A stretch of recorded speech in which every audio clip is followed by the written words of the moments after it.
Hello and welcome to my newest challenge for Digimon World. This is a challenge where I'm not allowed to do any sleeping or resting, and further to that, it is not allowed for my Digimon to sweat or to become sick or injured, which means that I'm going to be greatly restricted when it comes to my ability to train at the gym, my ability to get into battles, and this will limit me when it comes to stats and techniques, because obviously you improve your stats from training at the gym. You can also learn techniques from training brains, and when it comes to winning battles, you can learn techniques from battles, and you also get very small stat boosts as well. The fact that I'm not allowed to sleep or rest means that I won't be able to do either of the two most well-known things for reducing tiredness, the two most effective ways of reducing tiredness. And so I'm not going to be able to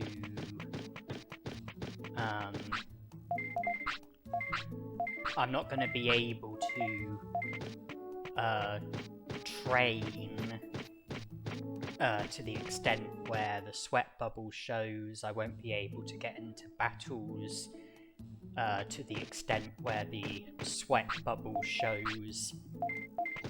Training at the gym and getting into battles both cause tiredness, which, can lead to the sweat bubble if tiredness is not reduced. I believe that the sweat bubble can lead to injury and then possibly sickness. I believe that you can get injured from battles if your tiredness is high when you have the battle. Keeping your Digimon awake against its will can lead to sickness. So it's a challenge where it's going to be difficult to maintain tiredness levels. It's going to be difficult to avoid some of the things which would result in me failing the challenge. It's going to be difficult to avoid the sweat bubble, avoid injury, avoid sickness, and I'm going to be limited with regards to how much I can train, how many battles I can get into, but I do have a few ideas on how to prevent the sweat bubble, prevent injury, prevent sickness, and I do have ideas on how to reduce tiredness despite not being allowed to sleep or rest. there are food items which reduce tiredness. Spiny greens that can be found in the gecko swamp. They greatly reduce tiredness. Chain melon. Normally you would only be able to get one after defeating Drimogemon, but they do also spawn in Gear Savannah, and you can get a chain melon that way. You know, chain melons effectively reduce tiredness.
I used a small recovery at the end to reduce the risk of me getting injured from that battle, because from training and getting my brains and defense up to 100, you know, I imagine my tiredness is already going to be pretty high. And finishing a battle with high tiredness and low HP, you know, increases the risk of you getting injured from the battle, so I used a small recovery to reduce the risk of me getting injured from the battle, and I'm pleased to say that I didn't get injured from the battle.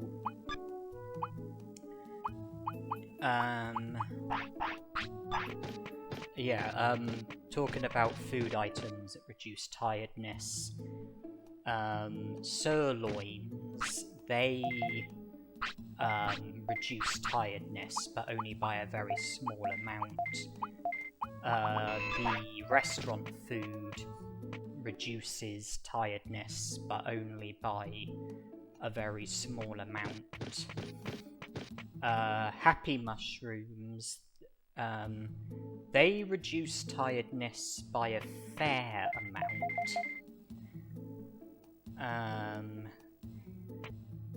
There's also, I think, vitamin C in the Dino region. I think that reduces tiredness by a reasonable amount. So I am going to be able to reduce my tiredness, but it's going to require certain food items. I'm going to have to do quite a bit of grinding for certain food items which can reduce tiredness. And I also have to be careful because HappyMushrooms can make your Digimon sick, which would be an instant foul. And so it would be best to save in Digimon's house before feeding a Happy Mushroom, so that if I get sick, I can reset and try again.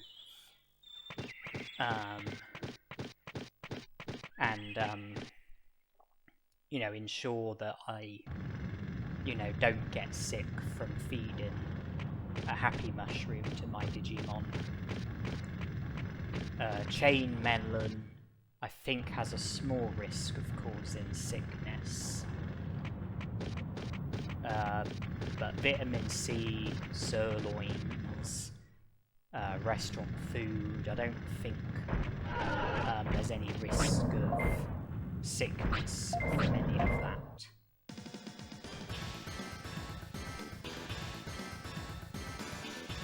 And I am keen to defeat this Drimogemon on day 1, which is what the day currently is.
Separate issue is that it's also going to be harder to recover HP and MP due to me not being allowed to rest or sleep.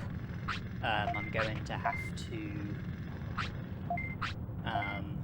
rely on items when it comes to recovering HP and MP, but that's a smaller issue.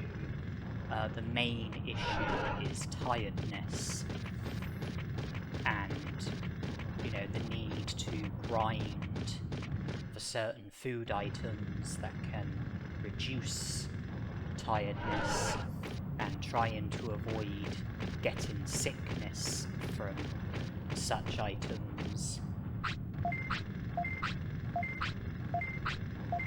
I defeated the Drimogemon so that this Drimogemon will show an interest in me. He'll present me with the opportunity to carry dirt for him. If I was to do the dirt carrying for him, I would have to carry 10 pieces of dirt. I would get given money from it and my stats would go up from it. In total, I would get 5,000 bits, my HP would go up by 500, my attack and defense would go up by 50.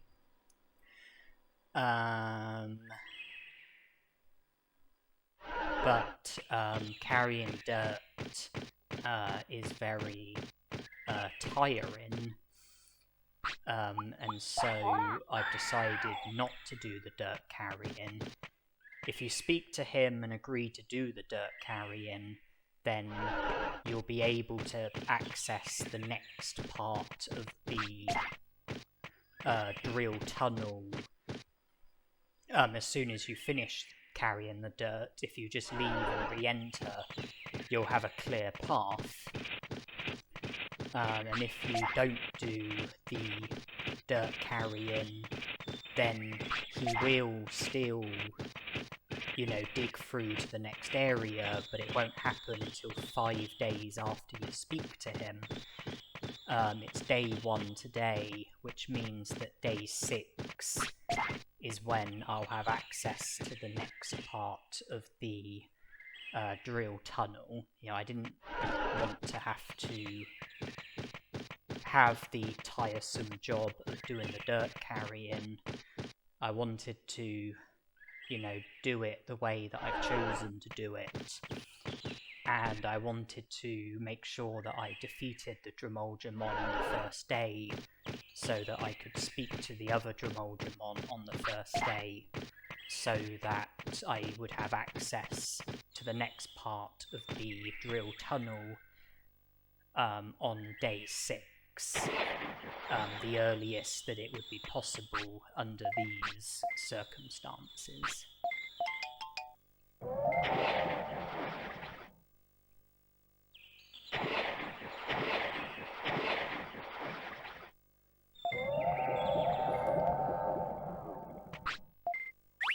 Now I'm going to go about things a bit differently. I'm going to, from the tropical jungle, immediately backtrack so that I acknowledge the Digimon bridge. Then return to the Cola point, speak to Coelamon again, recruit him, then go back to the tropical jungle, recruit Bakemon at the Overdale Cemetery, recruit Betamon at the tropical jungle, and then go to the Amida Forest. Now, when your Digimon wants to sleep, and you don't let your Digimon sleep, when the clock strikes a new hour, your happiness and discipline go down, and if it's something that happens a certain number of times, your Digimon will end up becoming sick. You might have noticed that I've scolded Agumon a couple of times. Both times I did it was when we were approaching a new hour. I scolded Agumon to produce an animation when entering the new hour, and that stopped Agumon's happiness and discipline from going down, and also stopped it as progress towards Agumon becoming sick. By producing the animation, it won't count, and it just means that I won't be taking steps towards getting sick if I'm producing animations when the clock is striking a new hour. And the reason why I've chosen to scold is because my discipline is lower than my happiness.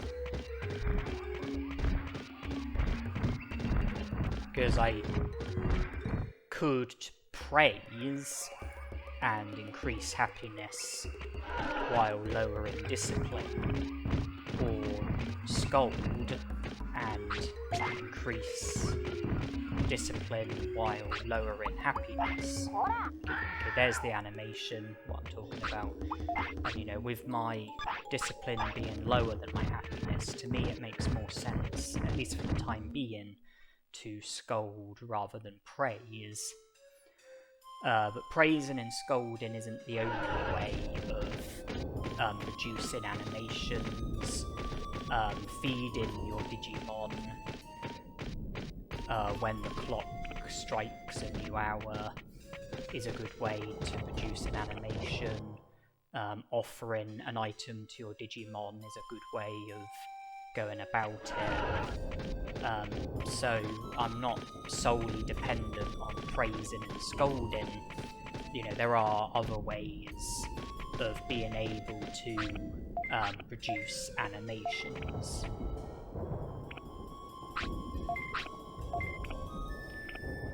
Anyway, I recruited Agumon, 1 prosperity point. Recruited Coelamon, that puts us up to 3 prosperity points. I've just recruited Bakemon, that's put us up to 5 prosperity points. And then recruiting Betamon will put us up to 6 prosperity points, which will be enough in order for Cherrymon to tell us about the invisible bridge at the Great Canyon, or the Great Canyon entrance, rather, enabling us to access the Great Canyon and explore further from there. You see, I'm not actually planning on recruiting Centarumon at the moment, and I'm aware that Agumon might be needing the toilet soon. Okay, there you are. I waited at the toilet because I felt that he wasn't far away from needing the toilet. I produced an animation at the right time by feeding him. The blue apple was my choice of food item. Then he went to the toilet straight afterwards. I do want to be avoiding care mistakes. I want to be feeding my Digimon. I want to be taking my Digimon to the toilet.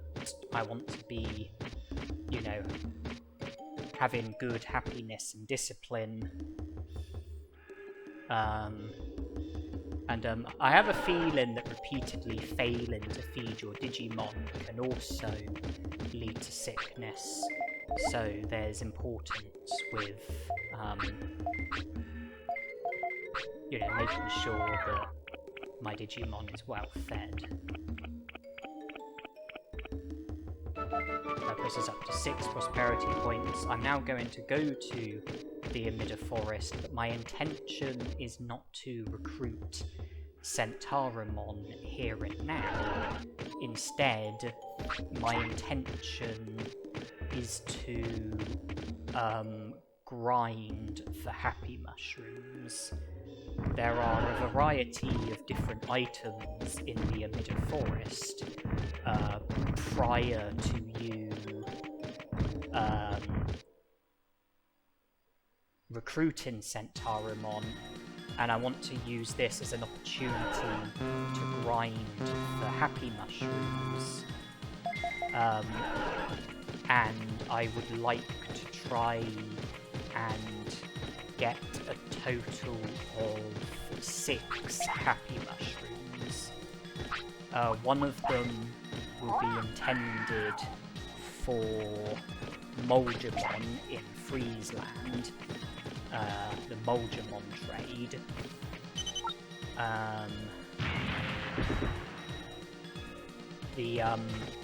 And then the 5 others are going to be intended for me to feed to my Digimon as a way of reducing tiredness. So I'm going to be intentionally going to the wrong exit and repeatedly going through the Amida Forest in pursuit of HappyMushrooms and other items, and I'm just going to be repeating the process. I've speeded the video up, and for the time being, it's just going to be me repeatedly going through the Amida Forest in pursuit of certain items, picking the incorrect exit, and just going through the Amida Forest again, and keeping this up until I have 6 HappyMushrooms. Another item that I'm interested in, which I already have, is a high speed disc. That is another item that's needed for a Molgemon trade, and I am also interested in HP recovery items, because I want to be able to recover HP, and I don't have room for the autopilot. Is it worth sacrificing something? The mouldy meat has no value, so that can go. In order to be able to explore the forest... okay, first Happy Mushroom. No room for it.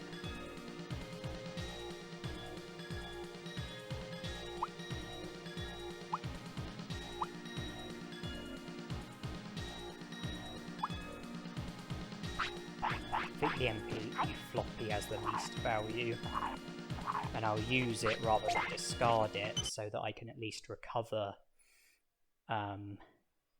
MP. And if Agumon had refused to take it, then I could have scolded him, which would boost my discipline, which would be helpful. As I was saying, you need a minimum of 2 HP in order to be able to explore the forest. And depending on which exit is the correct one, it's not always going to be possible for me to avoid getting shot. So I will need to recover HP in order to be able to keep exploring the Amida Forest, which is why HP recovery items are valuable. And I'm also after items which can be sold. Well, items which either might come in handy, or items which can be sold, and then I can use the money to purchase more useful items, more appropriate items. I think that's an orange banana, and I decide that it's not worth discarding anything in order for me to have room for the orange banana. I was able to use a portable potty when Agumon needed the toilet, but no more of those in my inventory, so I had to leave the Amida Forest and use the toilet. And is it worth discarding something so that I'll have room for a medium recovery?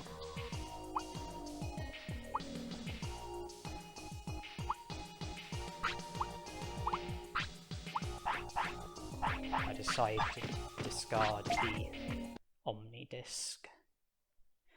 So this is what it's going to be for the time being. It's just going to be more of this. It's just going to be me doing this over and over again until I have 6 HappyMushrooms. And then, 5 of them will be intended for my Digimon, which means that for the time being I will have an effective way of reducing tiredness, and then consequently being able to do more training, get into more battles, all things like that. So there's not really a great deal to comment on at the moment.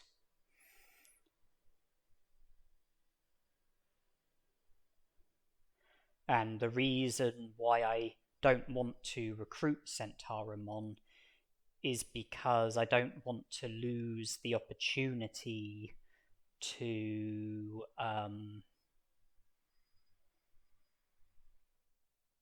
do more grinding in the future. If I was to recruit Centarumon, then I would lose the ability to grind for items in the Amida Forest. This is an ability that I would like to have, so that's why I'm going to choose not to recruit Centarumon, so that I will continue to be able to grind for HappyMushrooms in the future in the Amida Forest, if I feel that it's necessary and if that's the best approach to take. Obviously, you know, I can grind for HappyMushrooms in other areas. You know, there's a lot of different locations where HappyMushrooms can be found. There's items that are more effective for reducing tiredness, which I can grind for, or at least will be able to grind for later on, once I've got access to like more parts of the game. I'm just waiting for Agumon to need the toilet because I don't think he's too far away. Okay.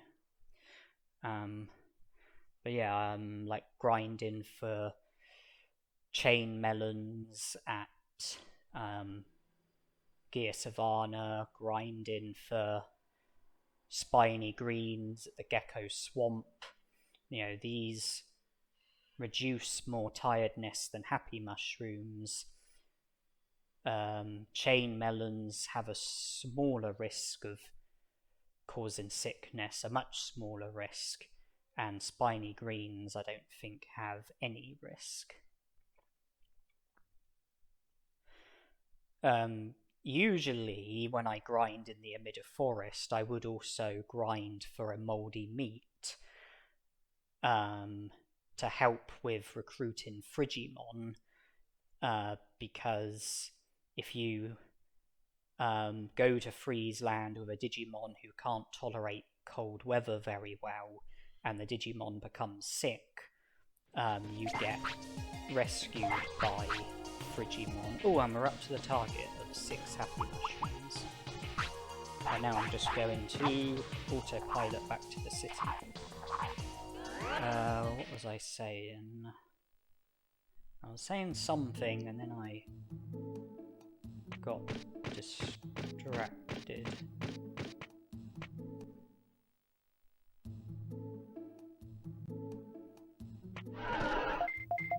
Oh, that's really annoying. I was saying something and then I got distracted by the fact that I had reached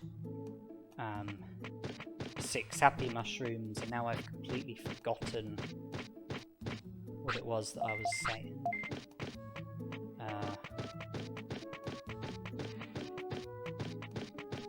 Yeah, that's really annoying, that is.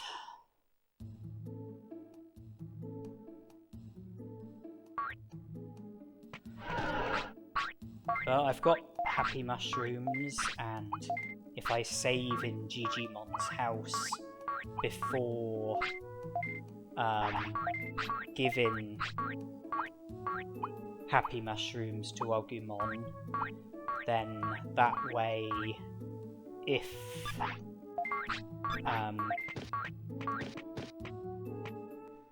Agumon was to not become sick, then I would be able to save and carry on. If he was to become sick, then I can reset and try again. And I remembered what I was saying. I was saying about Frigimon. If a Digimon who can't tolerate cold weather very well gets sick in Friesland, then you get rescued by Frigimon, And if you then return to Frigimon with a Digimon who can tolerate cold weather and speak to Frigimon again, Frigimon will join the city. So getting rescued by Frigimon is the first step towards recruiting Frigimon. And usually I would become sick by feeding a mouldy meat to my Digimon and then getting rescued by Frigimon. That's the easiest way of going about it.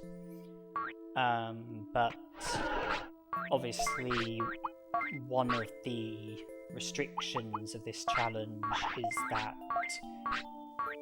my Digimon is not allowed to become sick.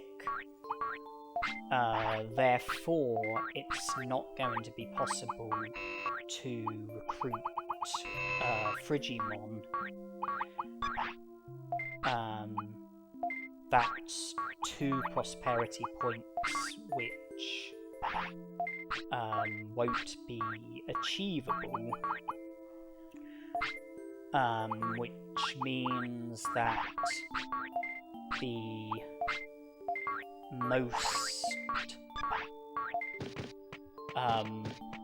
amount of prosperity points which can be earned in this challenge is going to be 98, due to Frigimon not being recruitable.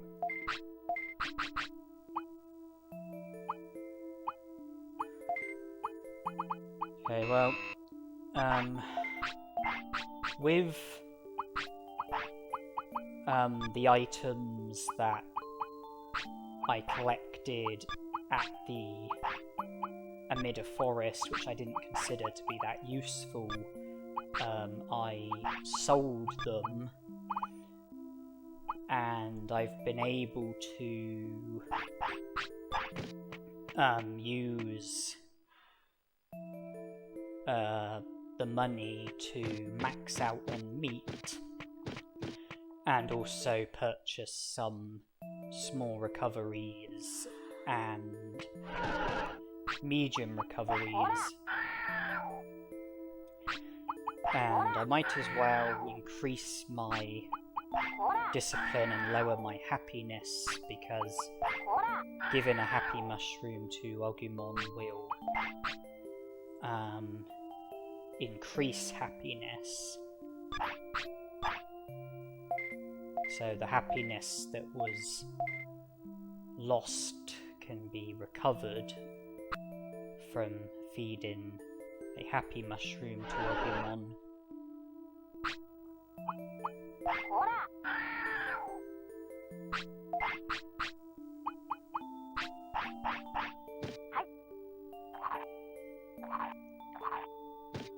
Okay, I didn't get sick.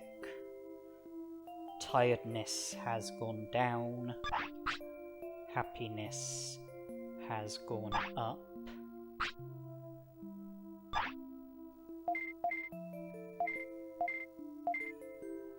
I would like to use another happy mushroom though.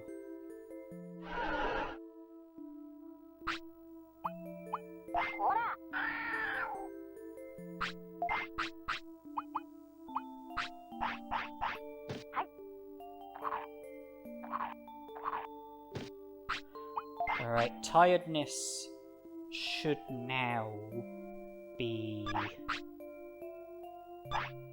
pretty low, and so I should be able to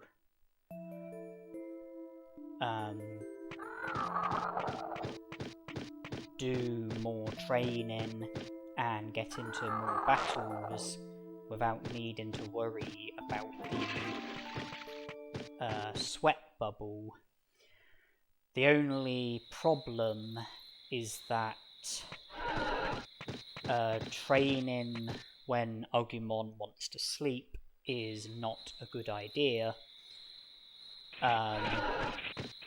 because I said that if the clock strikes a new hour while your Digimon wants to sleep, and if it was to happen a certain number of times, your Digimon would end up getting sick.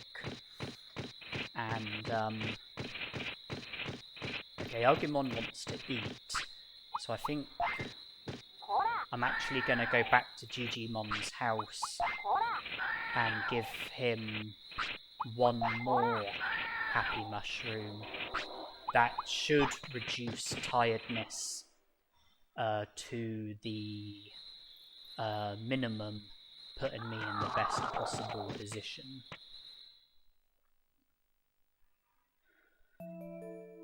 As I was saying, if you train when your Digimon wants to sleep, then you will enter a new hour during the training, and I think that will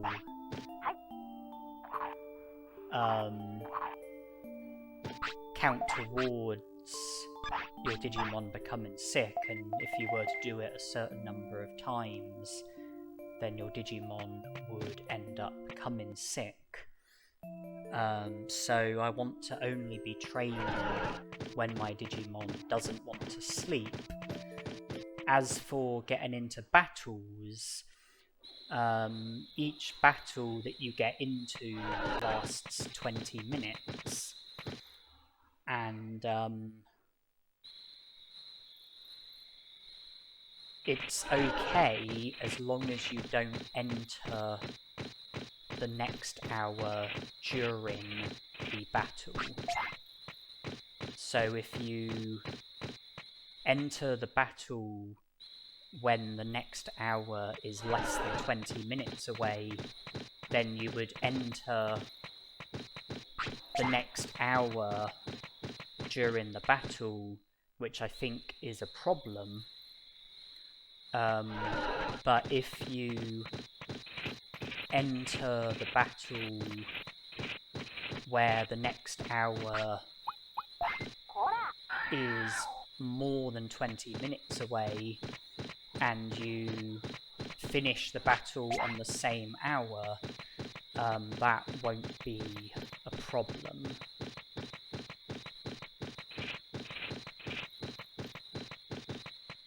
Now, I haven't yet been to the Dragon Eye Lake. I'm going there now. There's a medium MP in here, and possibly a Digimushroom as well. No Digimushroom, just a medium MP. Not to worry. We have the medium MP at least. And you might have noticed that I am going out of my way quite a lot when exploring, and the reason for this is because there are items that I'm looking out for. Items such as Digimushrooms, Happy Mushrooms, Blue Apples, Dulux Mushrooms. You know, there's quite a lot of items that I'm looking out for, so that's why, you know, I'm going out of my way a fair bit while exploring. Okay, the next hour is less than 20 minutes away. Okay, I've entered the new hour, but via an animation. Now I can battle Kunemon and shouldn't have any concerns. I gotta do something in the meantime. You know, training's not an option at the moment, so battle is an option.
Okay, that battle wasn't easy, and that can probably be blamed on the fact that my attack and speed are both under 100. You know, my attacks are not going to be doing a great deal of damage when my attack is under 100. My frequency of attacks is not going to be great when my speed is under 100. Having my brains at 100 or more and having the attack command, that should help with speed and frequency, and having my defense at 100 or more should help with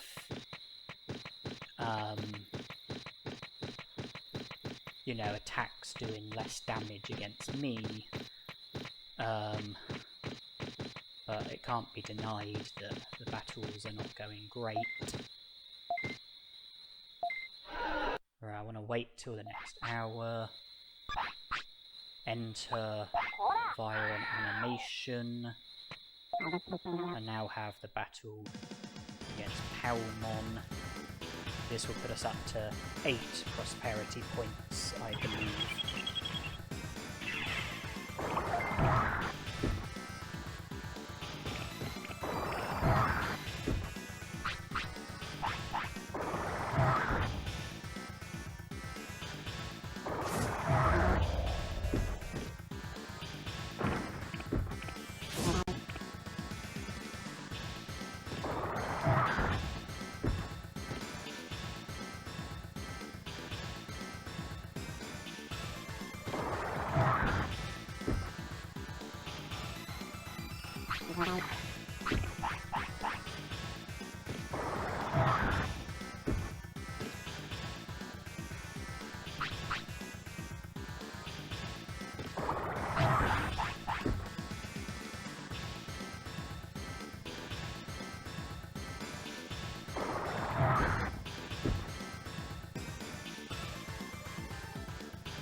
That battle went more smoothly. Gained some money from the battles, gained some item chips, recruited 2 Digimon, passed a bit of time, and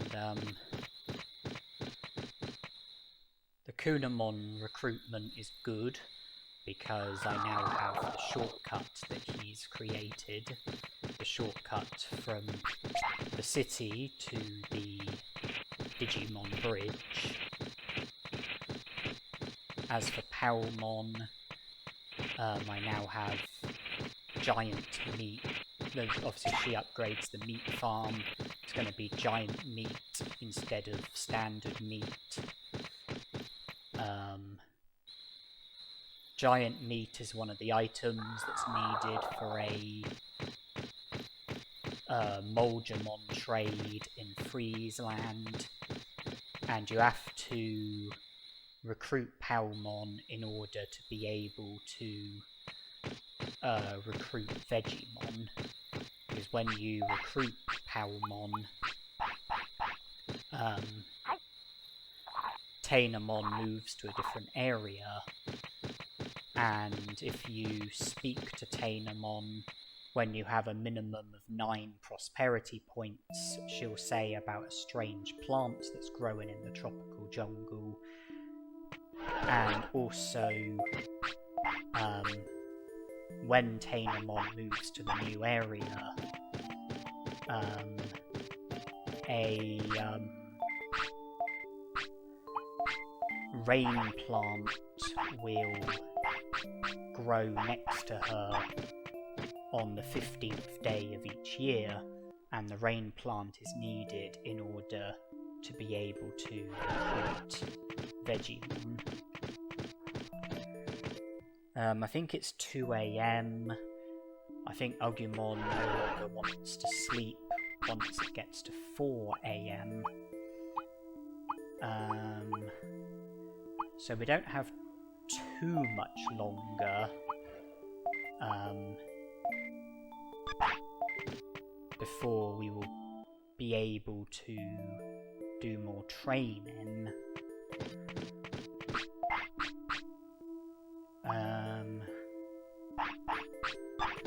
We don't need to pass too much time. I suppose I could just do a tiny bit of item grinding, and by that I mean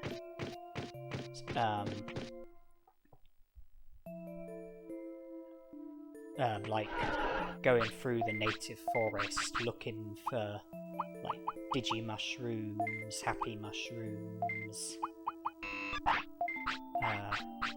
things like that.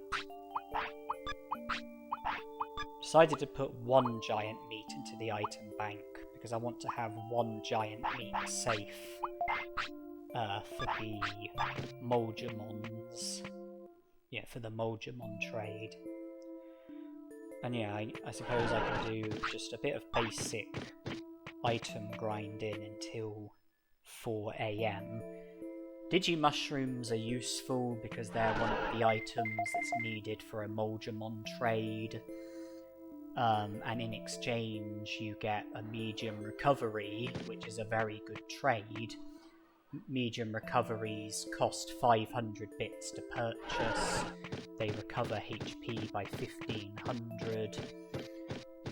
And then a medium recovery is an item that's needed for a trade with a different Moldgemon, who in exchange gives you super defense discs, which can be sold for 2000 bits. So each Digimushroom that I collect, which can be traded for a medium recovery, and then medium recovery can be traded for a super defense disc, meaning that each Digimushroom that I collect effectively has the value of 2000 bits, and is also progress towards Moldgemon's recruitment. HappyMushrooms, well, I mean, one is needed for a Moldgemon trade.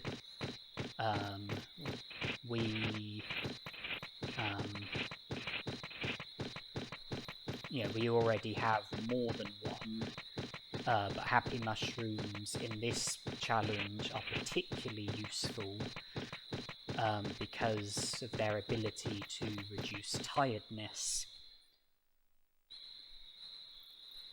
So Digimushrooms and HappyMushrooms are what I'm most looking out for at the moment.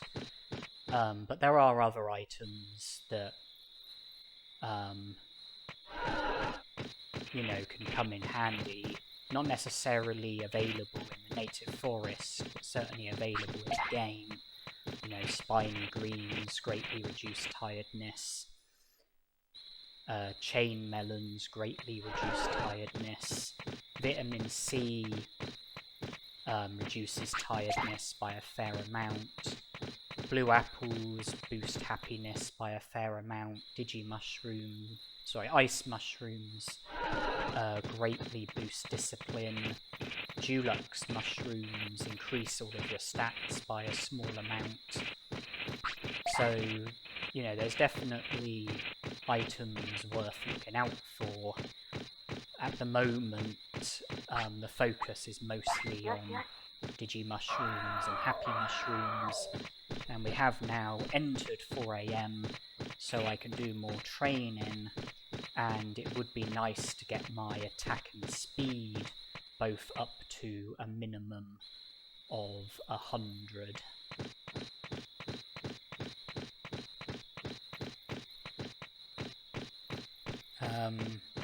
I also will need to speak to Cherrymon when she's available. She becomes available, I think, at 7 AM, is last available at 6 PM. She will tell me about the invisible bridge,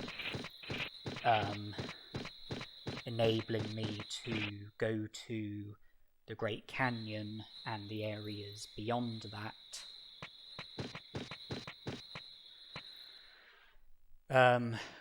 With the prosperity points, I think it's common knowledge that rookie Digimon give you 1 prosperity point, champion Digimon give you 2 prosperity points, ultimate Digimon give you 3 prosperity points.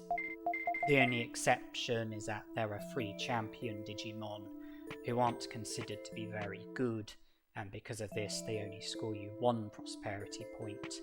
These are the 3 filth champion Digimon, Sukamon, Numamon and Nanimon. Agumon is a rookie, gave me 1 prosperity point. Coelamon is a champion, giving me 2 prosperity points, bringing it up to 3. Bakemon is a champion Digimon, giving me 2 prosperity points, bringing it up to 5. Betamon is a rookie Digimon, giving me 1 prosperity point, bringing it up to 6. Kunemon is a rookie Digimon, giving me 1 prosperity point, bringing it up to 7. Palmon is a rookie Digimon, giving me 1 prosperity point, bringing it up to 8.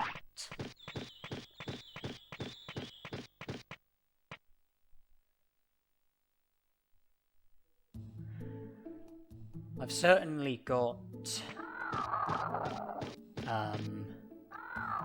the resources to reduce my tiredness more. You know, I've certainly got the you know, I've still got I think 2 HappyMushrooms.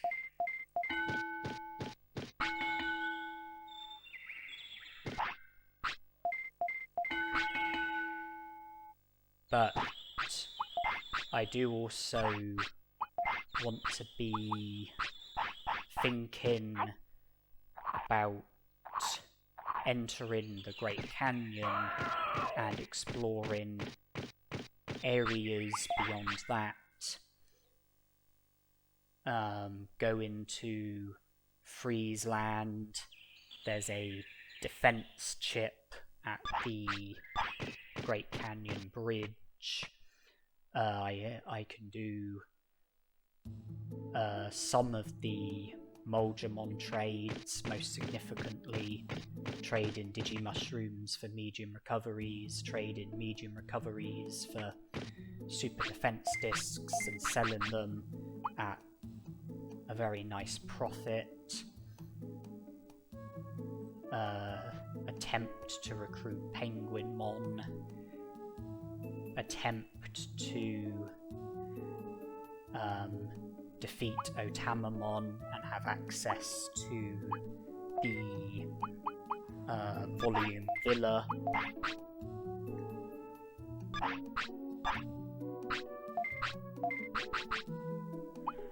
Where obviously I'll be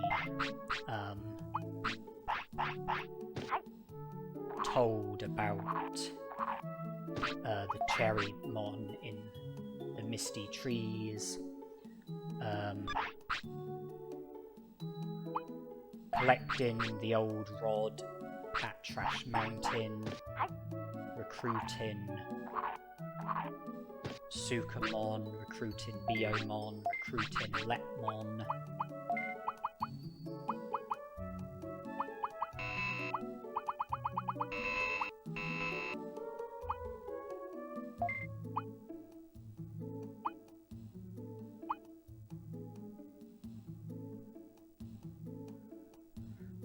And also go into the secret item shop in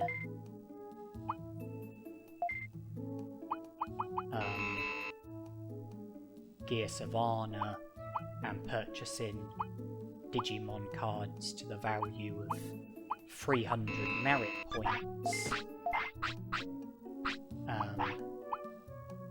so that I can get the amazing rod at the Volume Villa from Shogun Gekkomon. It would make fishing a lot easier, I mean, 2 of the items that are needed for Mulgemon trades are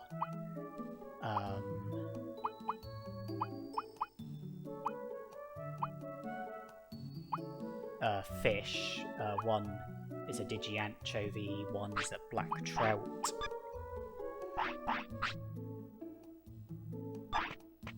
Also makes catching Centarumon easier. Even though he doesn't join the city as such, you still get 2 prosperity points for him.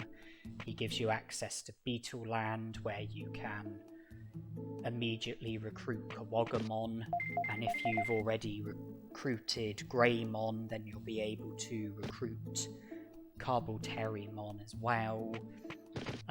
They upgrade the gym. Yeah, that will do very nicely.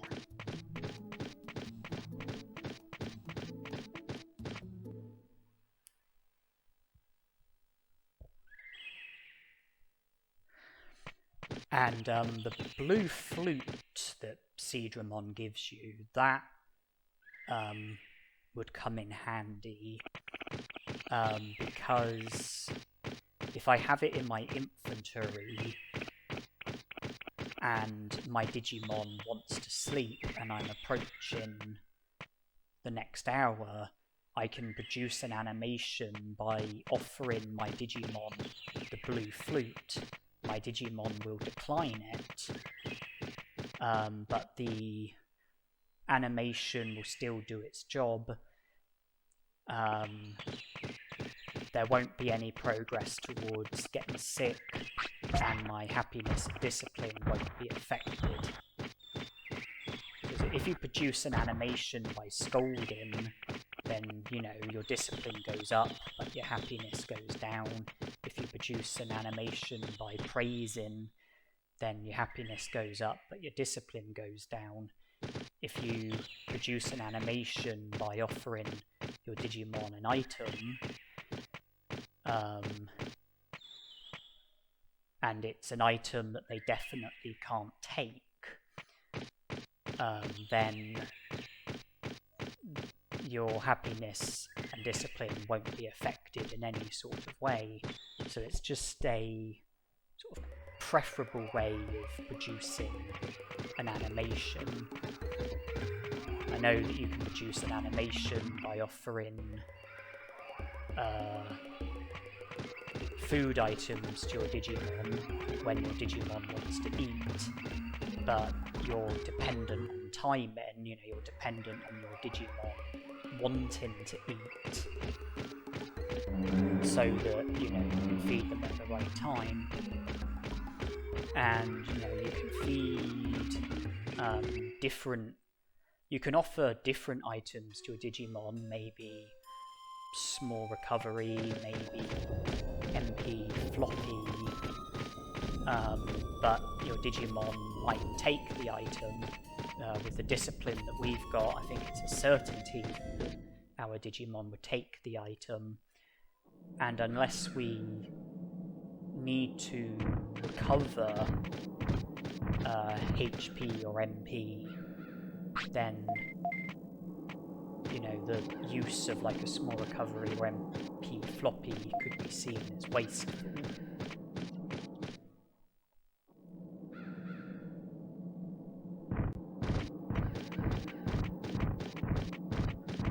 But there's no risk of an item being wasted if it's an item that your Digimon can't take, such as the blue flute that Centarumon gives you.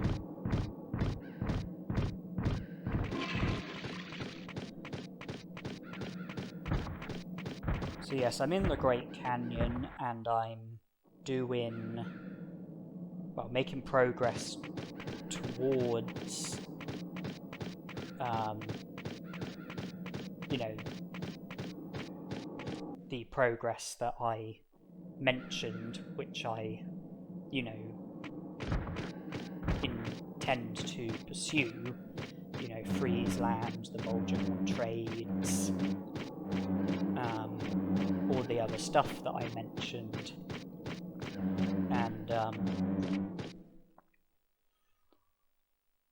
the battle against Otamamon should be the next battle, providing I don't accidentally get into an unwanted battle with a random Digimon.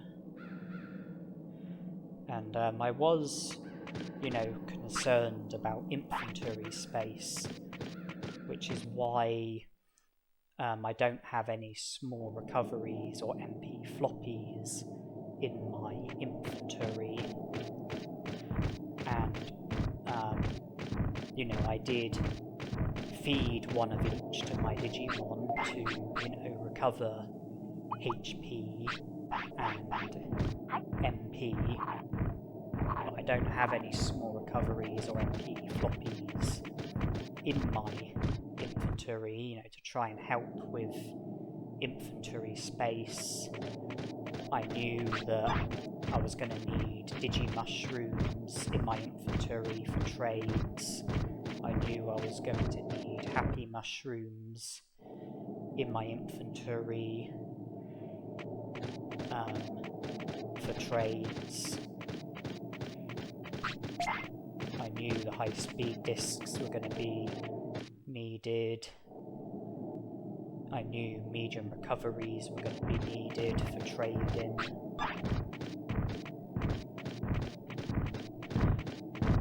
I knew I was going to need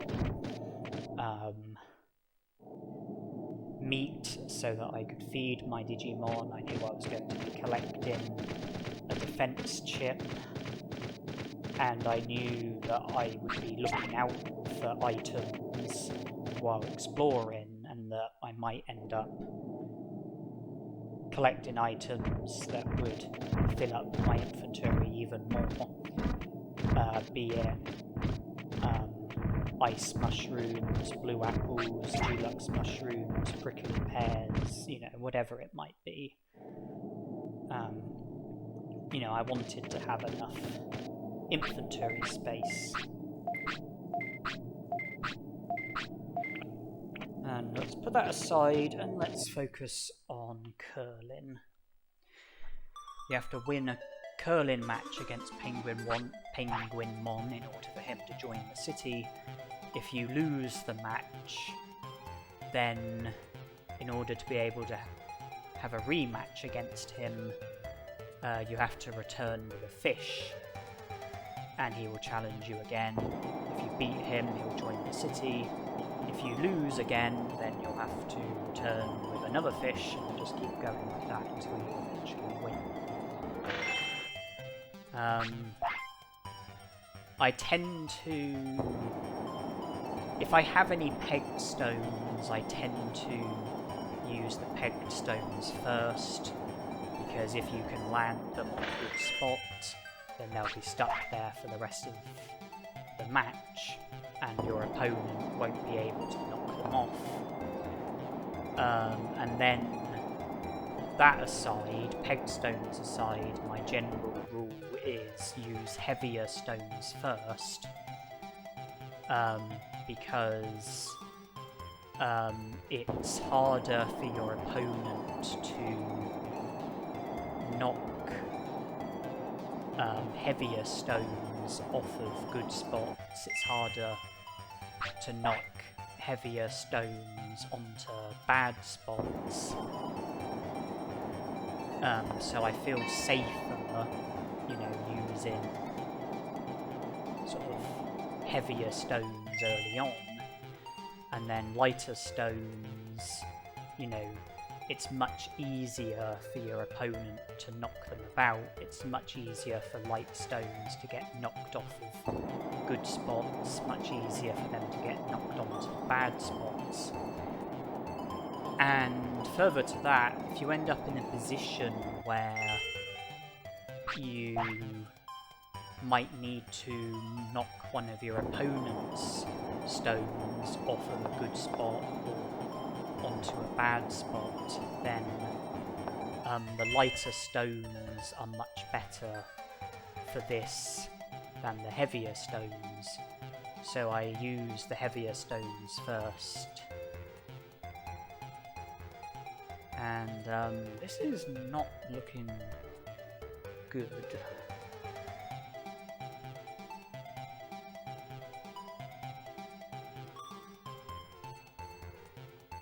Okay, is this gonna work how I'm hoping it's gonna work? Yes. Land 1 stone on the spot that earns you 1 point, while knocking a different stone onto a spot that earns you 2 points. Okay, not the most convincing of victories, but a victory is a victory nonetheless.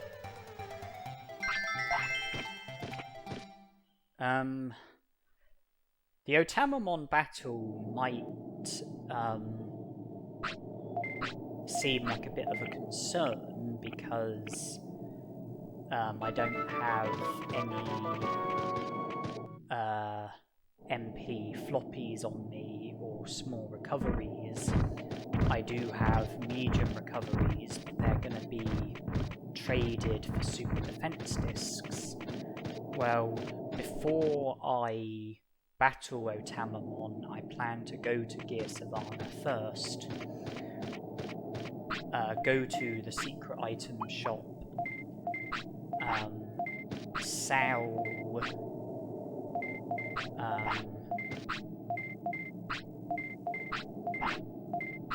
what am I trying to say? Sell the super defense discs, use my money to get Digimon cards worth to the value of 300 merit points, and then buy 98 medium recoveries from the secret item shop. The reason for 98 is because there's 1 medium recovery in Mount Panorama, and so instead of having 99 and being unable to collect the one that's in Mount Panorama, it makes more sense to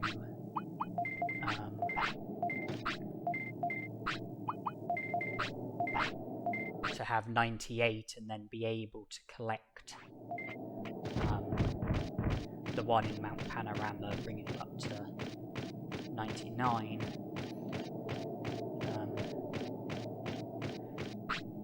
I traded all of my high-speed discs for medicine so that I can make money from selling the medicines. I can make money from selling the hair grower, which I got from the first Moldamon.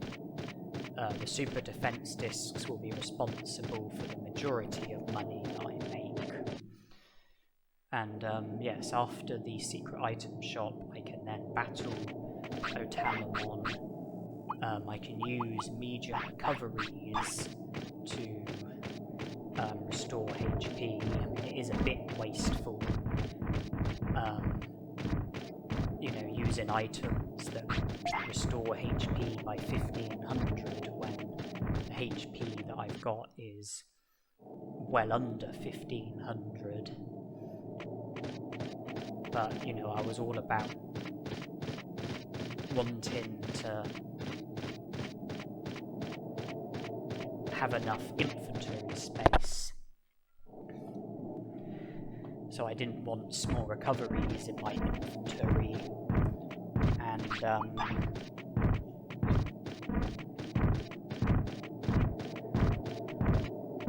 as for MP floppies, I'm pretty sure with the stats that I've got, I should be able to defeat Otamamon without needing to recover MP.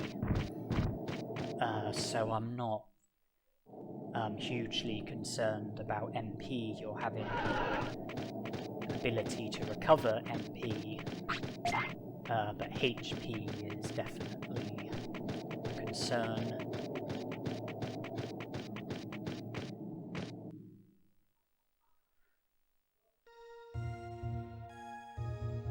think my HP is under 1,000. I think my MP is well under 1,000. And then attack, defense, speed and brains are all over 100. And I think that attack is the highest out of those 4 stats.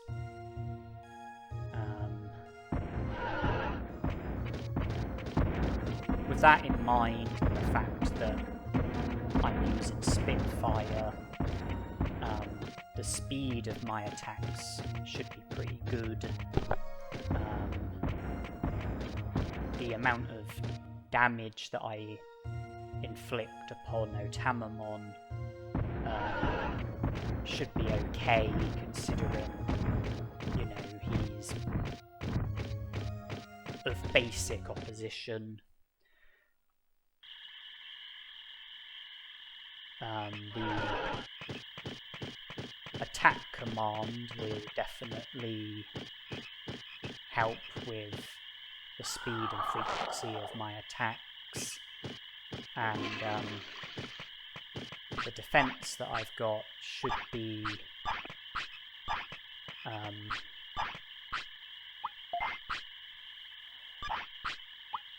good enough. And again, this is based on the fact that, you know, Otamamon is basic opposition.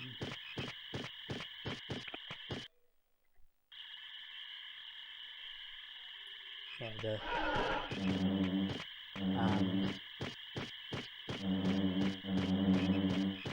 yeah, I think our HP will serve us, providing that we recover at the right times. I think MP will serve us even though we don't have the ability to recover MP during the battle. Now, it was 8 prosperity points, wasn't it?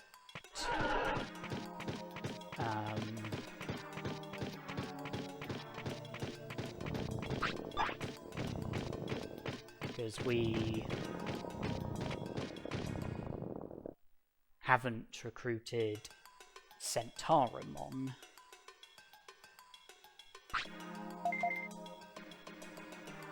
Who normally I would have recruited by this stage. That does mean that Unimon's not going to be in Mount Panorama at the moment, because you have to speak to Centarumon in his clinic after recruiting him in order for Unimon to feature at Mount Panorama and for you to be able to recruit him.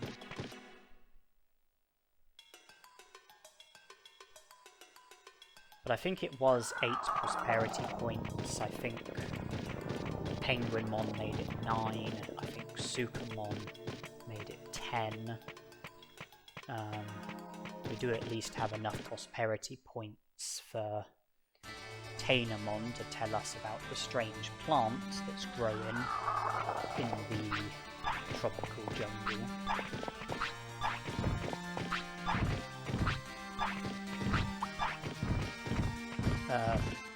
Biyomon is the Digimon who I'm pursuing next.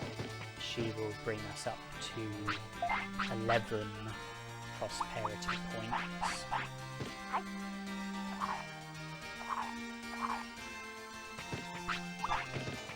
Yeah, I am still going out on my way, searching for items, searching for Digimushrooms, HappyMushrooms, blue apples, ice mushrooms, etc, etc, etc. And the reasoning for it hasn't changed. The reasoning for it is the same as before. And Elecmon is also recruitable.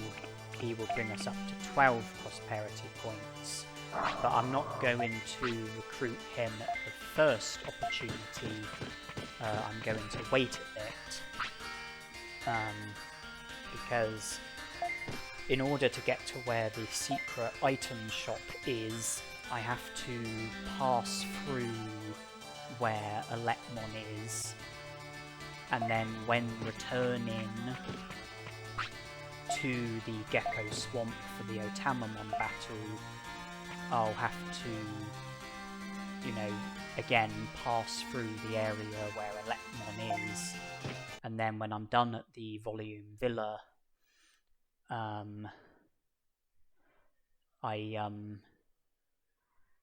will then return to Gear Savannah, pass through the area that Elecmon is in for a third time, and this will be while I'm heading in the direction of Mount Panorama, and that's when I will recruit Elecmon. Firstly, to recruit him, you have to get shocked by him 3 times, which in total reduces your HP by 60%. Not very helpful if we're going to have the battle against Otamamon ahead of us. So, good idea to get the Otamamon battle out of the way first. And also, when you recruit Elecmon, the area that he's in here, Elecmon gets replaced by random Digimon who roam around, and recruiting him at an earlier opportunity would mean having to go through the area later on when there's going to be random Digimon roaming around, and that just makes it a bit harder for me to make my way around, because I would have random Digimon to avoid, but by not recruiting Elecmon until the last opportunity, I won't have to worry about the random Digimon roaming around. It just makes things easier for me.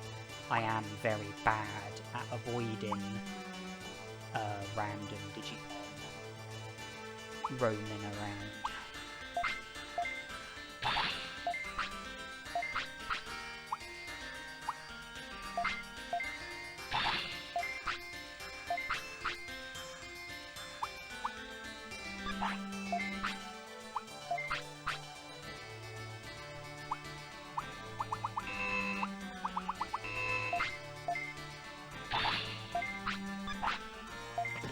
Well, I actually purchased 99 Legion recoveries because I'm bound to use some against the Otamamon.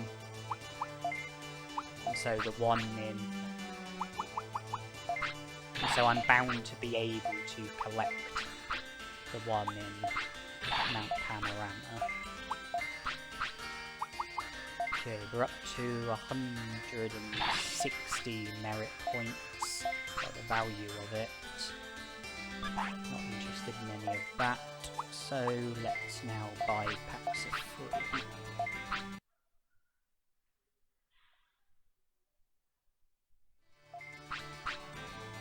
Okay, 100 points, 130, 190,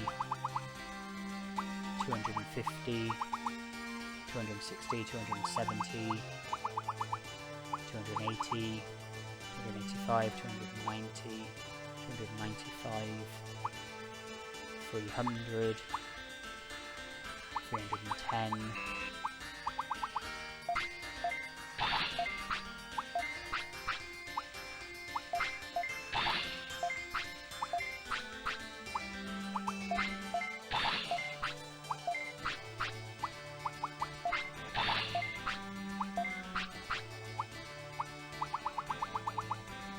5, 10, 15, 20, 30, 40, 50, 80, 110,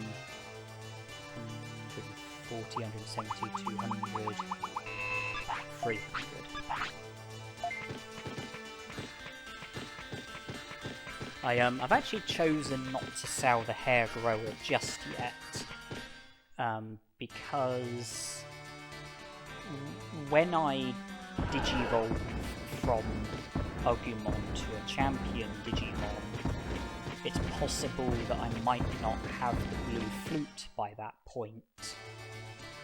And, you know, this challenge of not being allowed to rest or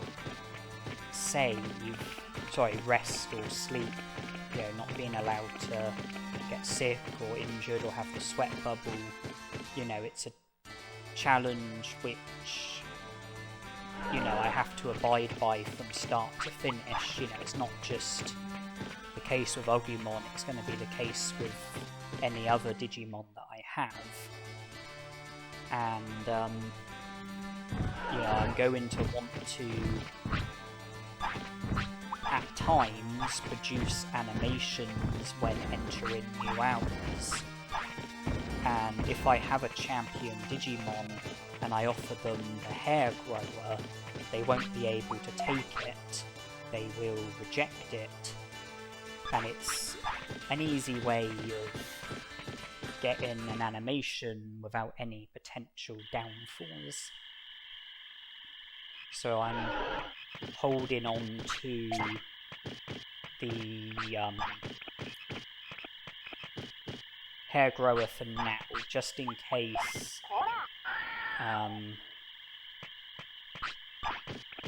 by the time Agumon digivolves I don't have the blue flute, and I need to produce animations with my champion Digimon.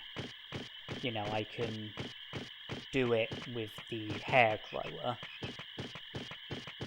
Hair grower makes you digivolve to Moldramon, who's a champion Digimon, so you're not going to be able to feed it to the champion Digimon.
I wasn't sure about the timing of my finish. I was, you know, worried about him attacking as I attempt to use my finish, and then I end up losing my finish. So I just sort of continued to attack, and I managed to defeat Otamamon without needing to recover MP.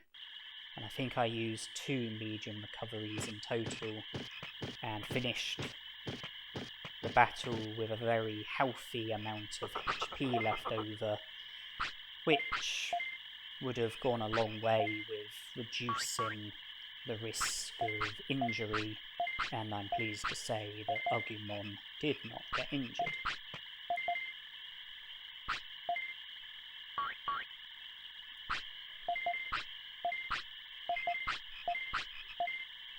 So this is where I will...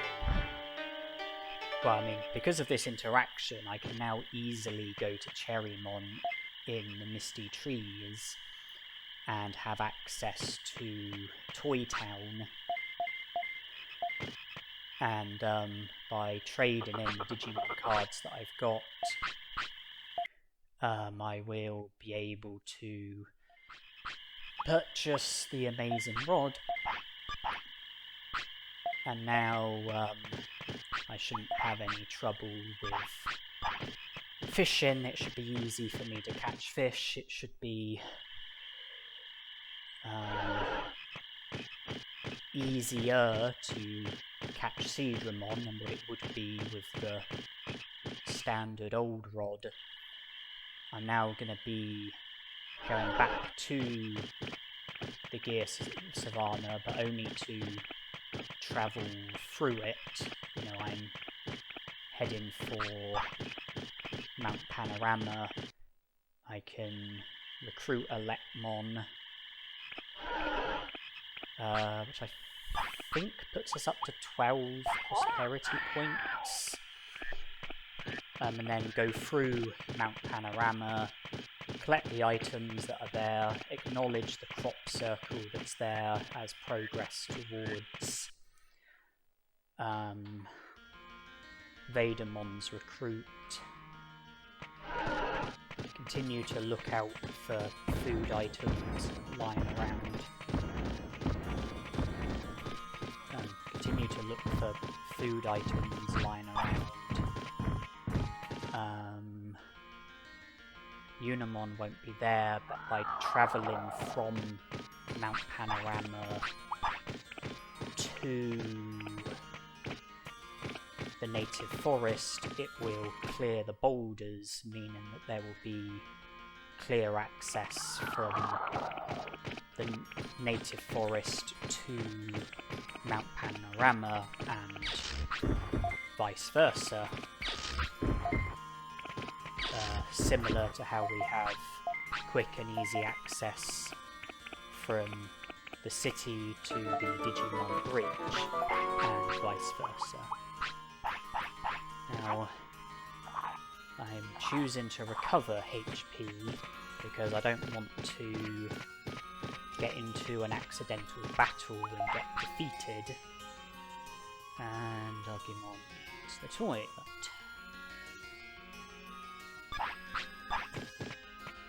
Okay, looks like we are going to have to worry about random Digimon roaming around in this area because I'm backtracking to the toilet, something I didn't account for. And then I'll have to go through the area that Elecmon was in once again, and hopefully avoid the random Digimon.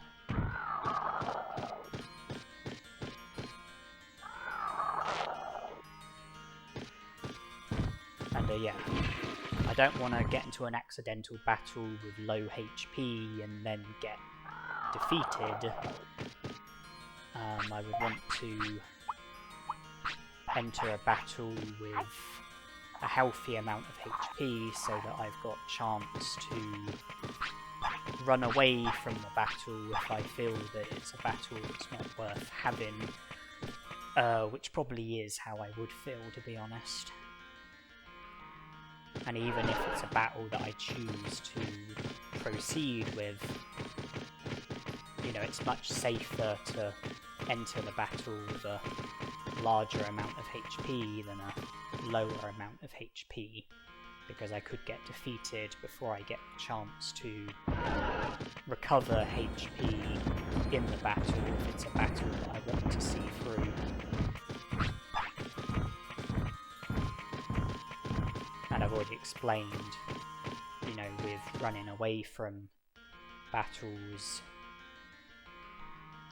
you know, my HP is low, and they strike quickly, then, you know, I could get defeated before being able to run.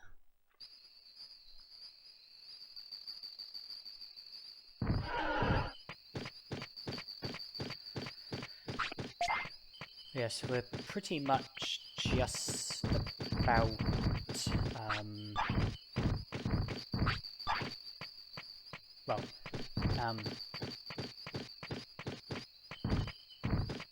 one of you know, our main aims is to go back to the city. That is what we're doing. But also, you know, tying it in with collecting items, acknowledging the crop circle, clearing the Mount Panorama boulders.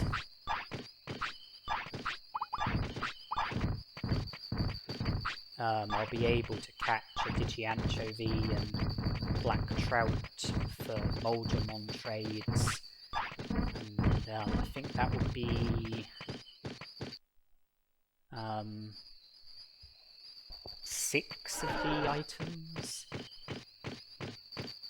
Digimushroom traded, Super Carrot don't have yet, Happy Mushroom traded, High Speed Disc traded, Giant Meat traded, Black Trout don't have yet, but should be able to get soon.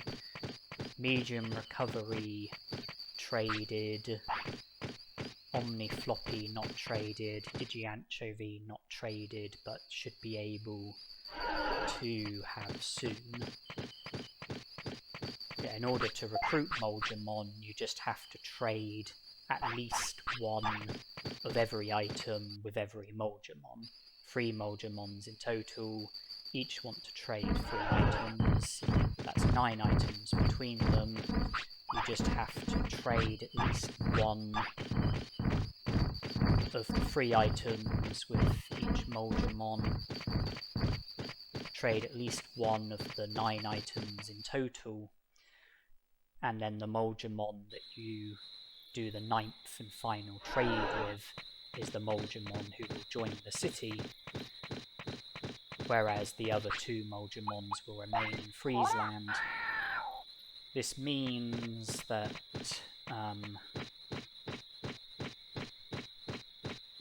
that you'll lose the ability to do trading, well, further trading with the Moldramon who's the one who joins the city. And it's because of that why I like to do the 9th and final trade with the Moldramon who wants Giant Meat, High Speed Disc and Black Trout, because I consider him to be the least valuable when it comes to the items that you can get from doing trades with him. I value the other Moldramons more, especially the one who you can trade medium recoveries with, because you can make a massive profit from buying 99 medium recoveries, trading them for 99 super defense discs, selling the 99 super defense discs, and just repeating the process. So yes, I like to make sure that the Moldramon whose trades I value the least is the one who joins the city, so that I lose the ability to trade with him, but keep the ability to do the trades with the 2 other Moldramons, who are the ones that I value more when it comes to the trading that's up for grabs.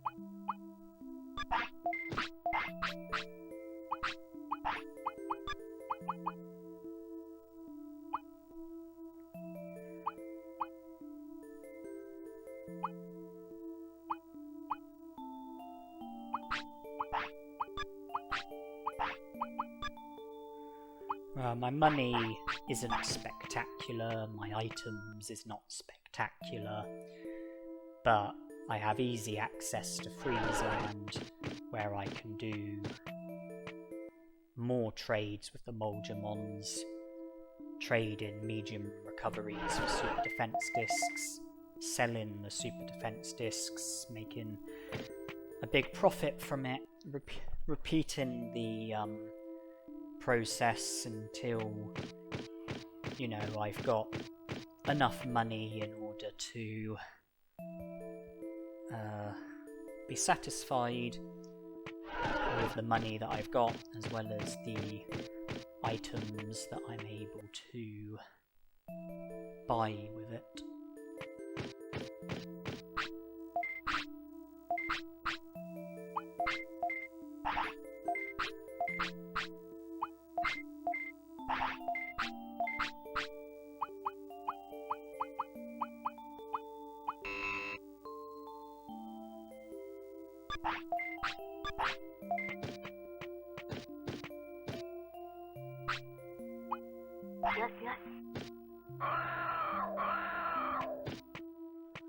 Okay, so I'm topped up on medium recoveries. I have 99.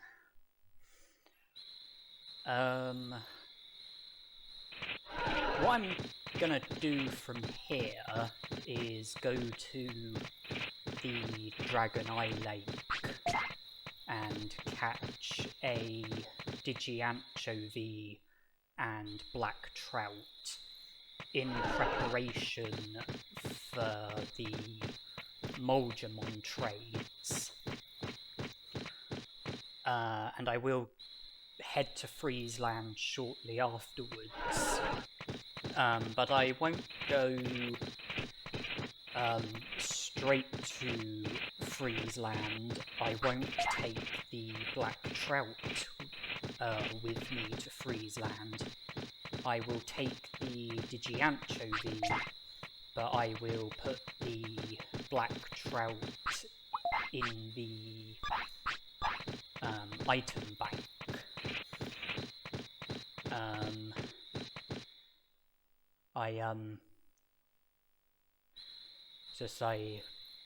I don't want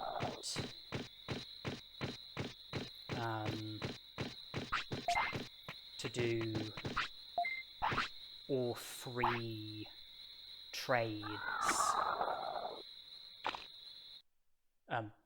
The Molgemon that wants black trouts, I don't want to do all 3 trades with that Molgemon first, you know, before the other Molgemons. I want the 9th and final trade to be with the Molgemon that wants black trouts. So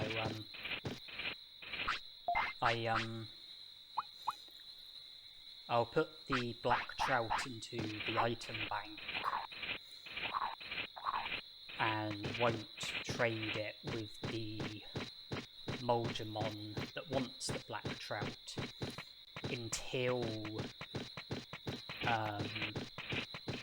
I've done all of the trades with the other 2 Molgemons first.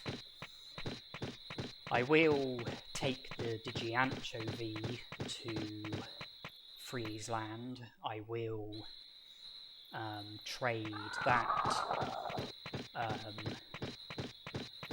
with the Molgemon. I'll then trade my 99 medium recoveries for 99 super defense discs, and then I will trade whatever Digimushrooms I've got in exchange for medium recoveries, and then I'll return to the city, sell the 99 super defense discs, sell the item that comes from trading the Digianchovy. I can never remember if it's a super attack disc or a super speed disc. And then purchase however many medium recoveries I need in order to bring my number of medium recoveries up to 99. I'll have enough money for other items as well. And we've entered day 4.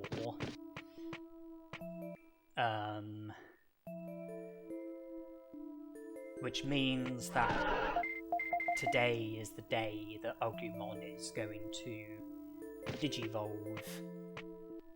Because when you have a rookie Digimon, you have to have the Digimon for a minimum of 3 days in order for it to be able to Digivolve to a natural champion. Of course, there are 4 things that influence Digivolutions. There are 4 requirements when it comes to natural Digivolutions. There are 4 requirements, so you have to fulfill a minimum of 3 of them in order to be able to Digivolve to that Digimon. If you're not successful with fulfilling 3 of the requirements in order for your rookie Digimon to Digivolve to a natural champion, then once 4 days have elapsed, your rookie will Digivolve to Numamon. But I'm not aiming to Digivolve to Numamon. I'm aiming for a natural Digivolution.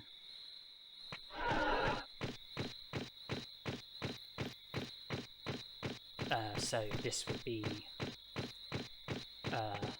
the day that Agumon will Digivolve. In order for me to achieve 98 prosperity points, I will have to Digivolve to Numamon at some stage, because I'll need to take Numamon to Toy Town, use the Muncymon suit to Digivolve to Muncymon, speak to Tinmon so that he will unlock the door which leads towards Muncymon.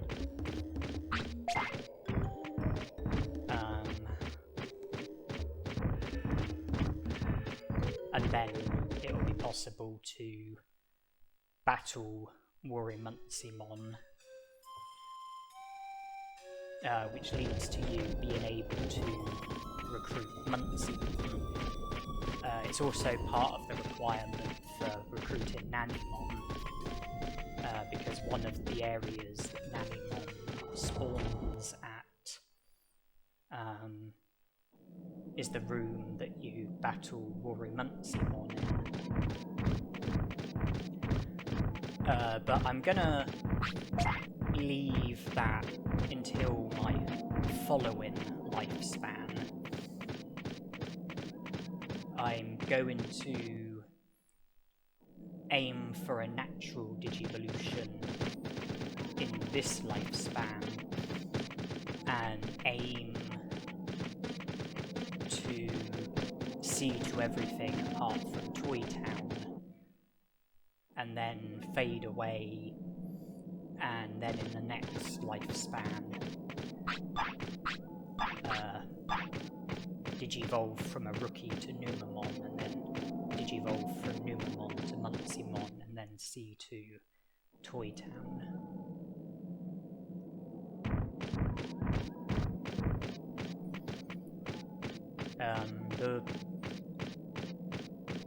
The 4 things that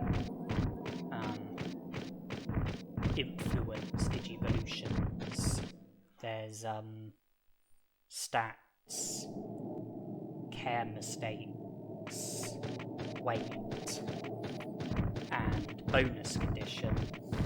The bonus condition, I think, can be one of 5 different things. That being happiness, discipline, well, how full your happiness is, how full your discipline is, how many battles you've had, how many techniques you know, and who your individual Digimon is. I think Digimon tend to have more than one bonus condition. I think Digimon tend to have like 2 or 3 elements to the bonus condition, but you only have to fulfill one of the elements of the bonus condition in order to be successful with fulfilling the bonus condition, and the bonus condition only counts as one of the requirements, regardless of how many of the individual elements that you fulfill. It doesn't matter if you fulfill 1, 2, 3, the bonus condition only counts as one of the requirements. Stats are different, because when it comes to the stat requirement, the requirement can be for you to just have one individual stat at that needs to be at a certain amount. But then the stat requirement can be more than one stat, and in order to fulfill the stat requirement, you have to fulfill all of the elements to it. So if you need like a certain amount of HP, a certain amount of MP, a certain amount of brains, then you have to fulfill the HP element, the MP element, and the brains element in order to be successful with fulfilling the stat requirement. You have to fulfill all of the elements of the stat requirement, and the stat requirement only counts as one. The weight requirement is simple enough. Your Digimon's weight just has to be within a certain range. And then the care mistake requirement is simple enough. You just need your care mistakes to either be under a certain number or above a certain number. And as I was saying, you have to fulfill 3 of the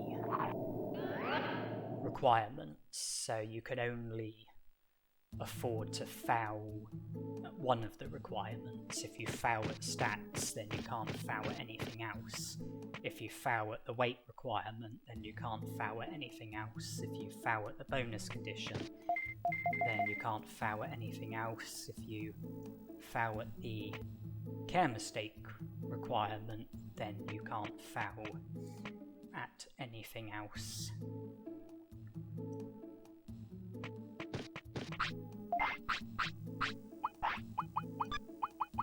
Okay, my focus is now on my Digivolution, and I was unsuccessful with Digivolving to the Digimon that I was hoping to Digivolve to, despite the fact that I definitely had the stat requirement and the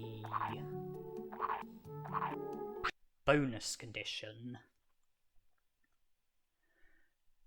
I definitely didn't have the weight requirement, and so presumably I also didn't have the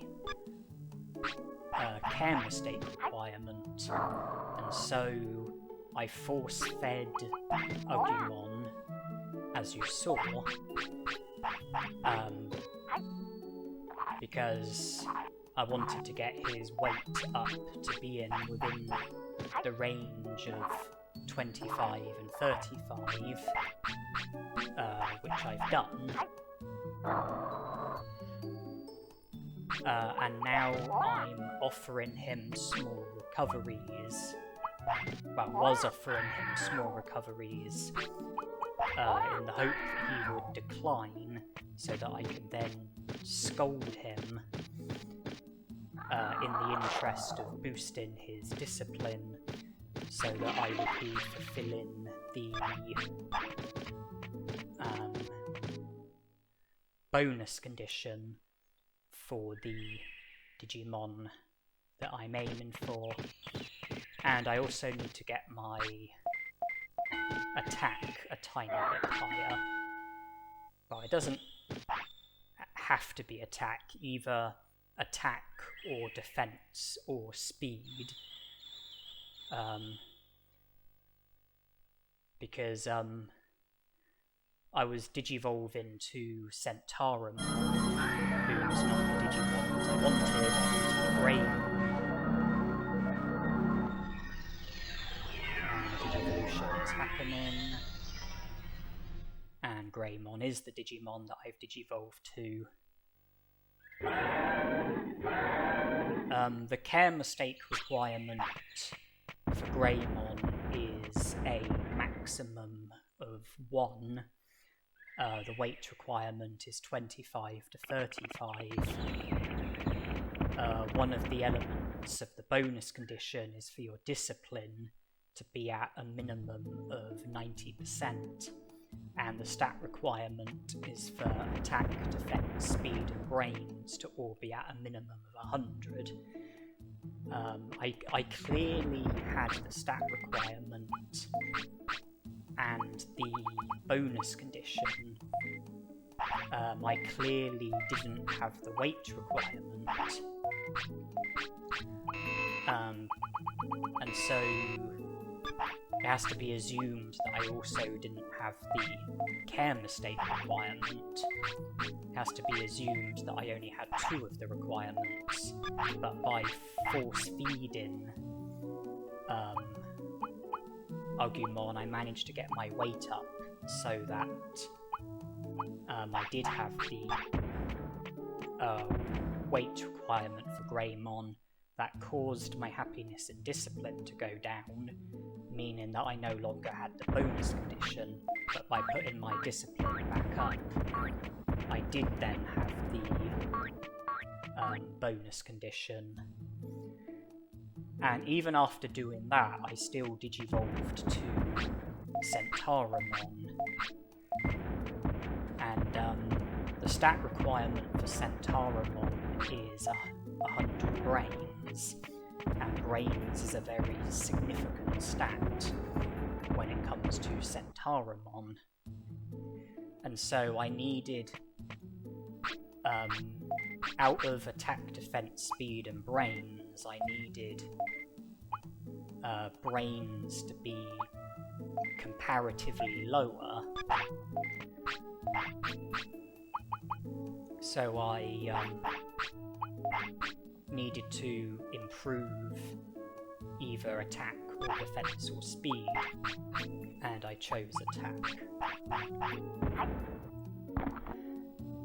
When you digivolve, your Digimon's Tiredness will be at 0 after the Digivolution, so Greymon is at maximum energy.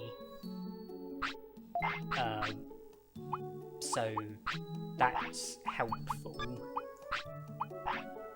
but obviously things are going to happen which is going to cause tiredness. so I will still need to take measures to reduce tiredness. That's why I've got a couple of HappyMushrooms in my inventory. I would like to train my brains and get it up to a minimum of 300. And when my brains reaches 250, I would like to learn Heat Laser. Not because I plan on using Heat Laser, because I don't, but later on I'm hoping to learn Prominence Beam, and having Heat Laser mastered will make it easier for us to learn Prominence Beam.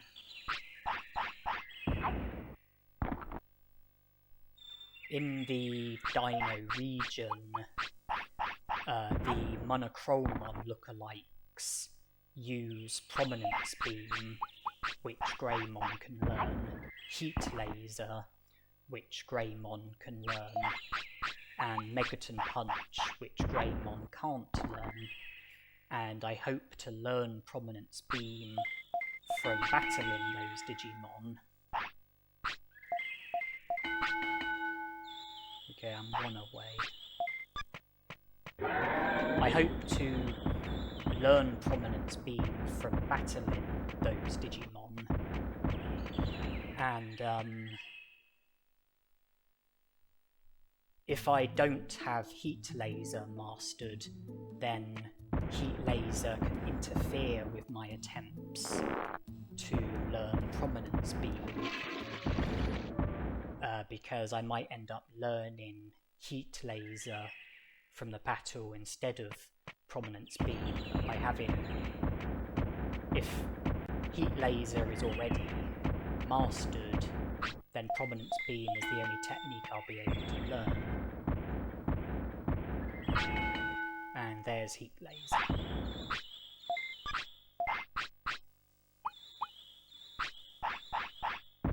I also plan to go to Drill Tunnel to try and learn Magma Bomb from a Goborymon.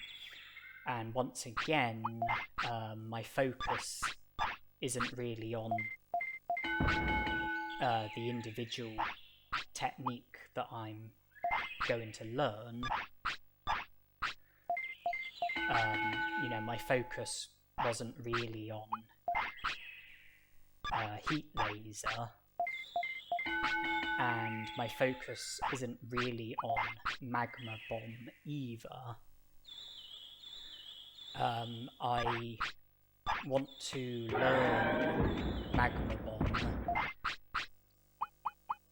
because I hope to learn Meltdown, and having Magma Bomb mastered will help with learning Meltdown.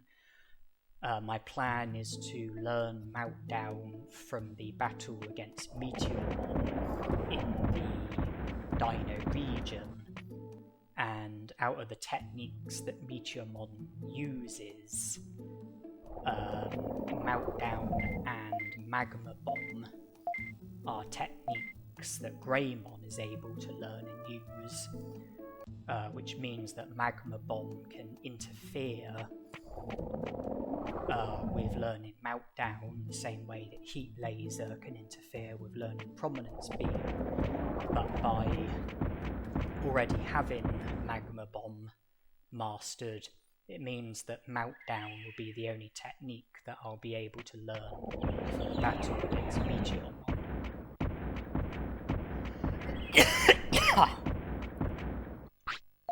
So basically,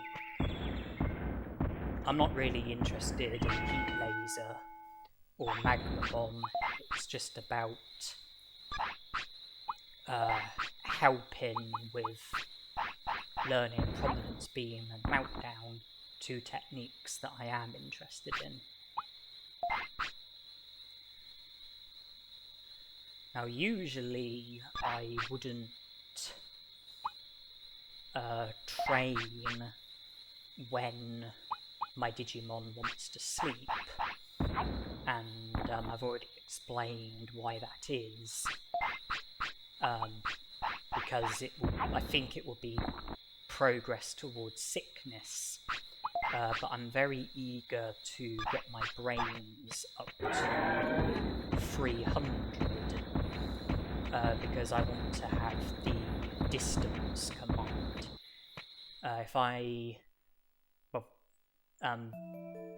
The distance command, in my opinion, comes in very handy when it comes to battling, and also comes in handy when it comes to trying to learn techniques from battles, because obviously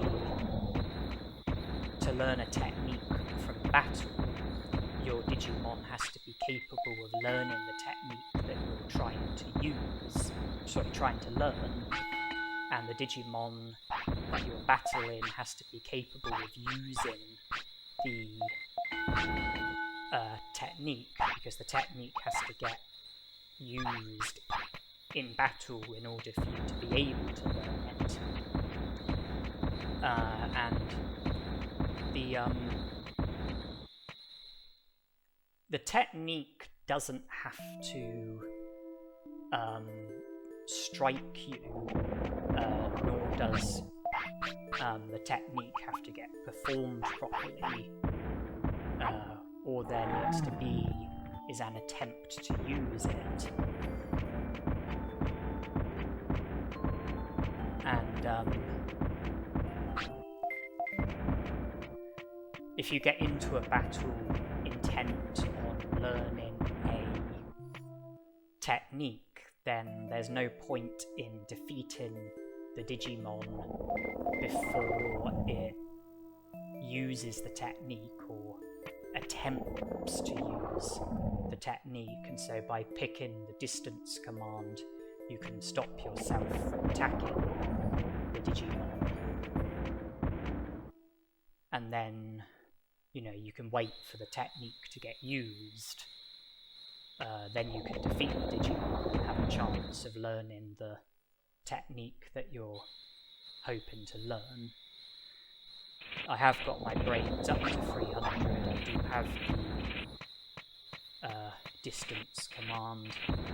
I'm heading to the drill tunnel for the Goboremon battle, and I'll ensure that I don't defeat Goboremon until Magma Bomb gets used, or until there's at least an attempt for Magma Bomb to get used.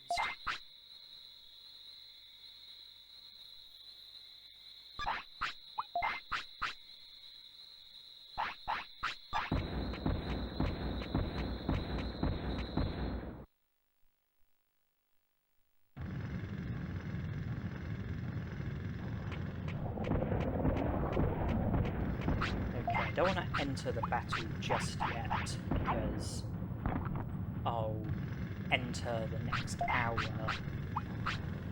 during the battle, so I'm going to wait until the next hour.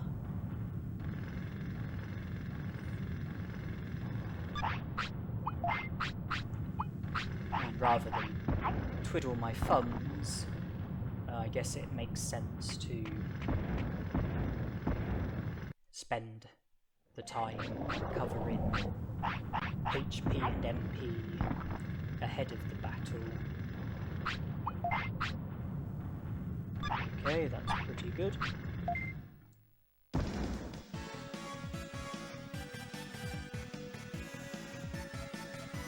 So this is all about learning Magma Bomb.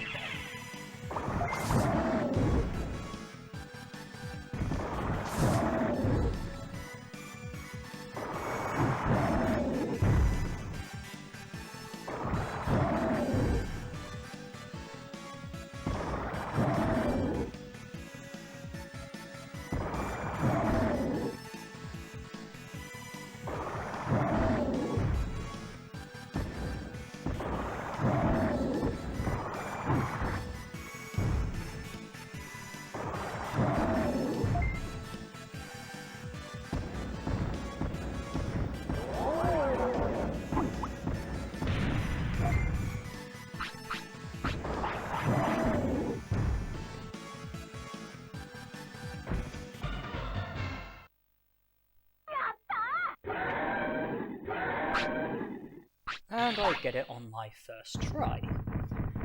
Okay, no complaints with that.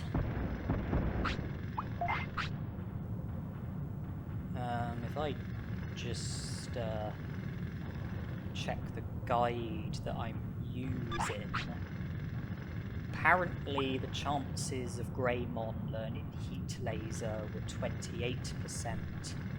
Apparently the chances of him learning Magma Bomb were 22%.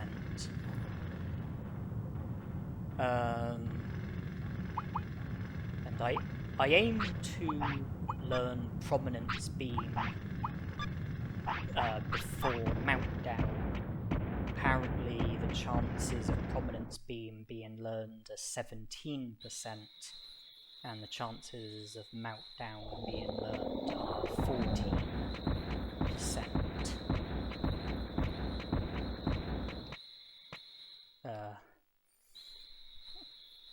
According to the guide that I'm using.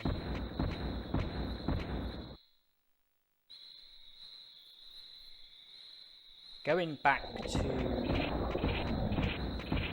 me initially not being successful with Greymon's Digivolution,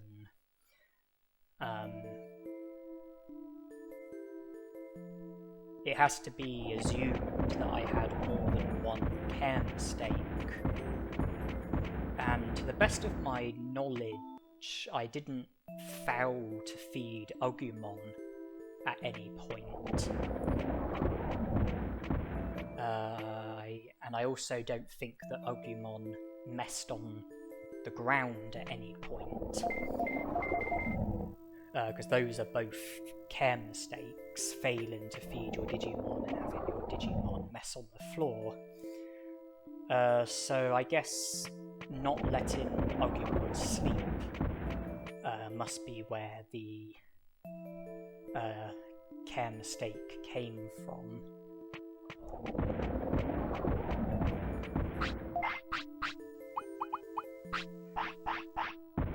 And the hair grower is finally coming in handy. But once I catch Centarumon, I'll no longer have a use for the hair grower because I can get the same effect from the blue flute. And in case you're wondering where I'm going to the Amida Forest, not to grind, but to recruit Centarumon. The Amida Forest is not the only place where you can grind for HappyMushrooms. So it's not like... It's by recruiting Centarumon, it's not like I'm going to be losing the only opportunity for HappyMushrooms. You know, they can be... I can grind for them elsewhere. I also have access to the Gecko Swamp, where I can grind for Spider Greens, plus Gear Savannah, where I can grind for Chain Melons. And obviously I will still collect items that are in my path, but I'm not here to grind. The correct exit is the middle exit. I'm going to have to get shot, but that's fine. It's not going to reduce my HP to 1.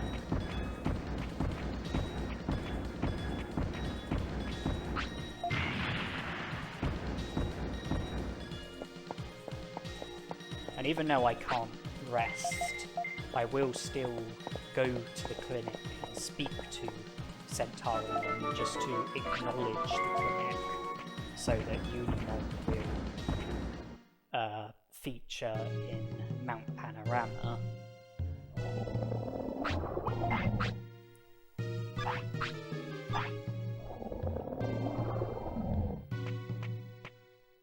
But before that, I'm going to battle Cherrymon.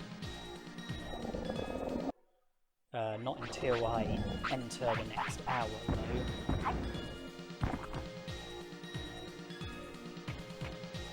Feeding a small recovery to Greymon made sense. It produced an animation while also recovering HP. And this is where we have a bit of dinosaur on dinosaur action. Yellow versus red.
Okay, with Tyrannomon defeated, I now have access to the whole of the Dino region.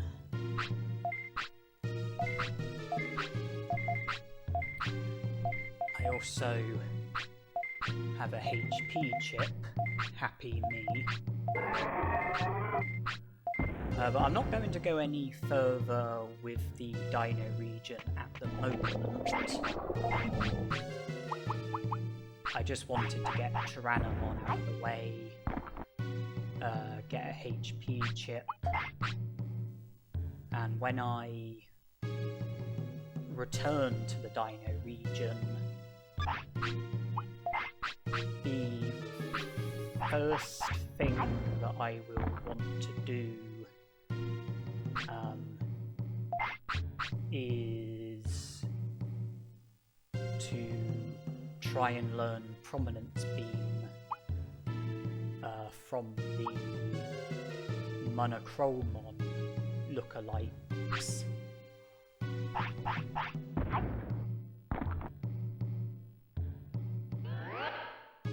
And then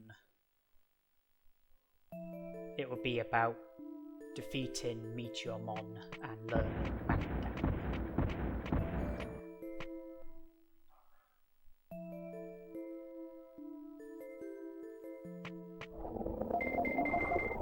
Before I return to the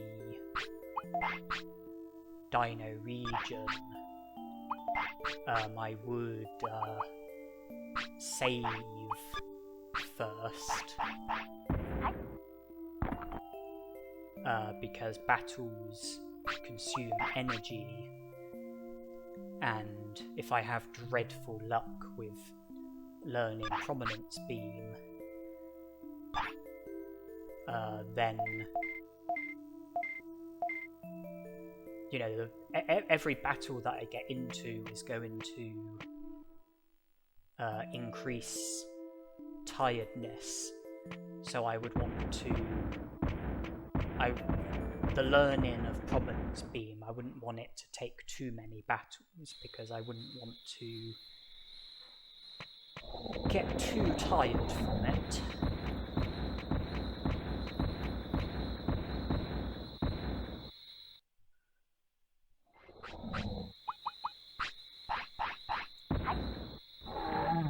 In the meantime, I'm going to be training. I've managed to reduce tiredness with what was my last Happy Mushroom. The only bad news is that I am now out of items which can be used to reduce tiredness. But yeah, before I return to the Dino region, I would want to save first, because I wouldn't want the learning of Prominence Beam to take too many battles. And then I would return to the city and save before taking on Meteormon, because you only get one battle against Meteormon, which means you only get one chance to learn Mountdown. And if I'm not successful with learning it, then I would have to reset and try again.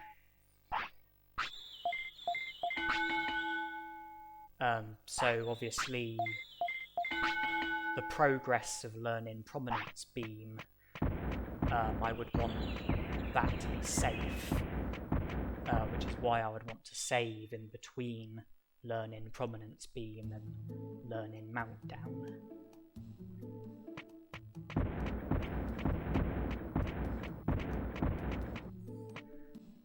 My HP is pretty lacking, but there's a lot of HP chips in this game. Meteormon drops 1, Agumon drops 1 the first time you battle him, the second time you battle him, the final time you battle him. Coelamon drops 1 both times you battle him. And then there's other HP chips, so I don't think my HP is something I need to worry too much about. I don't think my MP is something I need to worry too much about. My attack is low. But when it's day 6, which is tomorrow, I'll have access to the next part of the drill tunnel, which will mean having access to the lava cave. Mirrormon drops an attack chip. There's 2 other attack chips in the lava cave, plus a quick chip, and a few other items. Oh, happy mushroom. Happy me. Yeah, HP can be sorted with HP chips. I think my MP is good enough. I think my brains is good enough. attack is low, but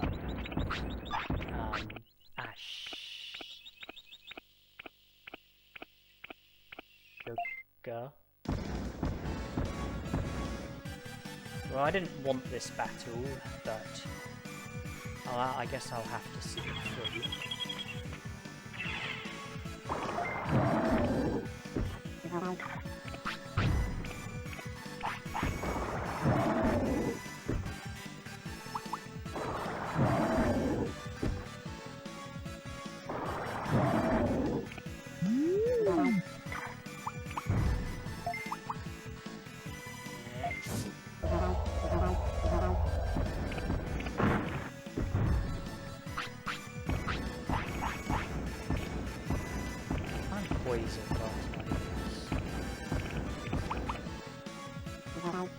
Slow speed was a giveaway.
Had I not found the Happy Mushroom, then I probably would have just reset the game. But it's because I found a Happy Mushroom why I chose to continue. Because I didn't want the Happy Mushroom to go to waste. I didn't want to lose the Happy Mushroom. If I had reset, then I would have lost it. Oh, switch now.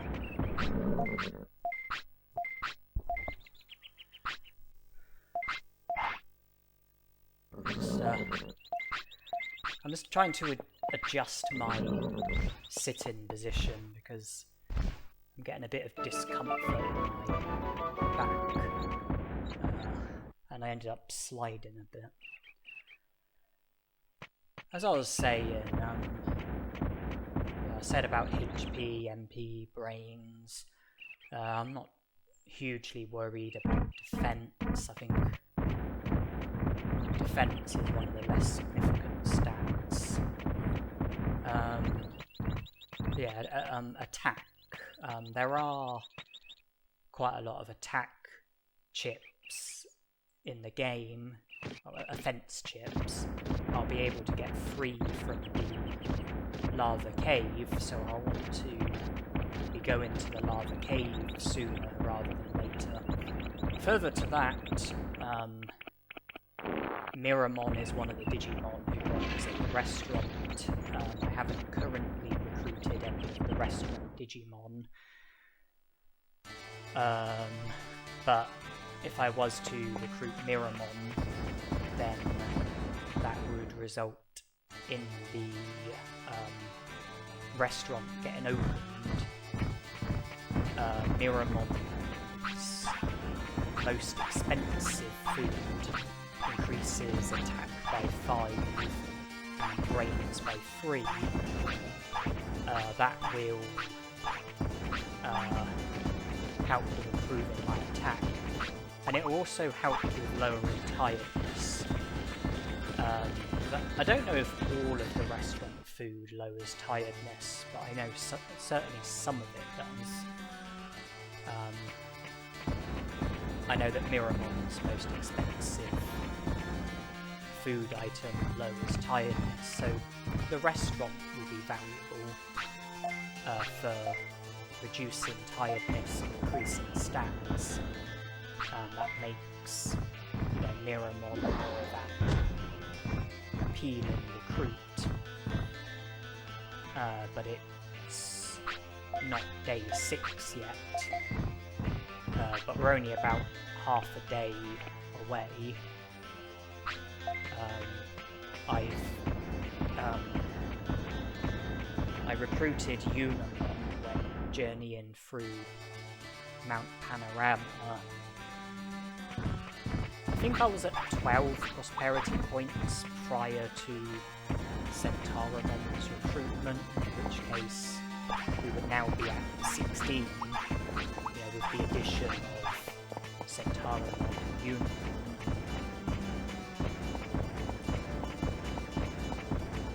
And the reason why I'm coming to the Gecko Swamp is...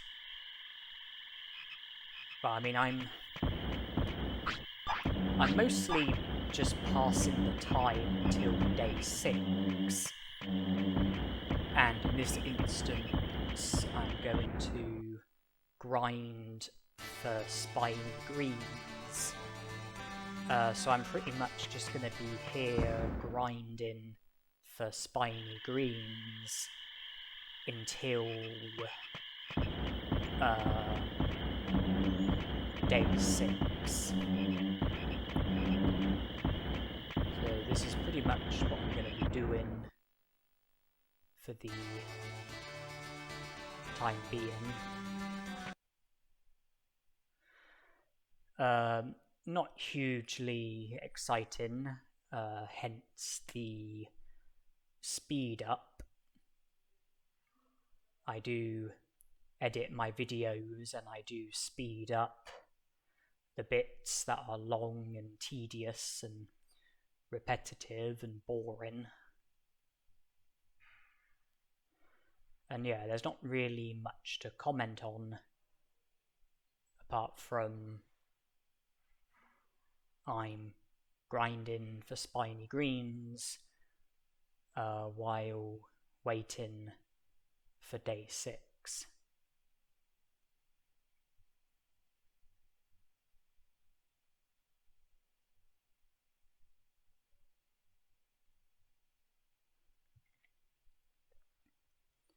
Okay, Greymon wants to sleep, so I'm now going to need to produce an animation each time I'm approaching a new hour.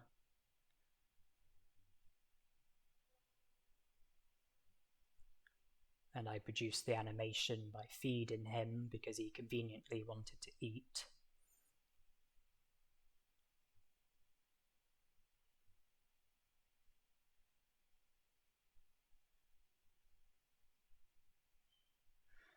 He'll probably need the toilet at some point. Okay, he does now, but that's okay. There's a toilet just there.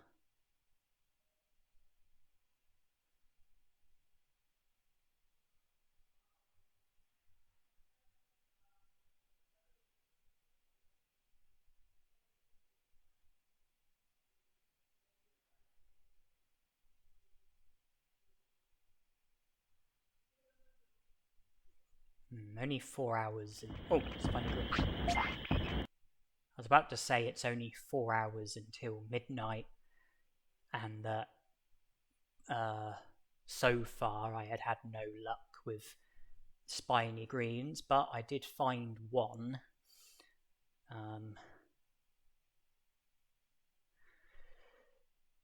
And, that's better than nothing.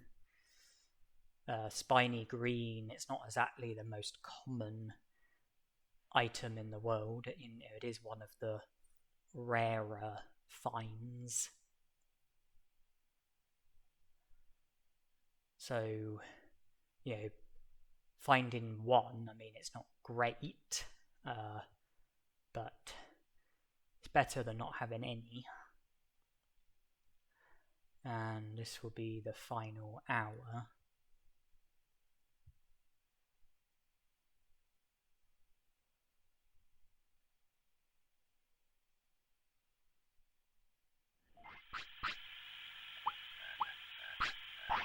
Okay, well, I found one spiny green.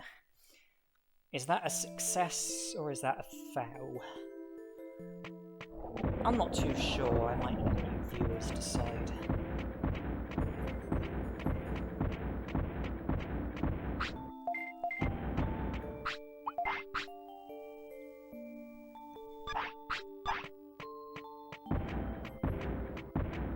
Bringing our focus back to the present, I now have access to the lava cave,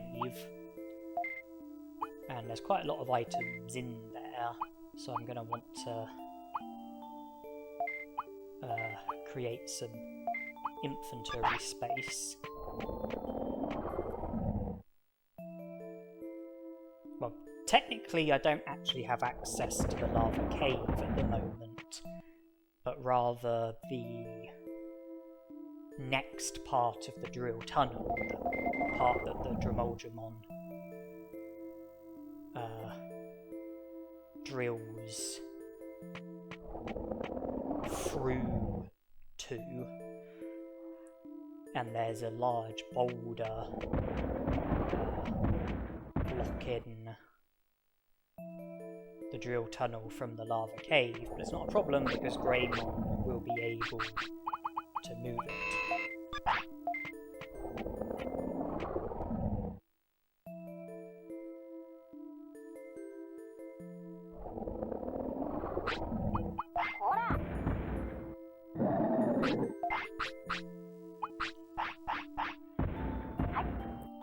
And you can probably tell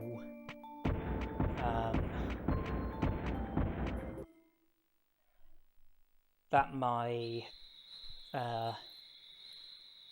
tiredness became a problem and I had to reset and reduce my tiredness. I used the happy mushroom and I'm pleased to say that I didn't get sick from it. Yeah, the boulder in the drill tunnel, it can be moved by champion Digimon, it can be moved by ultimate Digimon. It can't be moved by rookie Digimon or in training Digimon or baby Digimon. So when you have access to the next part of the drill tunnel, it might not technically be true to say that you have access to the lava cave, because your Digimon might not be able to move the boulder. But I know that Greymon will be able to move it, so I do essentially have access to the lava cave.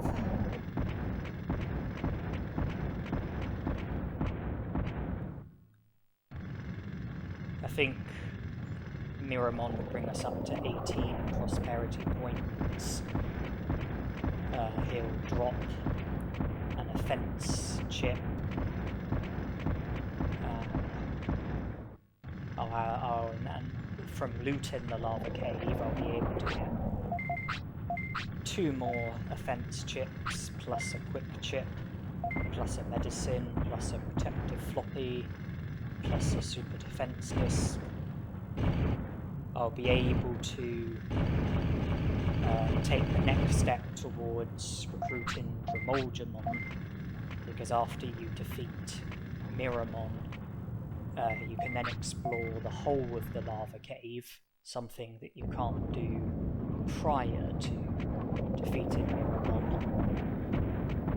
And the Drimogemon that we just passed will be in the lava cave, digging, and if we speak to him and then come back 3 days later, he'll be done digging and he'll join the city. It's day 6 at the moment, so day 9 will be 3 days later when it will be possible to recruit Drimogemon.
The recruitment of Mirrormon has also progressed towards the recruitment of Leomon, because in order to be able to recruit Leomon, you have to give him his Ancestor's Stone, which can only be obtained from Leomon's Ancestor's Cave, which is within the drill tunnel. But in order to have access to Leomon's Ancestor's Cave, you need to have a minimum of 45 prosperity points, and you also need to have recruited Mirrormon.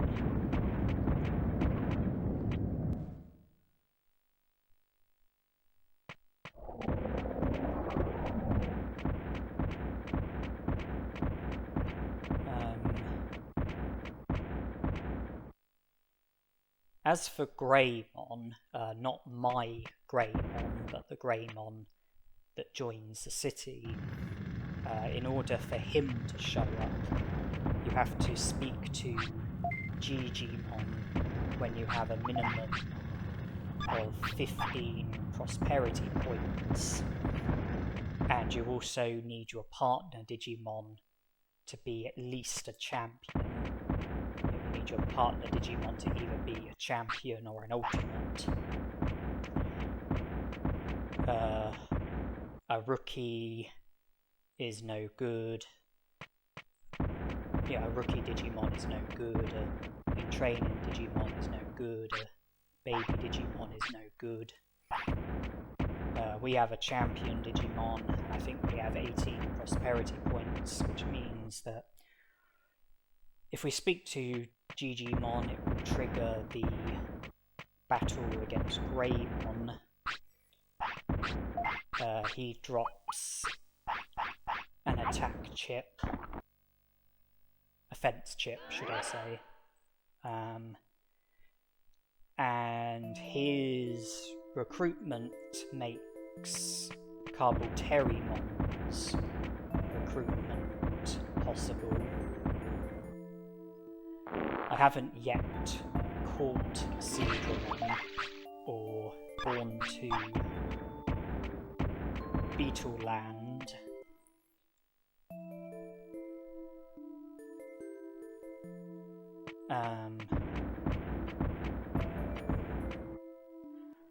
Agumon, there are no initial requirements for his recruitment apart from having access to Beetle Land. But Cherrymon, in order to be able to recruit him, you also need to have recruited Greymon. So I do have Greymon on my mind. I have Prominence Beam on my mind. I have Meltdown on my mind.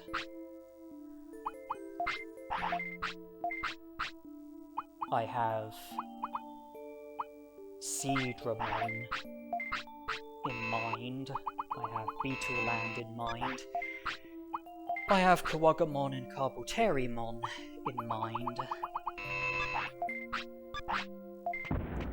Another technique that I would like to learn is Muscle Charge, and I will aim to learn it from the Mud Frigimons in Mount Panorama.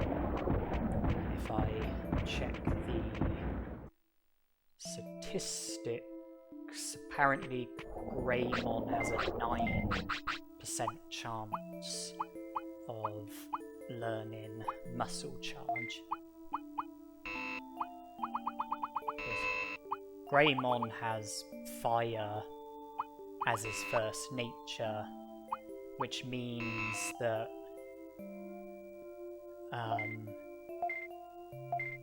it's easiest for him to learn fire techniques. He has fire as his first nature, battle as his second nature, air as his third nature, which means that for Greymon, learning fire techniques is easiest for him because fire is his first nature. It's less easy for him to learn battle techniques because that's his second nature. It's even harder for him to learn air techniques because that's his third nature.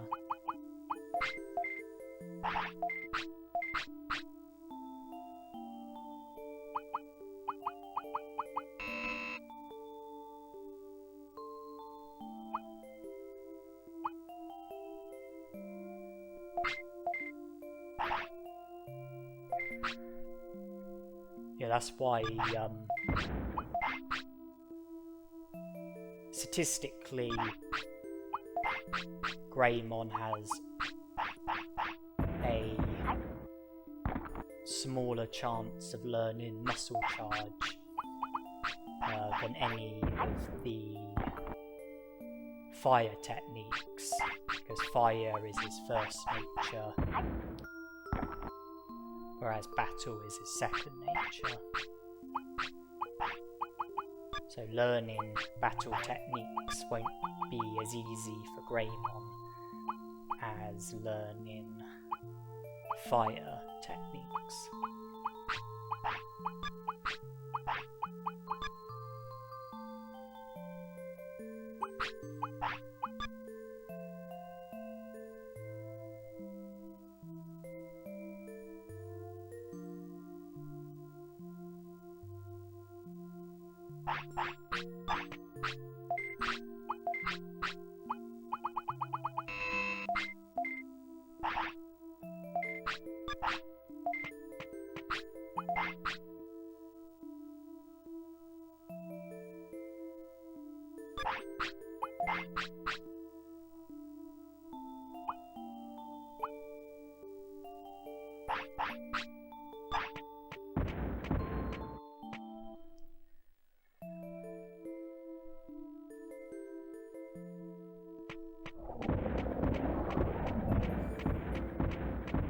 With 300 brains, I would be able to do a maximum of 4 muscle charges during battles.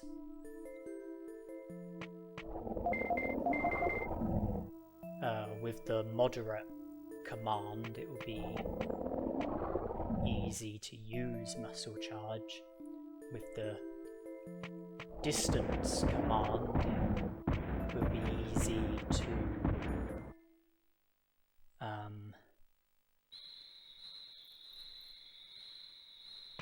not use muscle charge at the wrong times. I wouldn't want to attempt to use muscle charge while an opponent is attacking, and then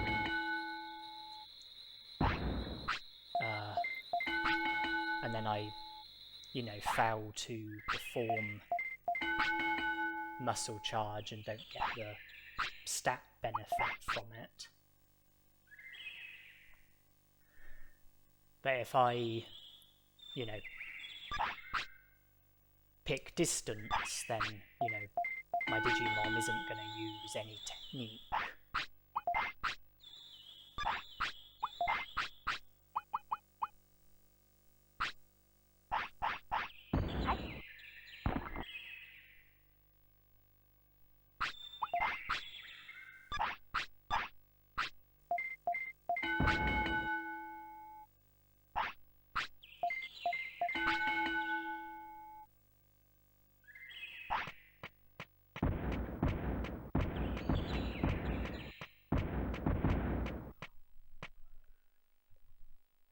I was a bit nervous about my speed. My speed did seem a bit low to me, especially if I'm going to be... if I'm planning on using techniques like Meltdown and Prominence Beam.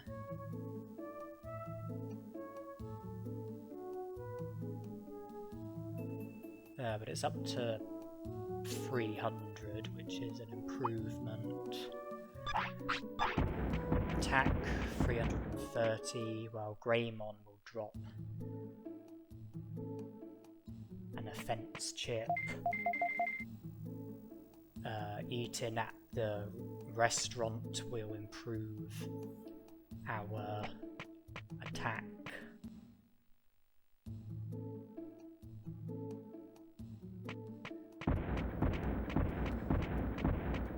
And if we learn muscle charge, then even if with our current stats we wouldn't be able to get attack up to the maximum during a battle, we will at least, be able to get it high enough in order to do good damage in battles.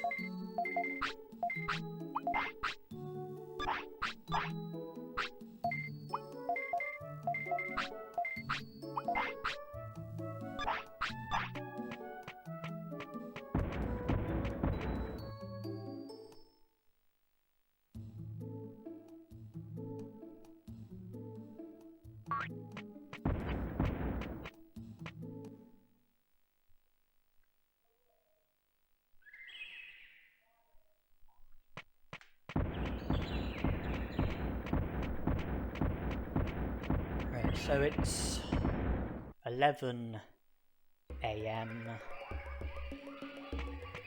Centarumon is available at 2 points each day. 8 AM and 5 PM. We're past one of those points, but before the other point.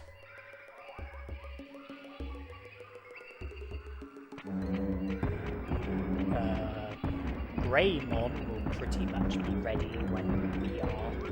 Meteormon will pretty much be ready when we are. Mud Frigimon will pretty much be ready when we are. The Monochromon lookalikes in the Dino region will pretty much be ready when we are. And speak of the devil, those are the Digimon that we are going to be next encountering, because I have already said I would like to try and learn Prominence Beam. So here we go.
Prominence Beam learned.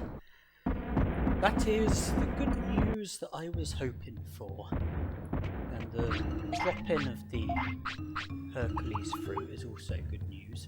Increases attack by 20. I mean, I'm more pleased about learning Prominence Beam.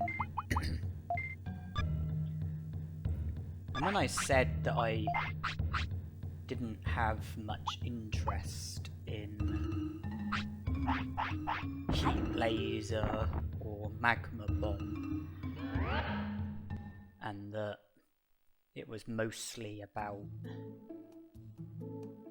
helping with learning Prominence Beam and Meltdown, I guess I might have been a tiny bit mistaken, because I did use Magma Bomb in the battles when trying to learn Prominence Beam.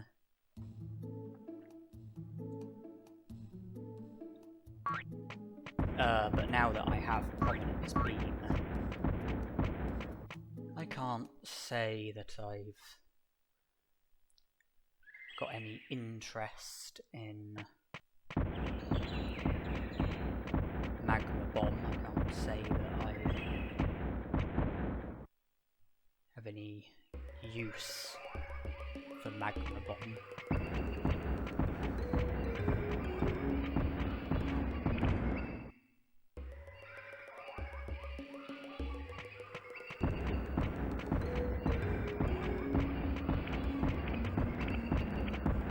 Anyways, I've learned Prominence Beam, I've saved. So how about we try and learn Meltdown?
Well, statistically, it's unlikely I will learn Meltdown. And I'm pleased to have found a Happy Mushroom. And I don't want to lose the Happy Mushroom. I don't want the Happy Mushroom to go to waste. Had I carried on and battled Meteormon, then I probably wouldn't have learned Meltdown, and then probably would have had to have reset. And then I'd have lost the Happy Mushroom.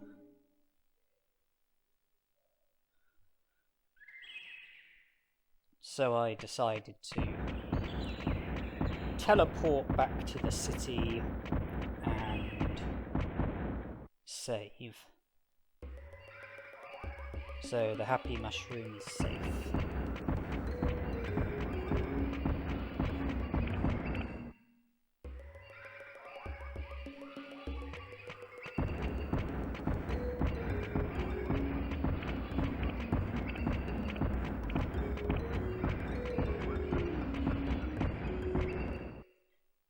You know the battle between Greymon and Tyrannomon? I said yellow versus red. Am I right in thinking that red and yellow are both the names of Pokemon games?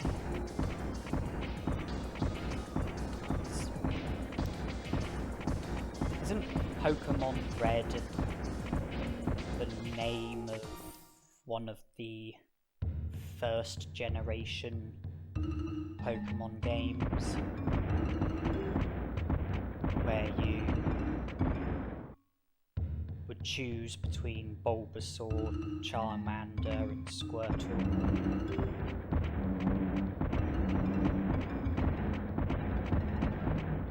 And then isn't Pokemon Yellow also the first generation,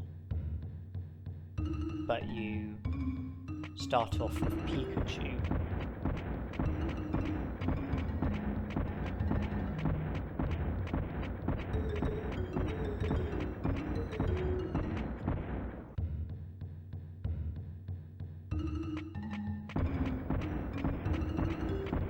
So, yeah, when I said yellow versus red, I guess I inadvertently made a Pokemon reference.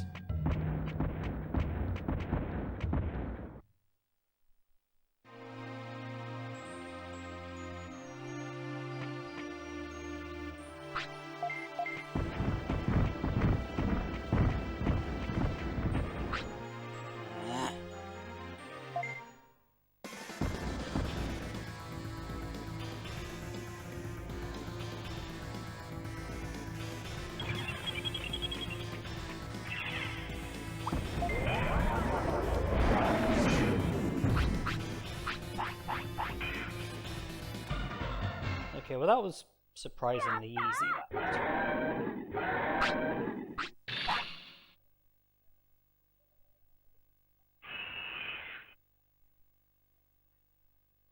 I'm surprised by how powerful Prominence Beam was. Surprised by how much damage it did.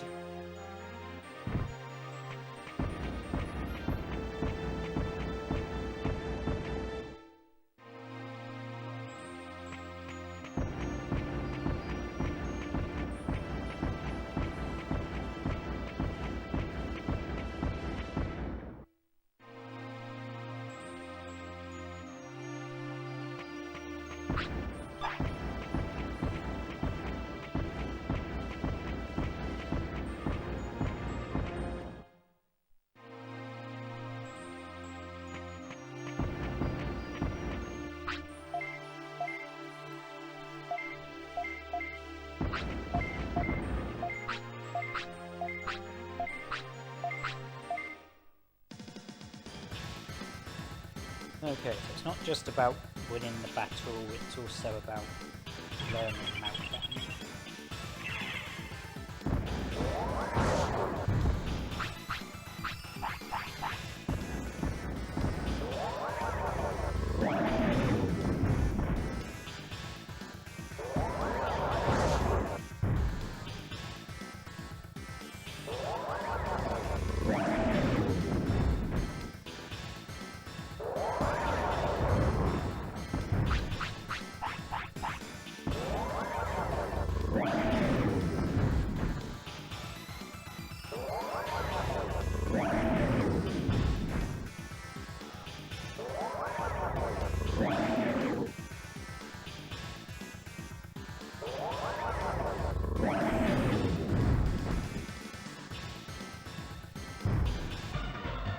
Meteormon down.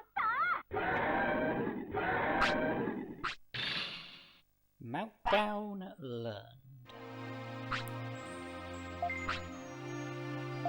Now I don't rush through the text.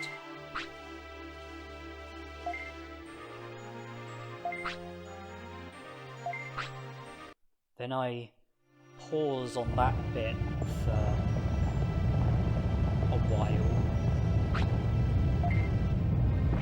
but edit the video and speed it up so that it's only brief for you viewers. It's just, I don't know if it's just my version of the game, but the game, for me, can freeze after the dialogue with Meteormon.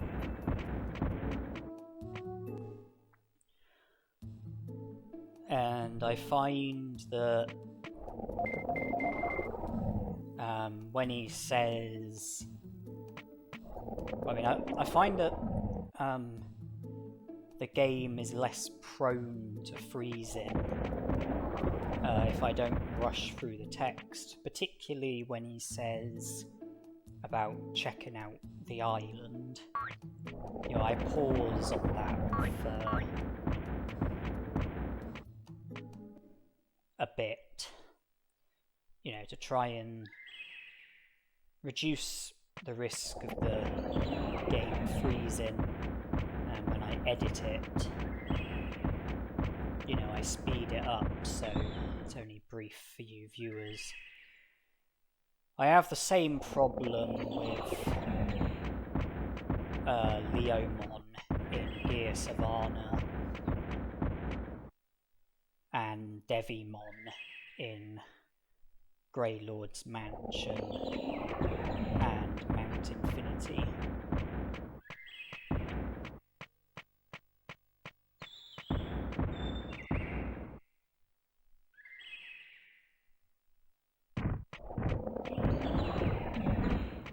Now it's 5 PM, which means Centarumon will be at the Dragon Eye Lake. I've come here to catch Centarumon.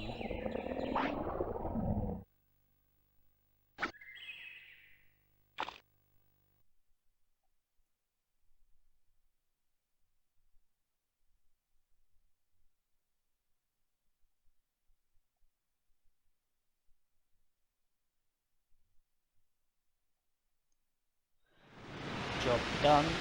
I will request friendship. That will give me 2 prosperity points, because even though Centarumon doesn't join the city as such, you still get the 2 prosperity points for him. He gave me the blue flute, which means that I can go to Beetle Land at any time. But I chose not to go to Beetle Land there and then,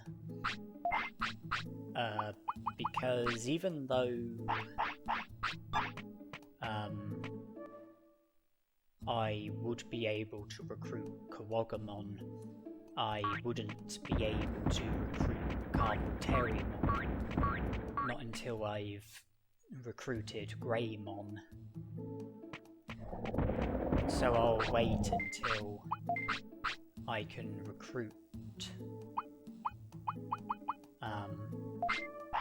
both Coelamon and Cherrymon before I go to Beetle Land. I just wanted to you know,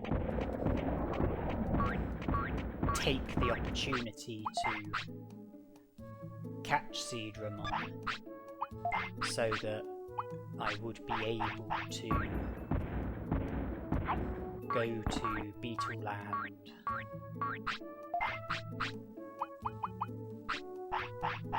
you know,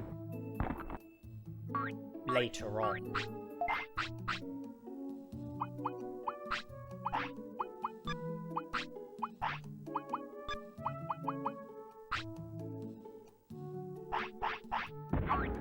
And the blue flute, that makes the hair grower irrelevant, hence why I sold it.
Okay, well, with Prominence being learned and Meltdown learned, I would now like to attempt to learn Muscle Charge.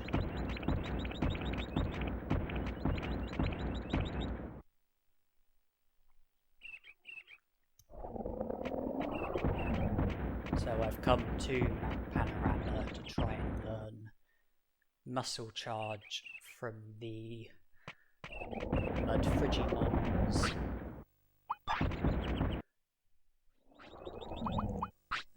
Remember, I don't want to be entering a new hour during a battle. So I'm going to be working around that while getting into battles and pursuing Muscle Charge.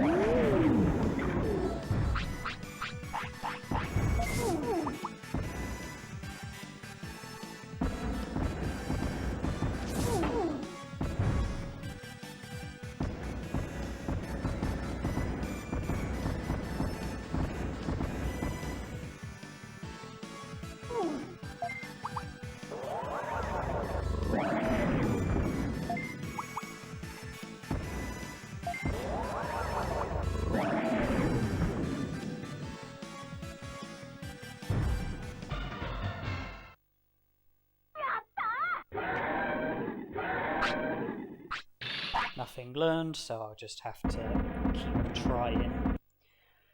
I mean, it would be easier to learn Muscle Charge with a Digimon who has Battle as their first nature.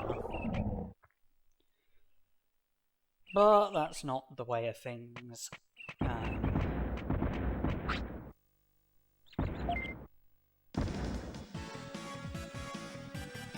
So we just have to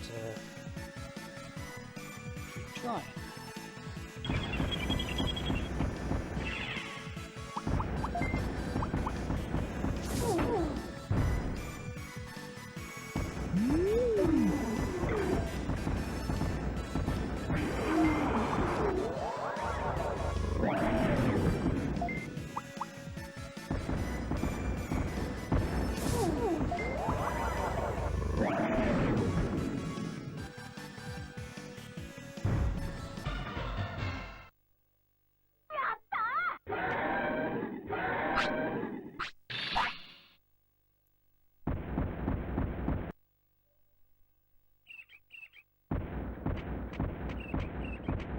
I mean, the snow Agumons in Friesland, they can use muscle charge.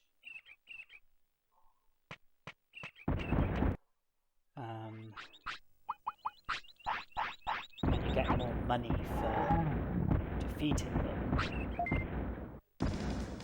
But I think the snow Agumons are only daytime Digimon. I don't think they're nighttime Digimon.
Probably noticed that,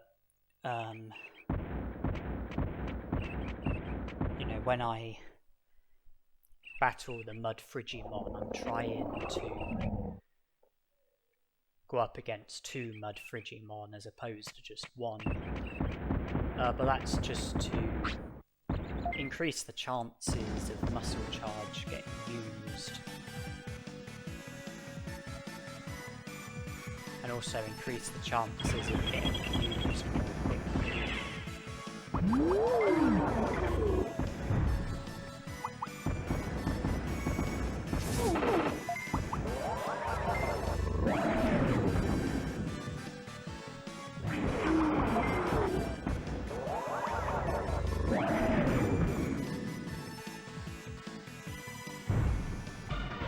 Of course, getting used is only part of the job.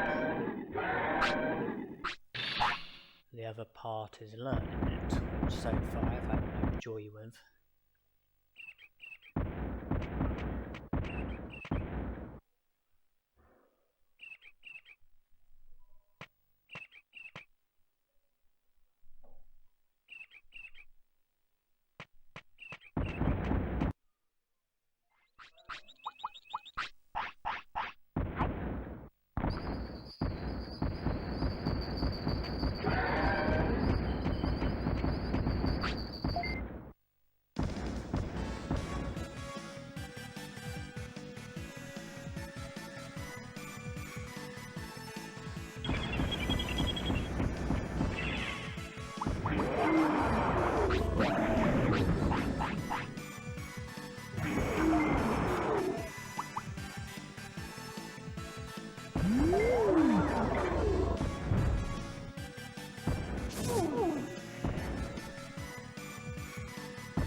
Oh, the music. Sounds a bit like crickets chirping, doesn't it?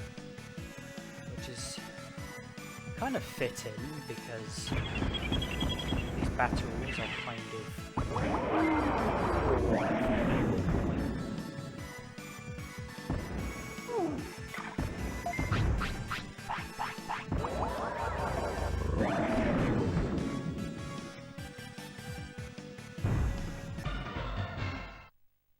and uninteresting.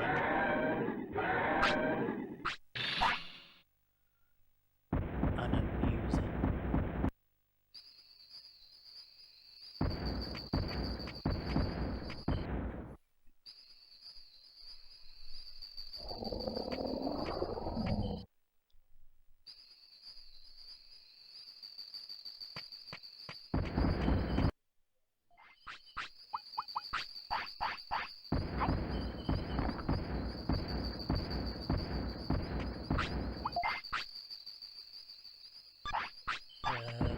Sure why I fed Greymon,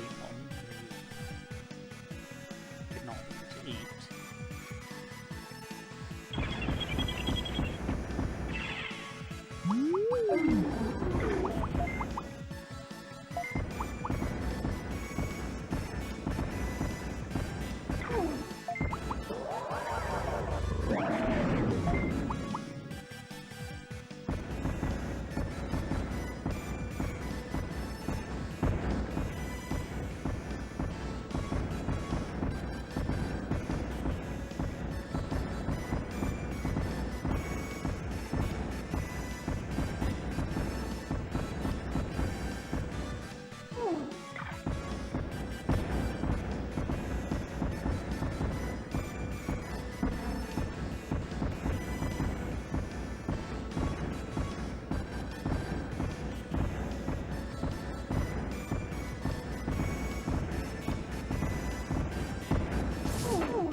Okay, well that battle was quite long-ass in comparison to the others. But it's paid off because I've learned muscle charge.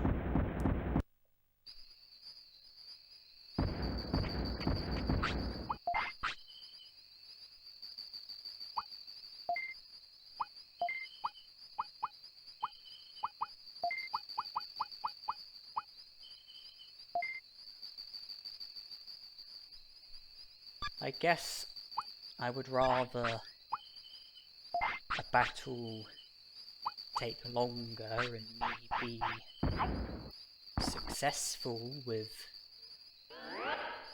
learning a technique that I'm interested in, rather than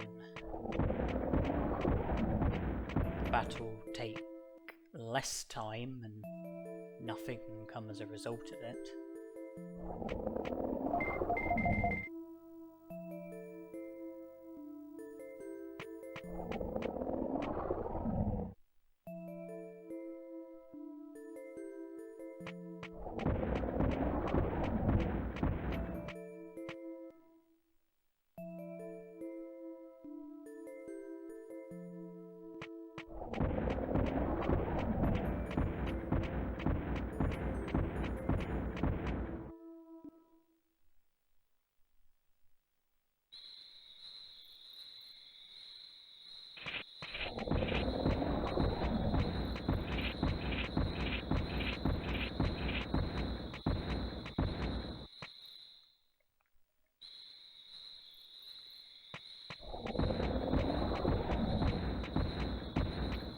Well, I had a lot of battles, and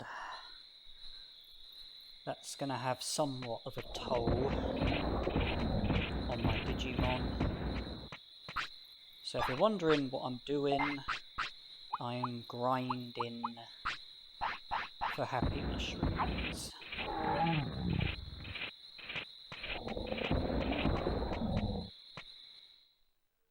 I understand that they are less effective than spiny greens, and they also come with the risk of sickness, but HappyMushrooms are a lot more common than spiny greens. Oh, speak of the devil.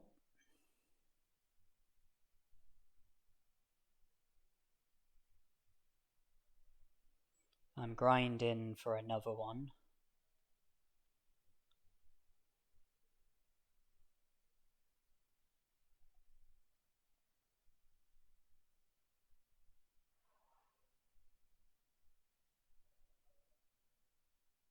And I get another one.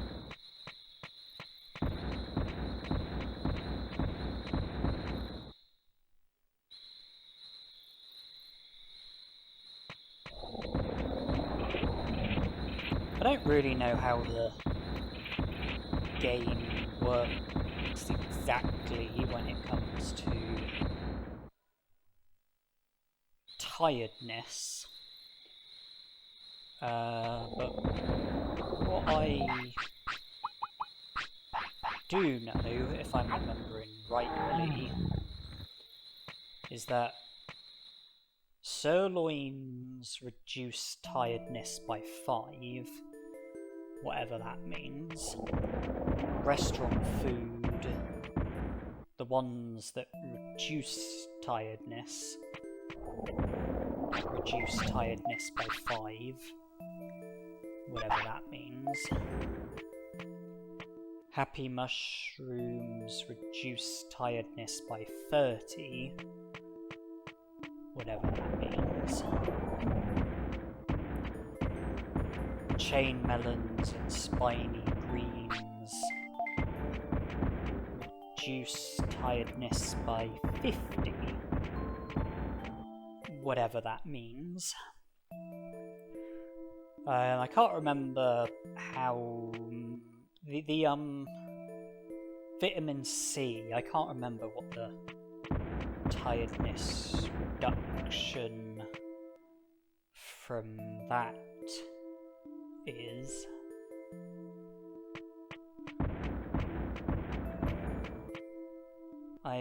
have a feeling resting in Digimon's house reduces tiredness by 10, and that resting in the clinic reduces tiredness by 20.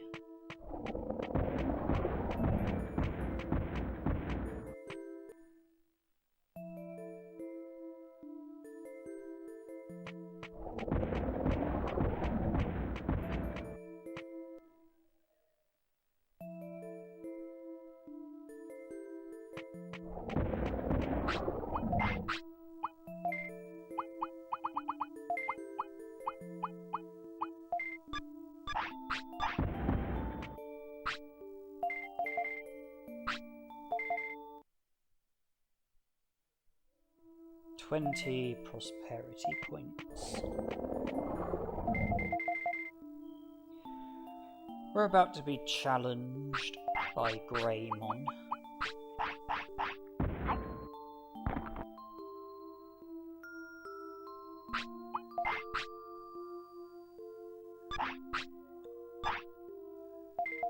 Tiredness down by 30.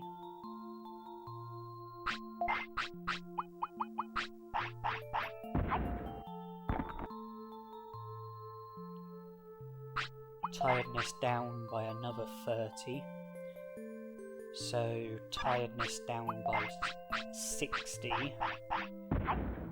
Which I think is the equivalent of 3 rests at the Centaur Clinic,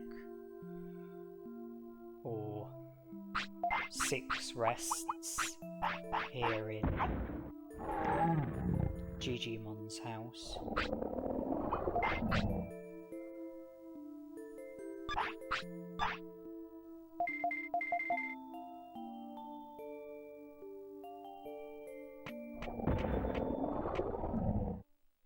Wow, 377 strength, plus 4 muscle charges,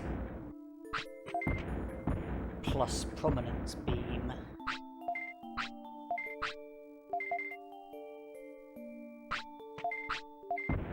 We should be able to do significant damage.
Okay, judging by the numbers, I think our attack was put to the maximum from the muscle charges. So even though our attack is under 400, I think the muscle charges is enough to bring it to the maximum during the battles.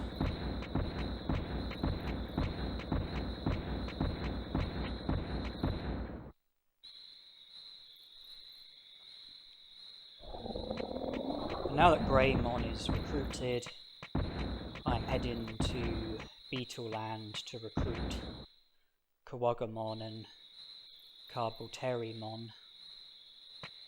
We were at 20 prosperity points. Greymon's made it 22. Kunemon and Cherrymon will make it 26.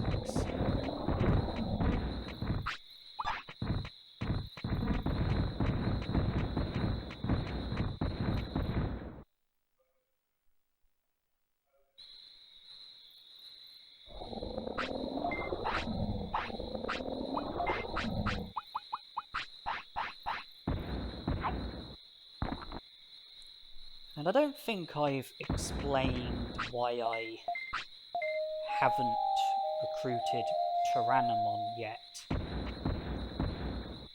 despite defeating Meteormon. The reason being is because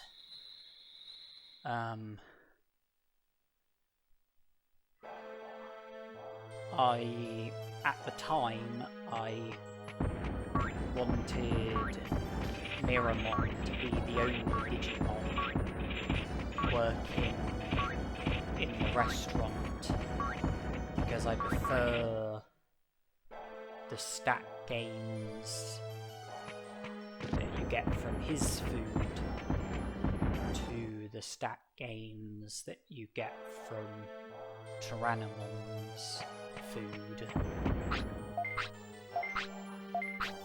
I didn't recruit Tyrannomon because I wanted Miramon, for the time being, to be the only Digimon working in the restaurant. But when it comes to Tyrannomon's recruitment, the hard parts are out of the way. I've defeated Tyrannomon and Meteormon. All I need to do is return to the Dino region, speak to Tyrannomon, and he'll join the city armies.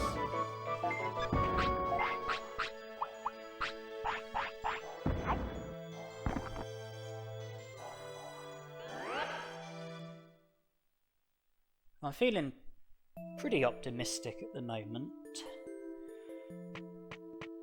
You know, I haven't done any sleeping or resting in this challenge, but I've been able to keep tiredness down.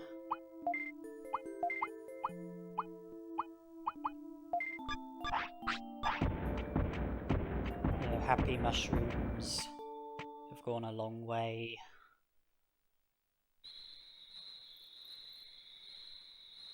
Spiny green restaurant food, and with Meltdown, Prominence Beam, and Muscle Charge, and the ability to put my attack up to the maximum with it.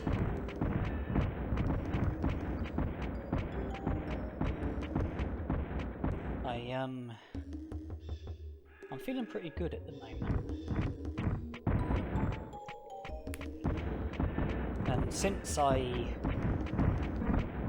think I have the ability to put my attack up to the maximum during battles with Muscle Charge, that does make increasing our attack stat less significant than how significant it would be if we weren't able to get our attack up to the maximum during battles. Therefore, I've decided that now is the time to recruit Tyrannomon. I think I value Miramon's restaurant food less than I did, so I don't think I'll begrudge having Tyrannomon join the restaurant. And with Tyrannomon, well, once we recruit Tyrannomon, Nannymon will spawn on the spot that Meteormon was on.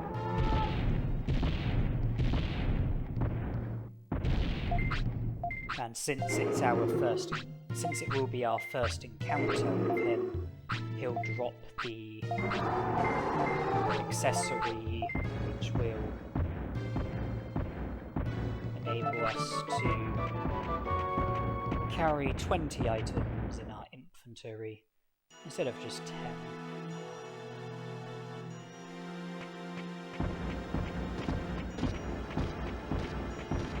It'll also be the first step towards recruiting Nannymon. One of 5 steps in total.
Since I can't rest or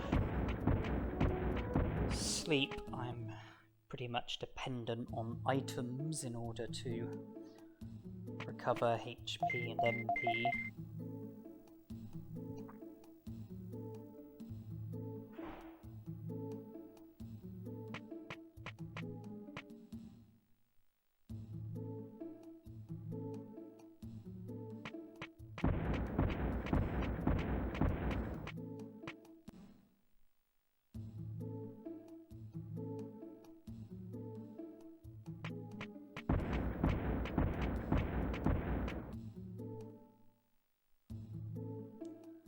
Hence the medium MP.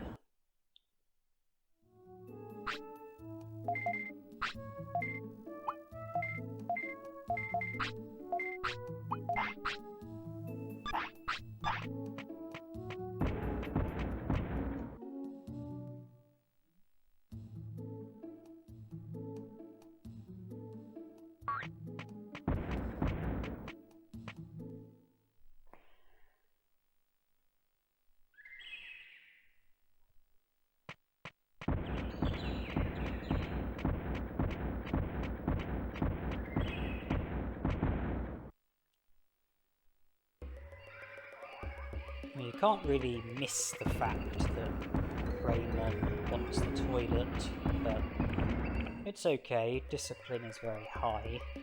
He'll hold on long enough in order for us to reach the toilet here in the tropical jungle.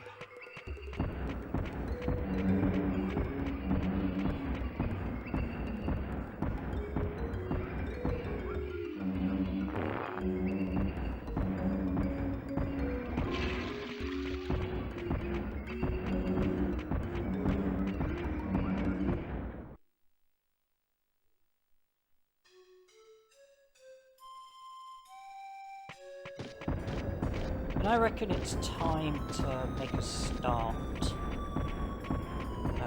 with Agumon's recruitment.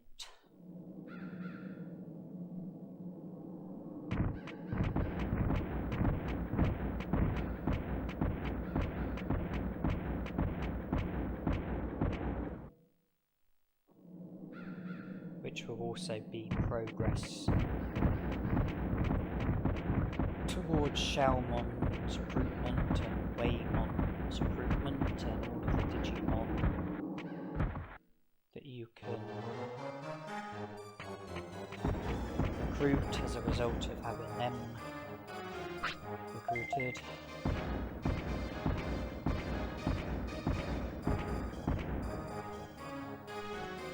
And I think Meltdown will serve us better in a battle where there are multiple opponents.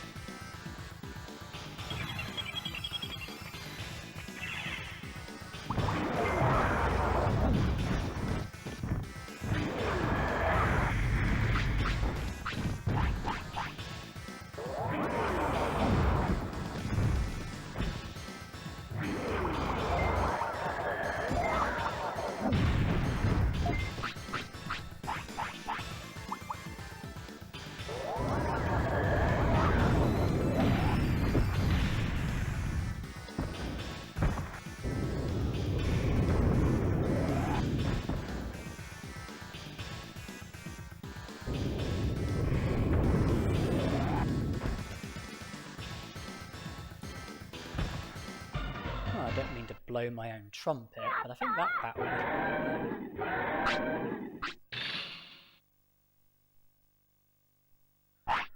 Ooh, I learned Fire Tower.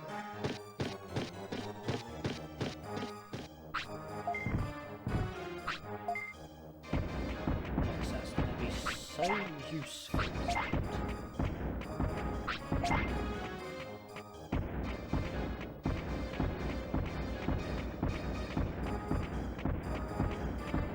Who's gonna bother using Meltdown Prominence Beam when you have the breathtaking Fire Tower?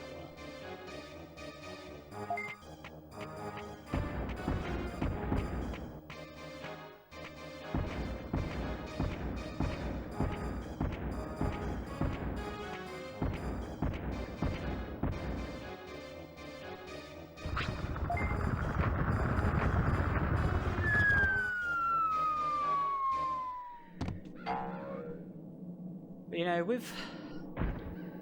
I feel that with the natures, you usually have like one or two techniques which make the rest of the techniques from that nature totally obsolete. I mean, with Meltdown and Prominence Beam, you don't really need any of the other fire techniques. If you think about ice, you know, with Ice Statue, you don't really need any of the other ice techniques.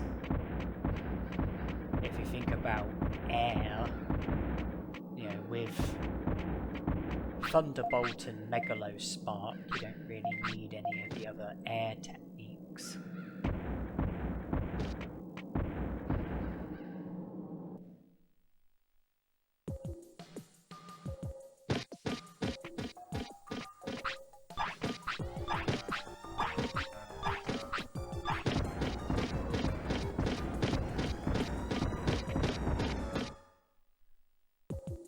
I guess the point I'm making is that with each of the natures, most of the techniques kind of suck in comparison to the best techniques.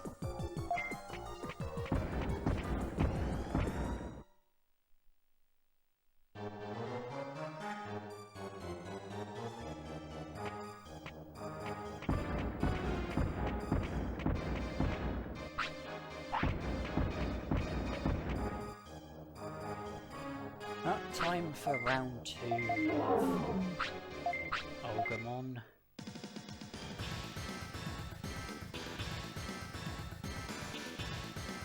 I don't think it will prove to be much of a challenge.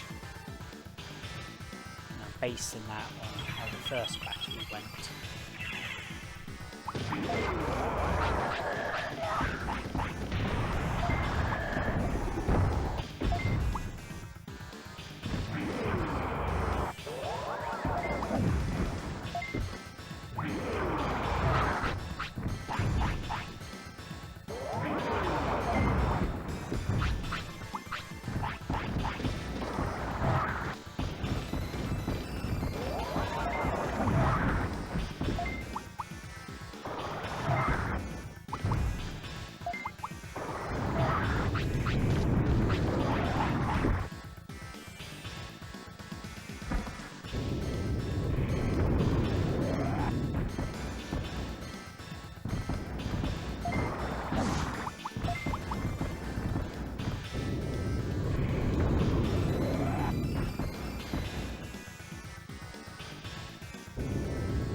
Predictably, they all went down easily enough.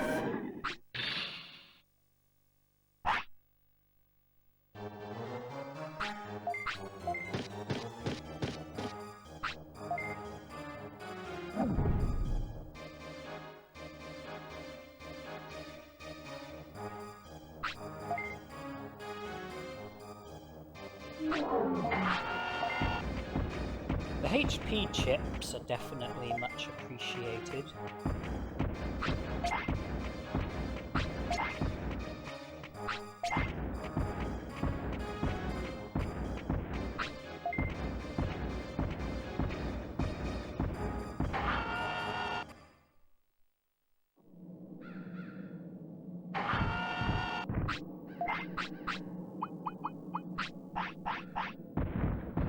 Having defeated Agumon for the second time, I now have access to the whole of the fortress, which means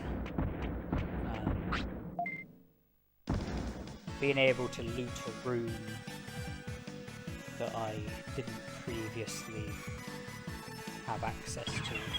Gotta defeat Cherrymon first.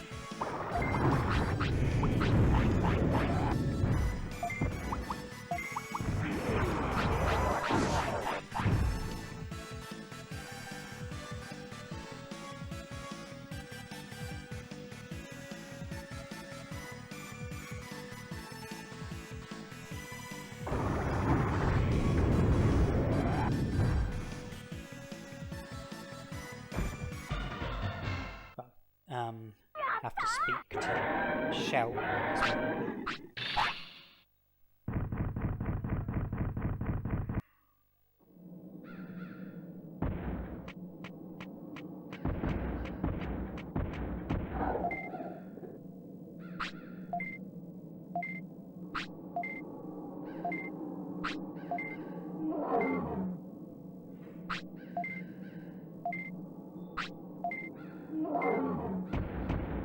Okay, so backtrack to the Ogre Fortress, collect the items,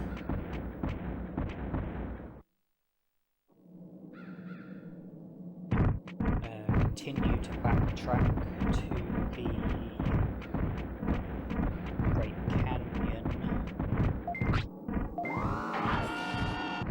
recruit Cherrymon.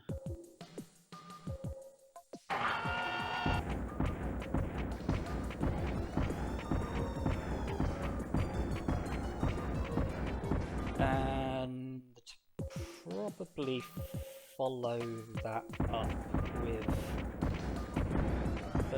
Drimon's recruitment.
Prominence Beam is probably a better choice of technique when you're against just one opponent. It's faster.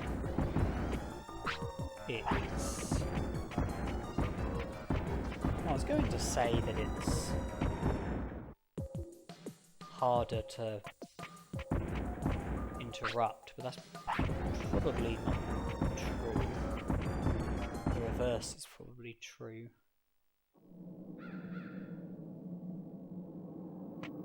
Well, Prominence Beam is faster, it's a bit stronger, and costs a lot less MP. We can definitely agree on that.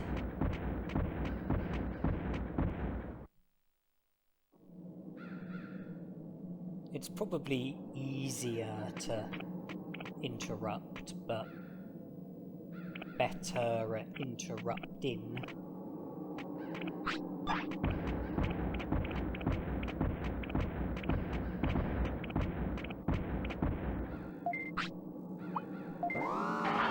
And it's less good against multiple opponents. But then if you're not against multiple opponents, then that's not really a problem, is it?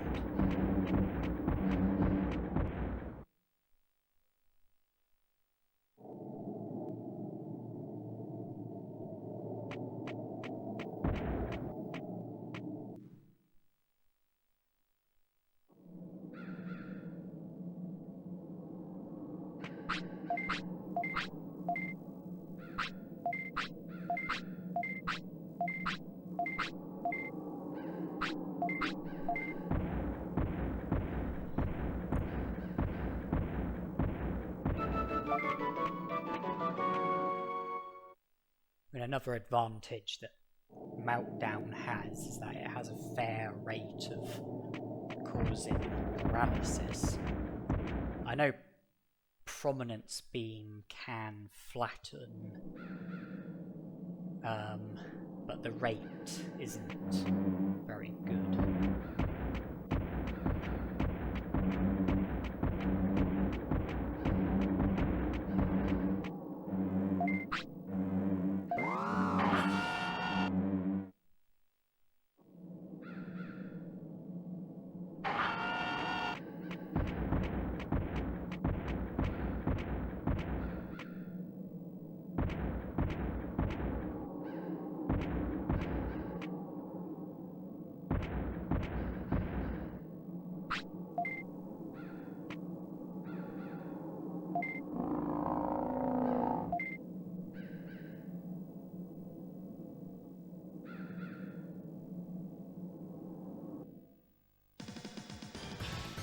Okay, this is where Ty's Digimon takes on Sora's Digimon.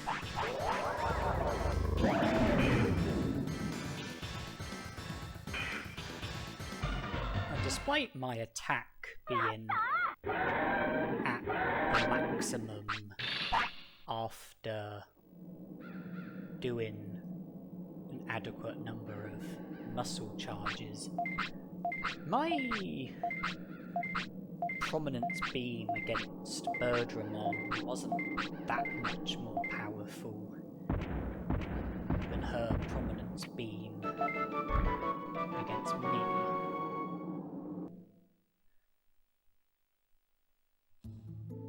Is that a suggestion that my defense sucks?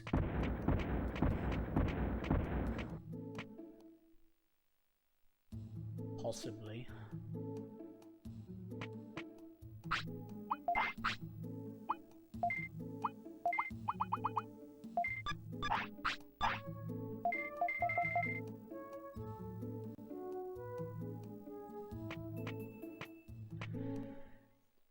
But as I've said, I'm not...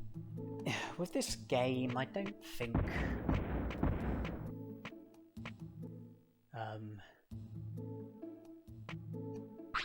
defense is as significant as some of the other stats.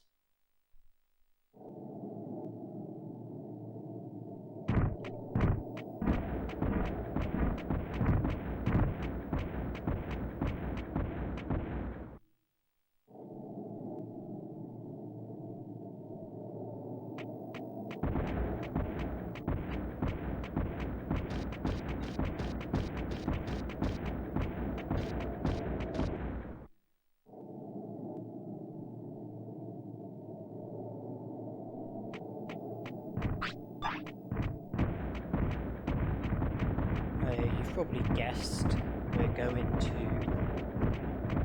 the Ice Sanctuary. We're going to be recruiting Agumon.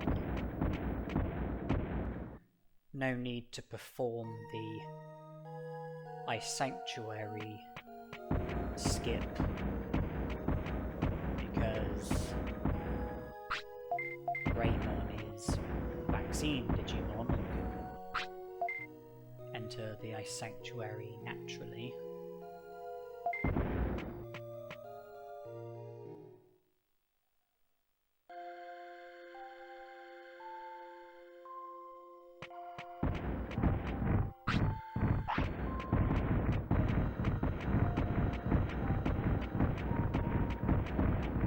I don't think I have any portable potties, and I really don't want to backtrack to the toilet.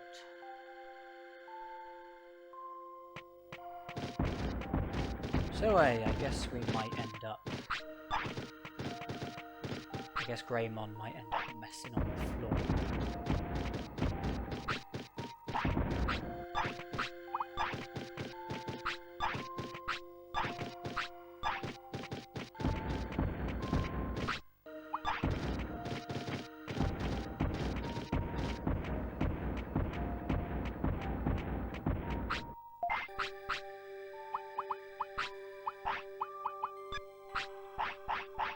From checking the inventory, it seems I was wrong about that. There's the portable potty that I collected in the Olga Fortress.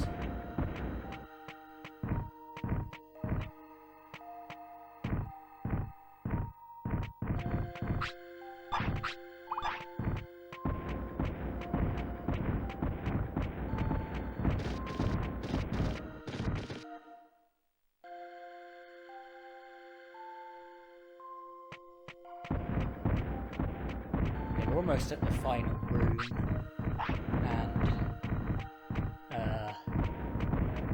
Meltdown should work a treat in this battle.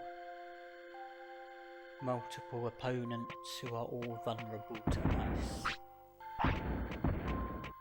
I mean, vulnerable to fire.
Agumon will result in Digimon's house becoming upgraded, which means that it will no longer be possible to rest in Digimon's house. And isn't that a real kicker in a challenge where resting is not allowed? Losing the ability to do something that I'm already not allowed to do. How will I cope? How will I move on?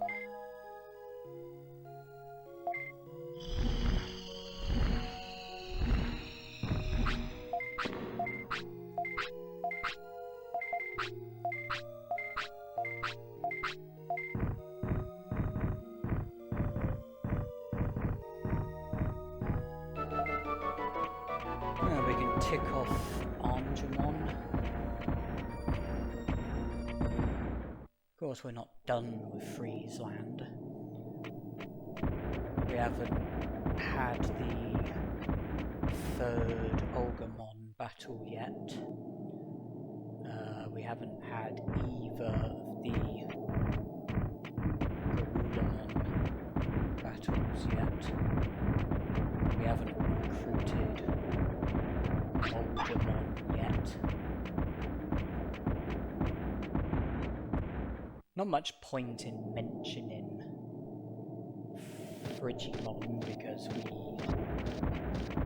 can't recruit him in this challenge because sickness is prohibited.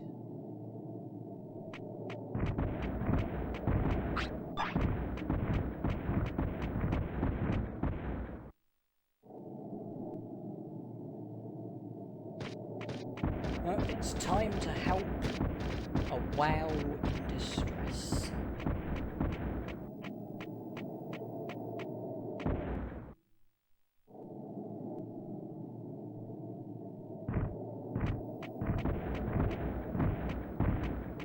Yeah, the third Agumon battle, which is the toughest out of the four of them.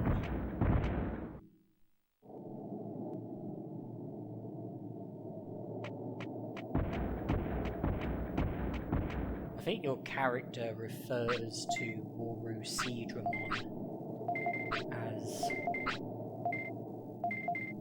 Agumon's bodyguard, which is strange because in the battle usually Cherrymon does serious damage against Agumon. You don't really need to defeat Agumon in this battle because Cherrymon essentially does it for you. And the Agumon always falls down very quickly. Usually the Agumon falls down next, and then Cherrymon is the last to fall down.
in this battle, I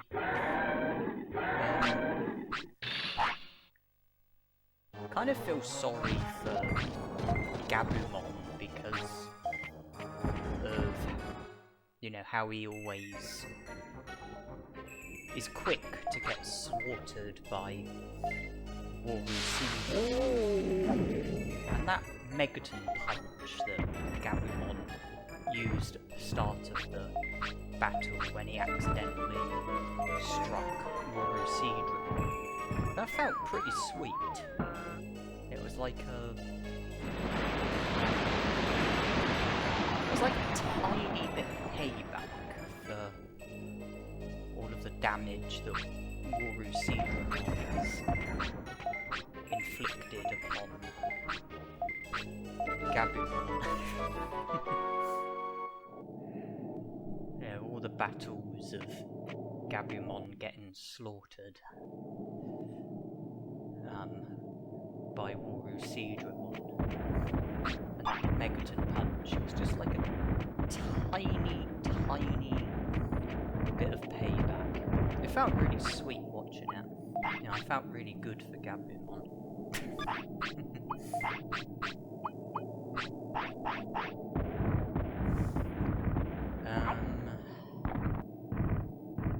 So with Waymon recruited, Nanimon will now feature at the Olga Fortress because the recruitment of Waymon is what causes Nanimon to feature at the Olga Fortress. It also means that Agumon will now be at the drill tunnel, and if I battle him at the drill tunnel, that will result in Agumon's recruitment. And of course it also means that I now have access to Factorial Town, where I'll be able to recruit Andromon, Guromon, Numamon, Metal Mumamon, and it's also one of the locations that Nanimon features at. But I won't be able to explore the whole of the Factorial Town at the moment because of the Guardromons who are in the way. You can only make it past them when it's midnight or midday. It's 5 PM, 7 hours until midnight. That will be my first opportunity to sneak past the guards and have access to the whole of Factorial Town. At the moment, the most I would be able to do in Factorial Town is recruit Metal Mumamon. So we've got time to do other things, such as having the first Garurumon battle.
don't know if I'll be up for the rematch tomorrow, or if I'll leave it until a later day, but it doesn't really matter. Coelamon will be available tomorrow. If I don't recruit him tomorrow, then he'll be available every other day until I do recruit him.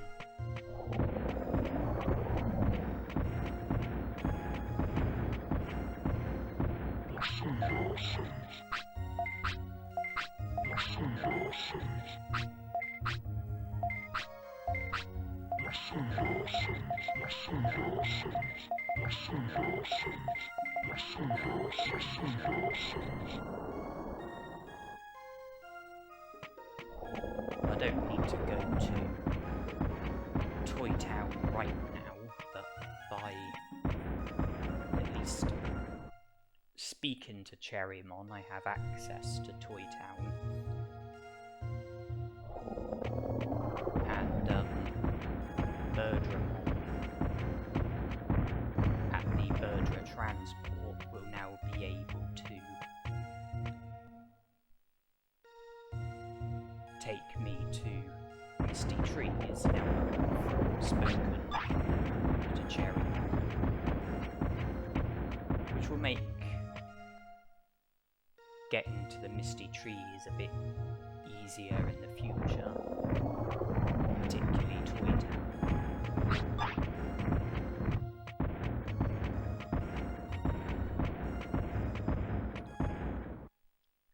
And as I was saying about Coelamon, you know, I don't have to have the rematch tomorrow, but if I win the first battle at least, I've made progress and the opportunity will be there.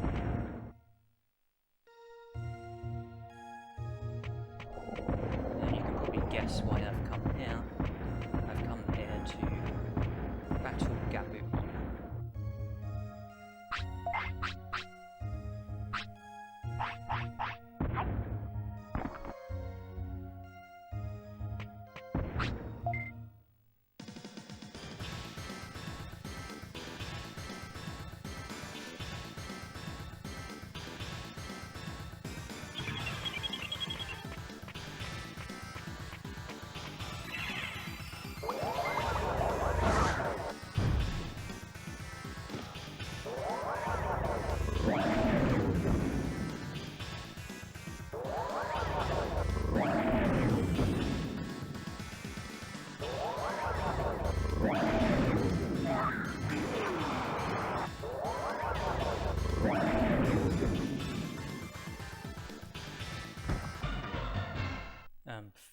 From here, I'll go to Gear Savannah because I haven't recruited Betamon yet.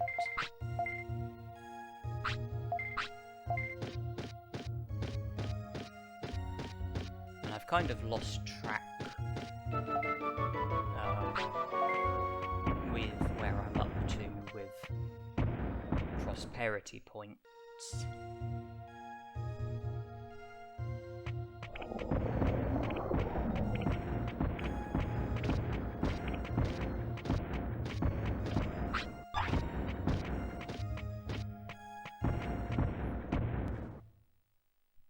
Me not being aware of how many prosperity points I've got, it won't affect my ability to recruit Betamon.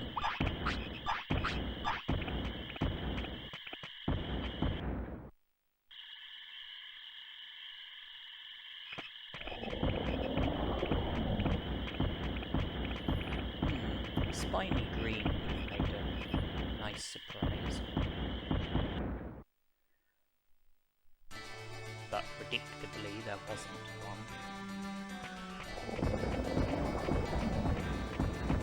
Made it would have been unlikely.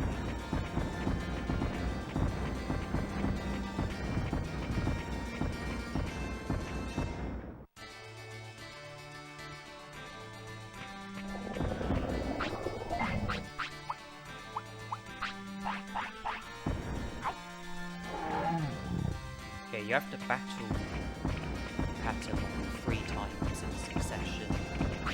Each battle consumes 20 minutes, so the 3 battles will combine to an hour, which means that I am going to enter a new hour during battle.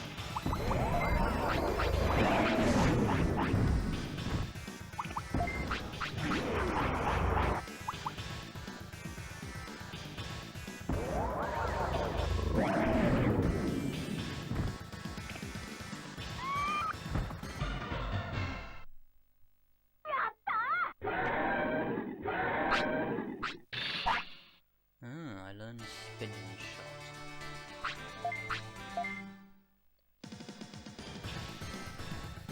That was not intentional, and probably won't prove to be useful. I doubt I'll use it.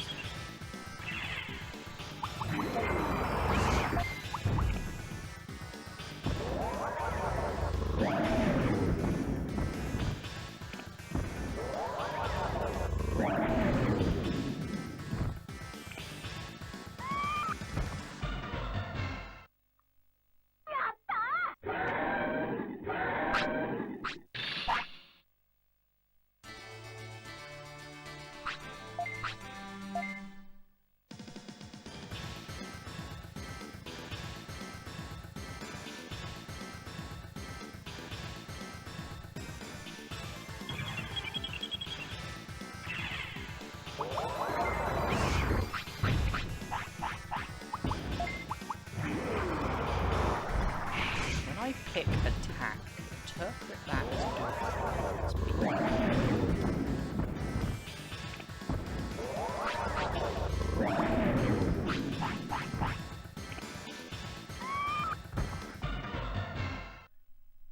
When I pick moderate, interpret that as do muscle charge.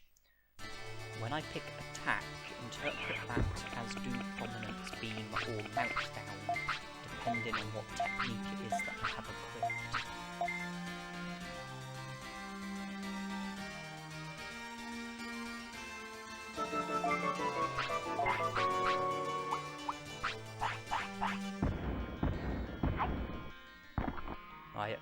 I didn't want to enter a new hour during a battle because of the complications with sickness, which I've mentioned before. But in that scenario it couldn't be avoided.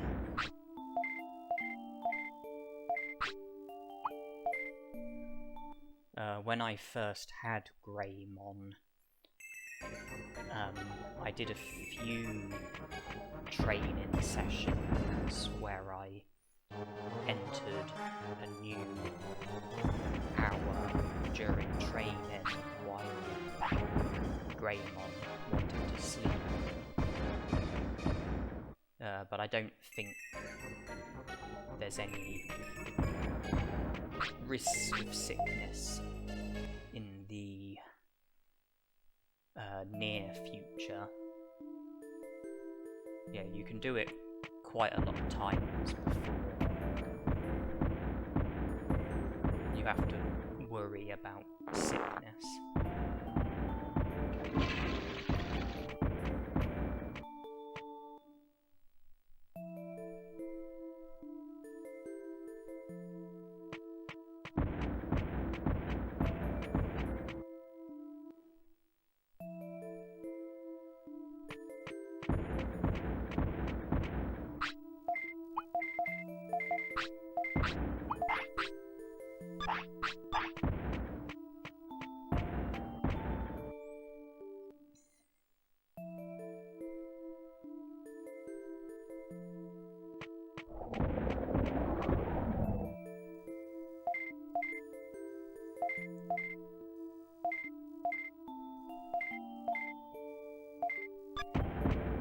Article number 2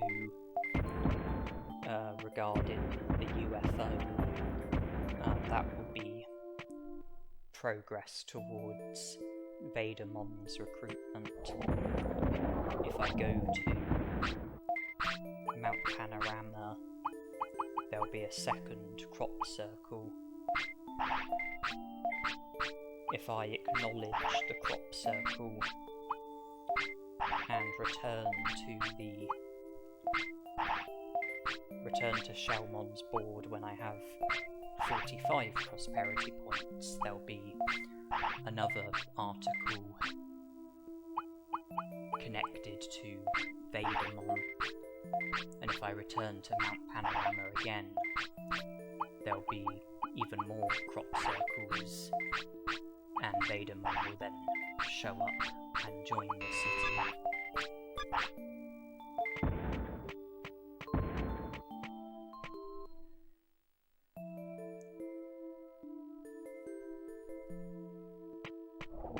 There's no mention of Otamamon, because I've not been to Greylord's mansion yet. In order for there to be the article about Otamamon and his alleged retirement, you have to have been to Greylord's mansion and aided Otamamon. And you also need a certain number of prosperity points.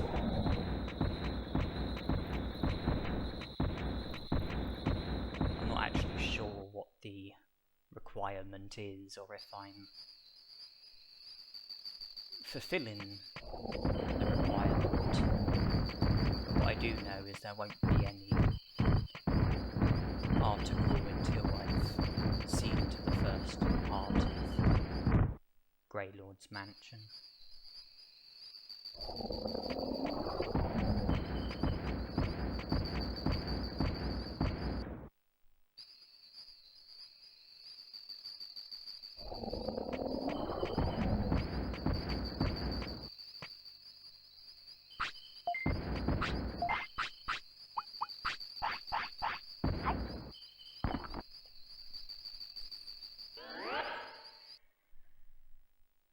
Well, it's only about an hour and a half until midnight.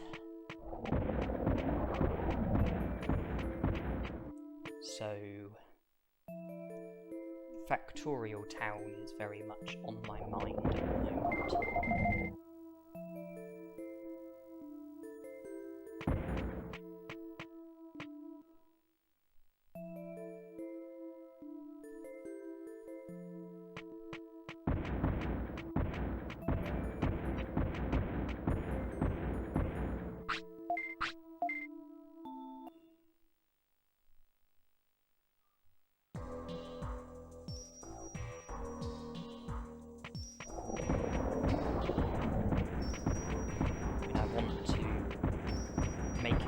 The guards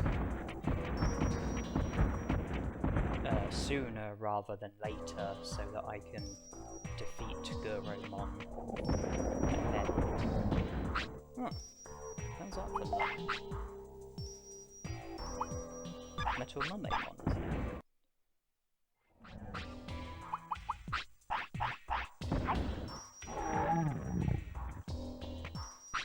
As I was saying,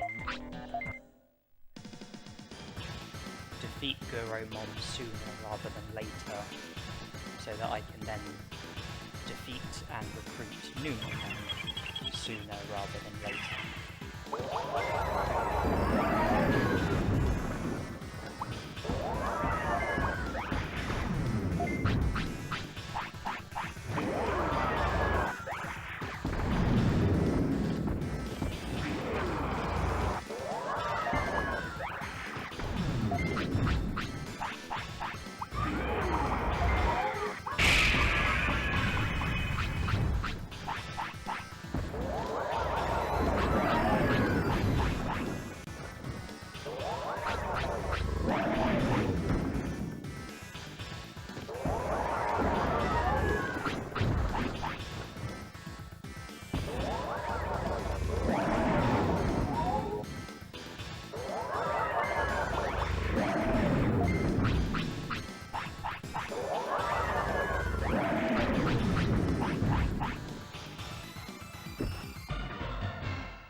Because after you recruit Kunemon, you then have to speak to Andromon, and he'll say about recovering data, and then after a certain amount of time has elapsed, if you return to Andromon, you'll be able to recruit him, recruit Cherrymon, and encounter Nanimon in the sewer. And I want to get the ball rolling with that as soon as possible, so that while I'm waiting for Andromon to recover the data, I can make other progress in the meantime.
Moved slowly because I didn't want to get into a battle with the Gardevoir by mashing the infantry and effectively playing the game in slow motion. If there was any movement for Gardevoir, then hopefully I'd have had the opportunity to avoid him.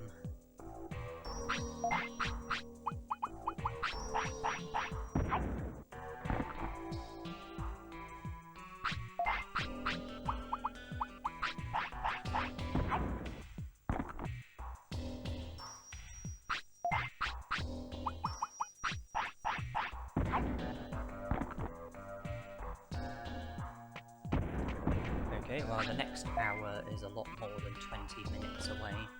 We're not going to be entering a new hour during this battle, so let's crack on.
So from here I need to speak to Andromon, then go to the sewer, defeat and recruit Biyomon, then return to Andromon, speak to him, and then come back once he's had long enough to recover the data.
The battle against Kunemon, the most insultingly easy battle in the game.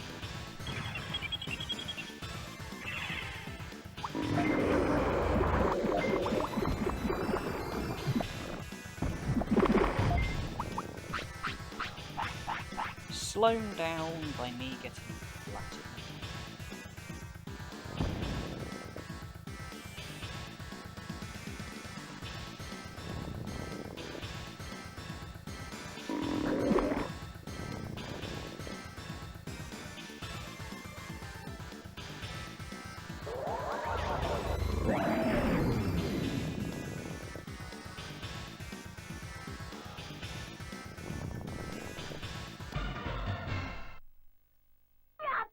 Okay, with Kunemon recruited, the secret item shop will now be open in the city, which means that Ninjamon will now show up on the Digimon bridge, which creates the opportunity for Ninjamon's recruitment and another 2 prosperity points. I want to be making progress towards 45 prosperity points, because that's the requirement for me to have access to Biyomon's Ancestor's Cave, as well as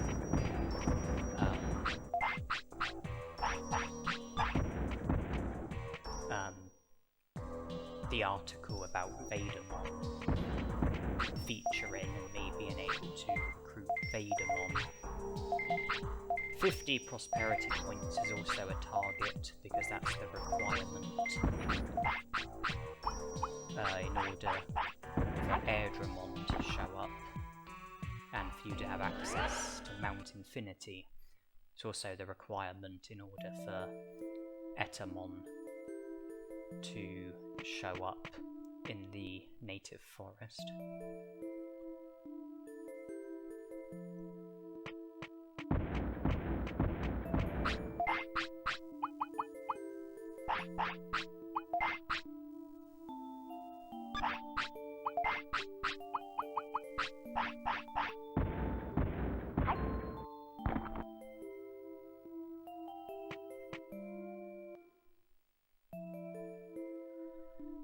And getting Drimogemon to show up is kind of similar to getting Greymon to show up, in that you have to speak to Digimon when you have a certain number of prosperity points, and when your partner Digimon is either a champion or an ultimate. But for Greymon, the required number of prosperity points is 15, whereas for Airdramon it's 50.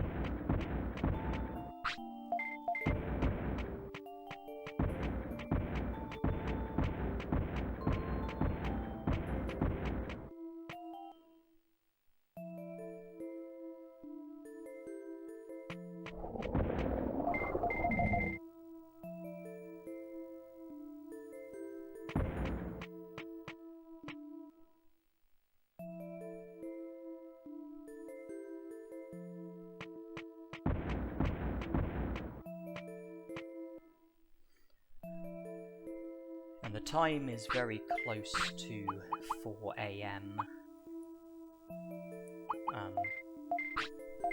Coelamon features in the misty trees between 4 AM and 6 AM.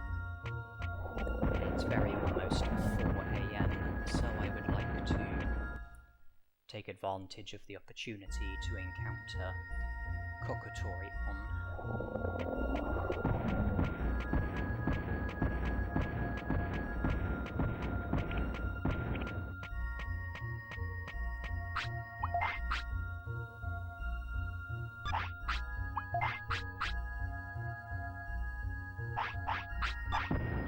I'll just loiter here until it's 4 AM.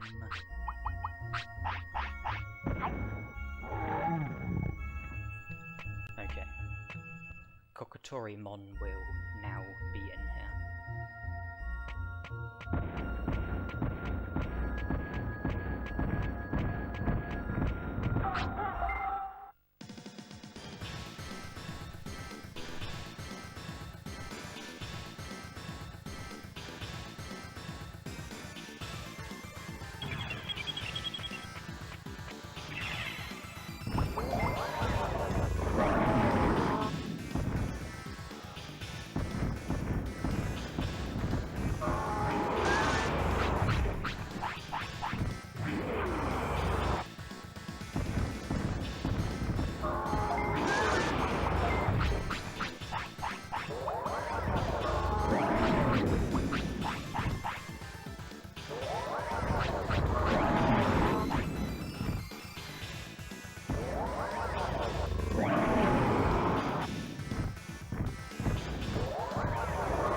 Bird is down.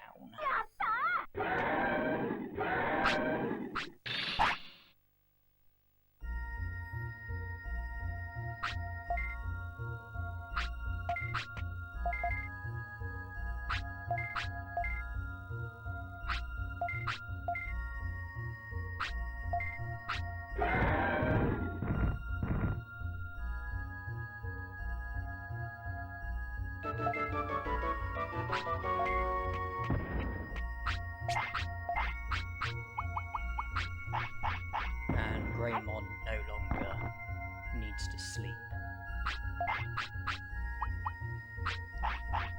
So I no longer need to worry about entering the next hour. Not until Greymon needs to sleep again.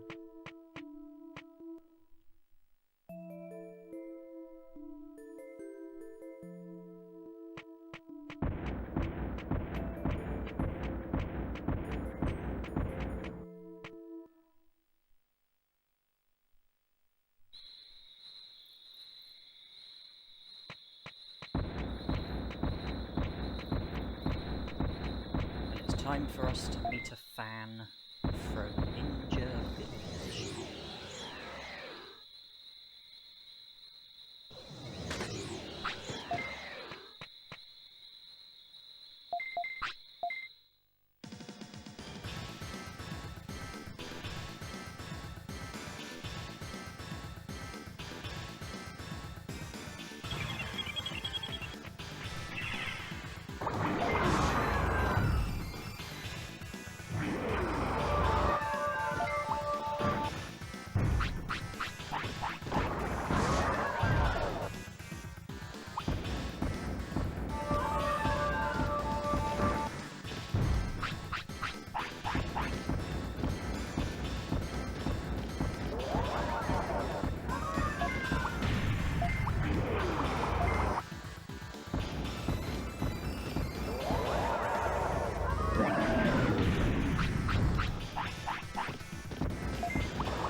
might have lost a fan along the way by just bashed a Ninjamon.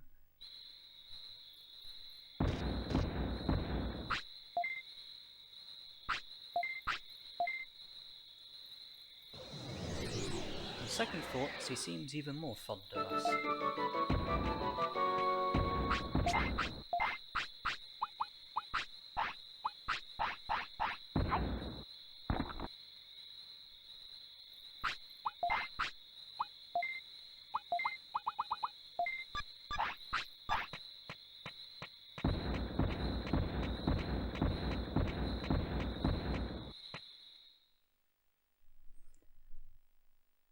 With Ninjamon recruited, a random Digimon will now roam around on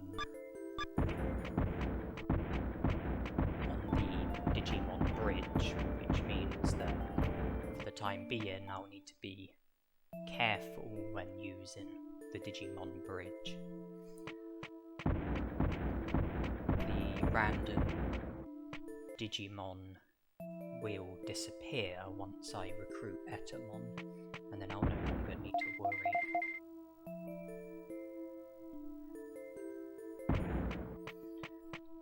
The article about Betamon featured, which means I'm at a minimum of 45 prosperity points, which means that I'll now have access to Leomon's Ancestor's Cave.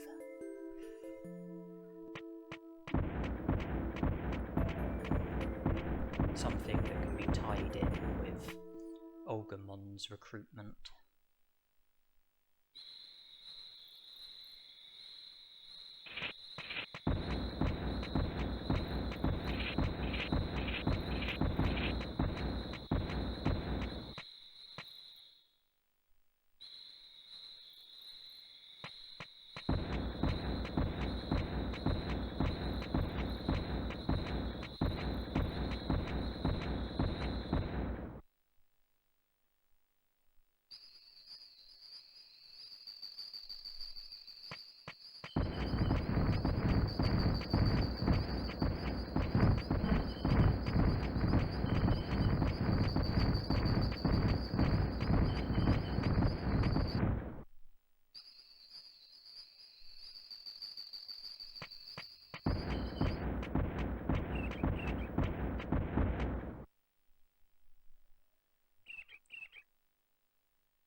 Betamon will join the city, which incidentally happens to be a place that I need to be visiting soon, because Greymon's appetite is kicked in. But Betamon doesn't show up at fixed times, his appearances are random.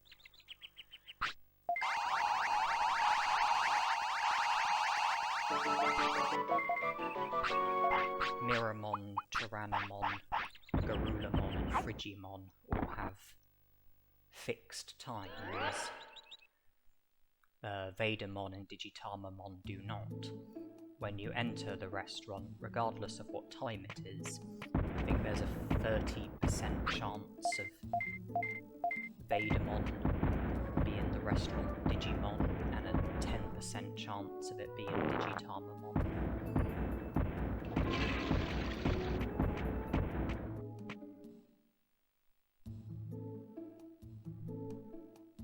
I think Tyrannomon is due to be the routine Digimon at the moment.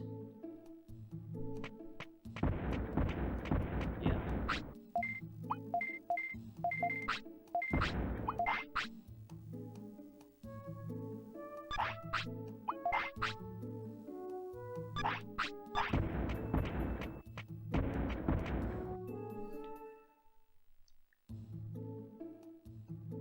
Now, all this restaurant food, it's good for working on our stats, and it's also good for keeping tiredness down as well.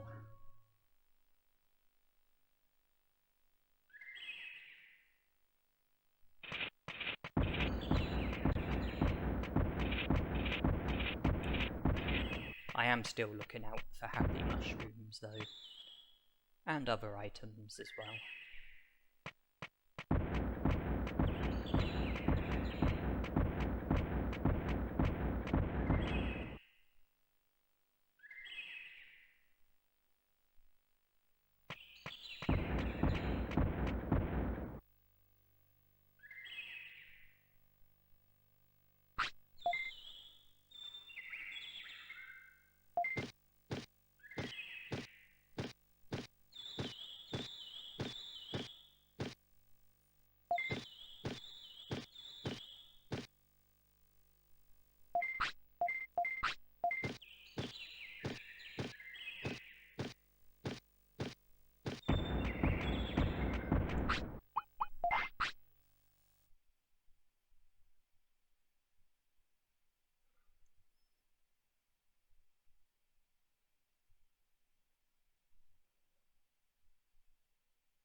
Okay, so that's Agumon recruited.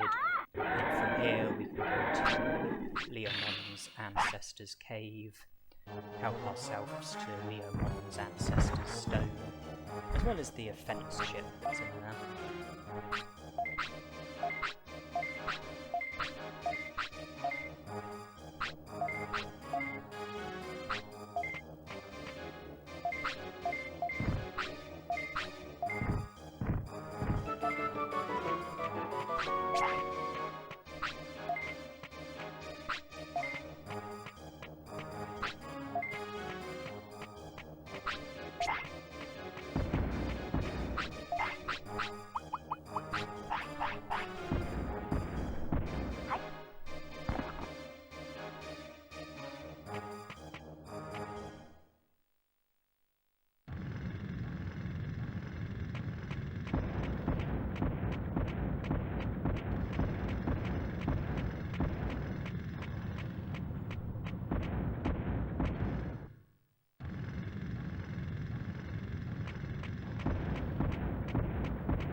We go to Gear Savannah and speak to Leomon, we'll be able to present him with his stone, which will result in him joining the city, and then Nanimon will feature in Leomon's Ancestor's Cave.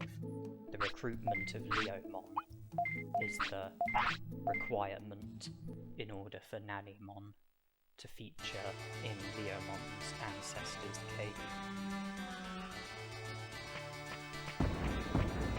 You'll remember when I defeated Meteormon, I didn't rush through the text, and there was a bit of text that I paused on in the interest of preventing the game from freezing, and I mentioned that I have similar problems with Leomon in Gear Savannah, as well as Devimon at Greylord's Mansion and Mount Infinity.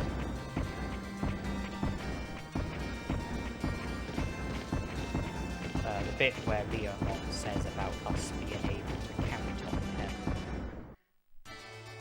him, it's important that I pause on that bit, but like with Meteormon, the video will be speeded up, so it'll only be brief for you viewers.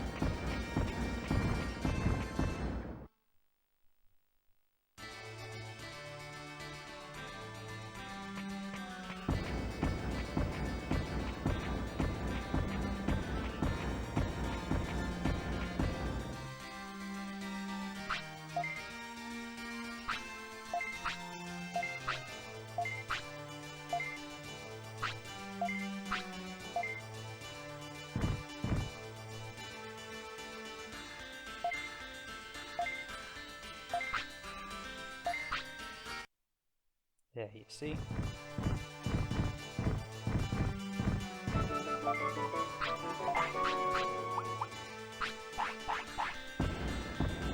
We definitely have more than 50 prosperity points now, which means being able to encounter Betamon as well as encounter Airdramon and have access to Mount Infinity.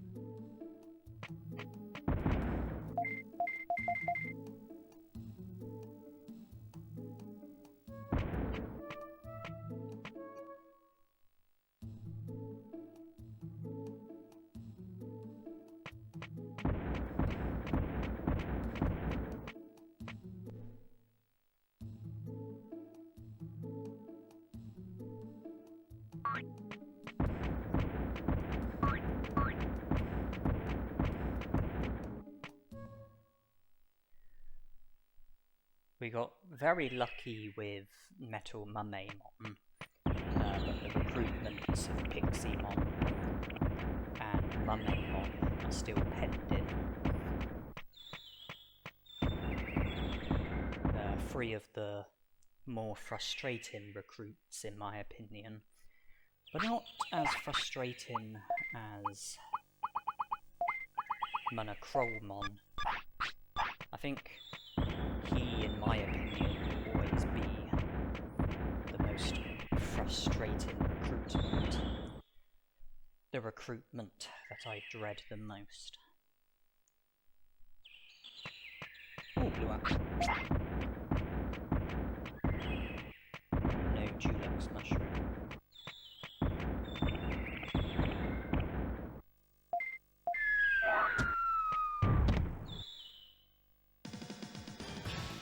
But plenty of monkeying about.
with Betamon recruited, we no longer need to be cautious of the Digimon bridge.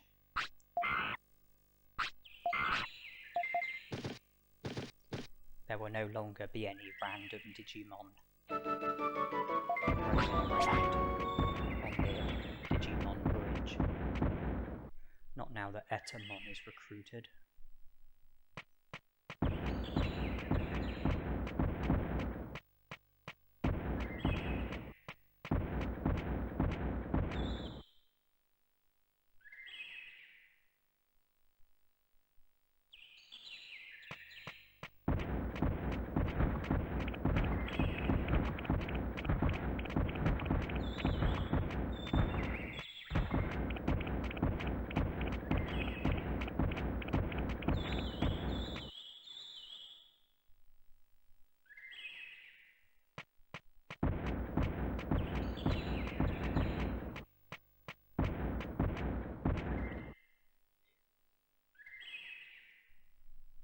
If I remember rightly, Drimogemon, I spoke to him on day 6, meaning that he'll be recruitable on day 9. So our interaction with Nanimon in Biyomon's ancestors' cave won't be us totally done with the drill tunnel. I'm not quite sure why I steered off to the side there. A very dumb moment on my...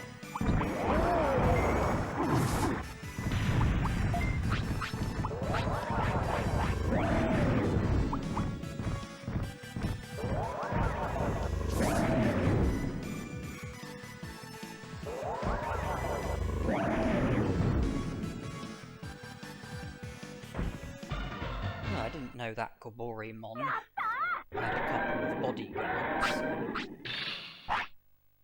The first Coelamon put itself in the way of my prominence beam, and then the second Coelamon did the same.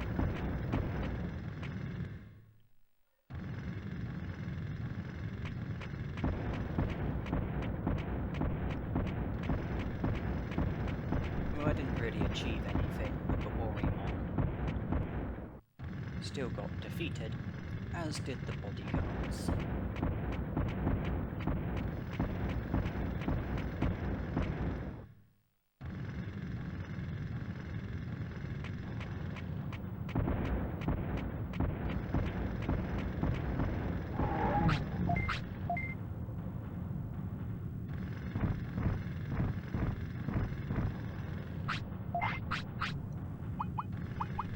I think that's 3 of the 5 Amida encounters. The Dino region, the Older Fortress, Biyomon's Ancestors' Cave,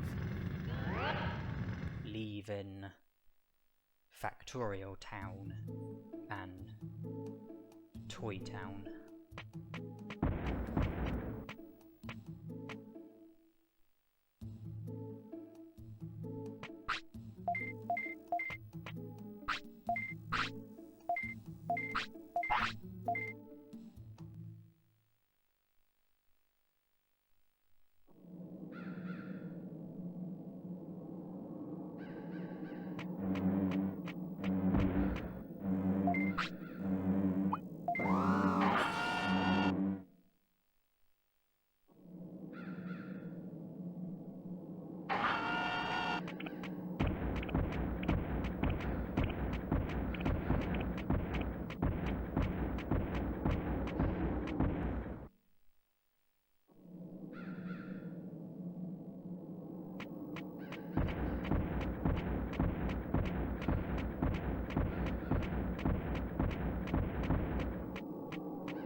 I've already spoken to Nanimon, in the Olga Fortress, then that might raise the question of why am I here at the Olga Fortress?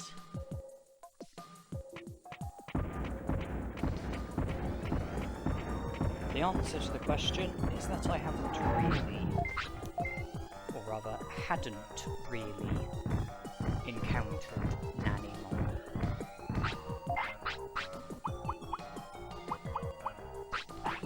But I have now.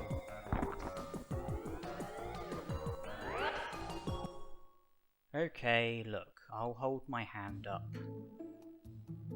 I'll admit this commentary is not live. I am not playing the game as I'm recording this commentary. I played the game first, and now I'm watching the video back while recording post-commentary, which will be added to the video. And I must have got muddled up because I thought that I had spoke to Nanimon at the Olga Fortress, but clearly I hadn't, so I made a mistake there.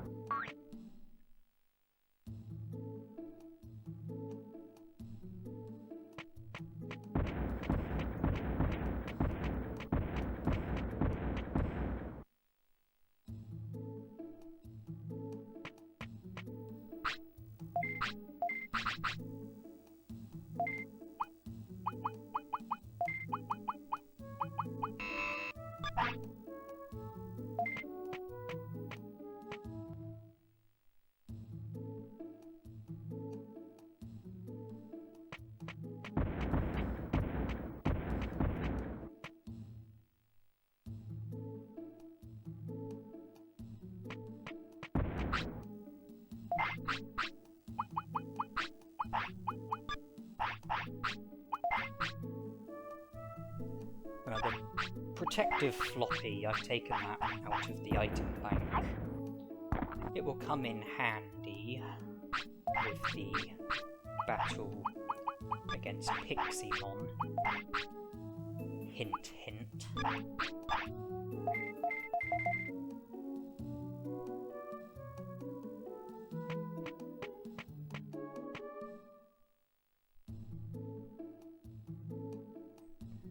As Piximon is very prone to inflicting status harm upon you.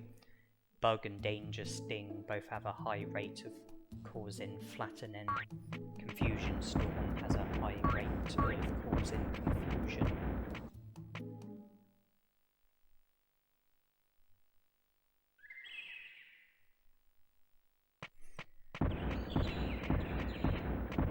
But the protective floppy will make us immune to status harm. I only have one protective floppy, and I decided that the battle against Piximon is the battle where using it seems most sensible and logical.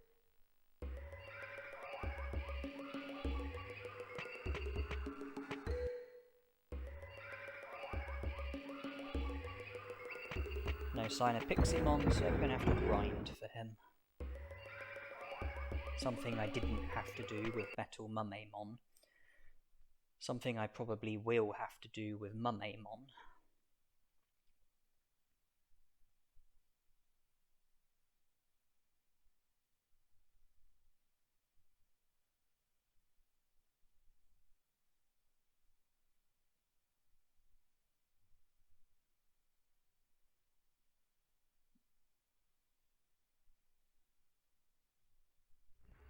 And here is Pixie.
just leaves Mumemon out of the 3 random Digimon.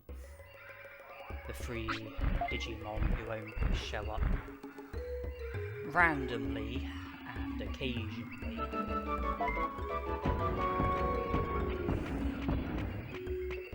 My luck with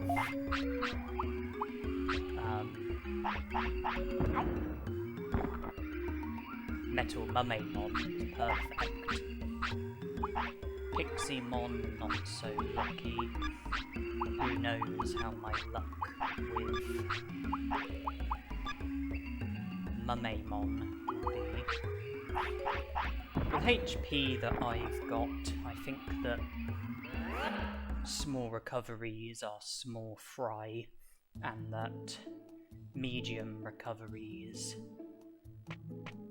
make more sense, and that there's no need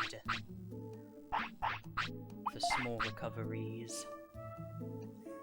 The same with MP floppies and medium MPs. I think medium MPs will be adequate.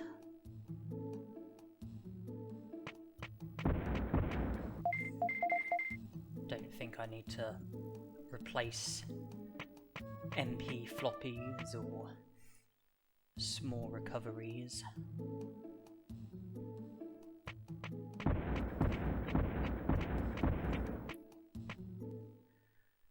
I don't know if it's been long enough for Andromon to have recovered the data by now, but I do have one eye on Factorial Town and the recruitment of Andromon, Guromon, and the encounter with Nanimon. I do also have Mount Infinity in mind.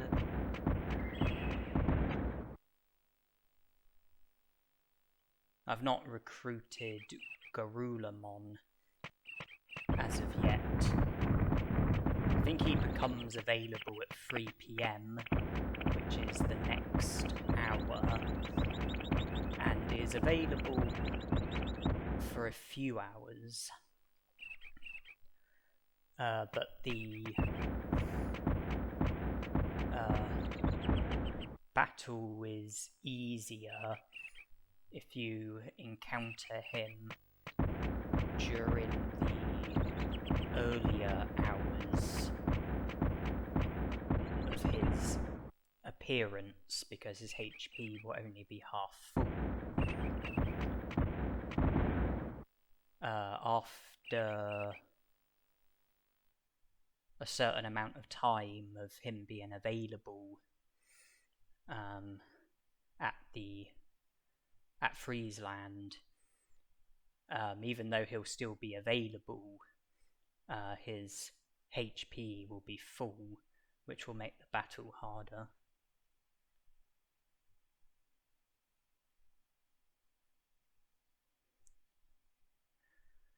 But then if you wait until a later day, then... Okay, not too bad. If you wait until a later day and get him on one of the earlier hours, then his HP will only be half full. You know, it won't stay full if you fail to challenge him on the first day.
I think it's 4 PM, which I think is the second hour in which Coelamon is available.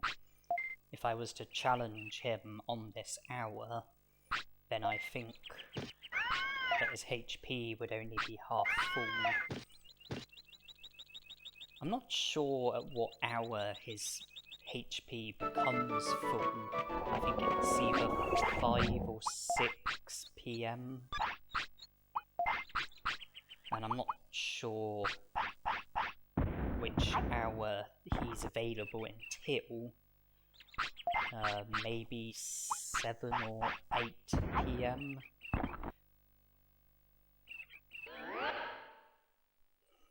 But ideally you want to battle him when his HP is only half full.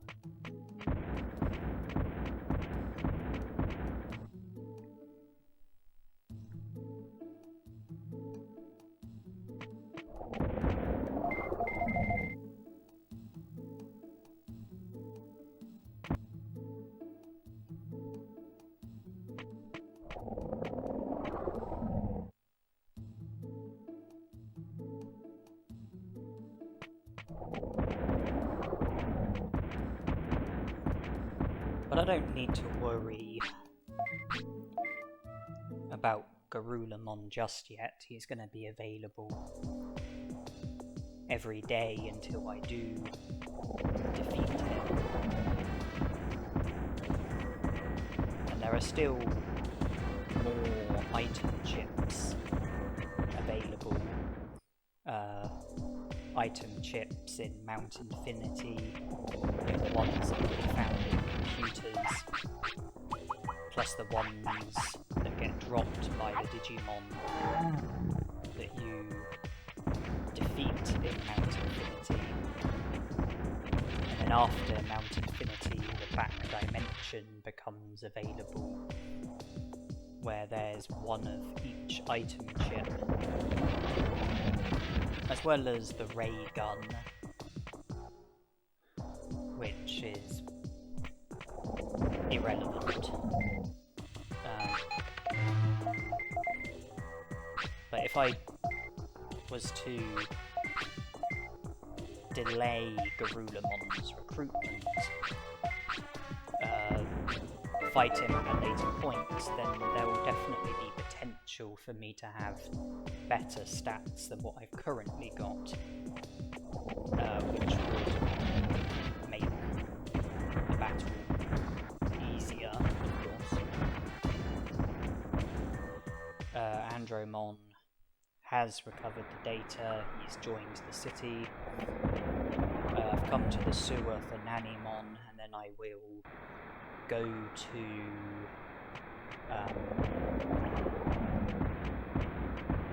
Guromon and recruit him.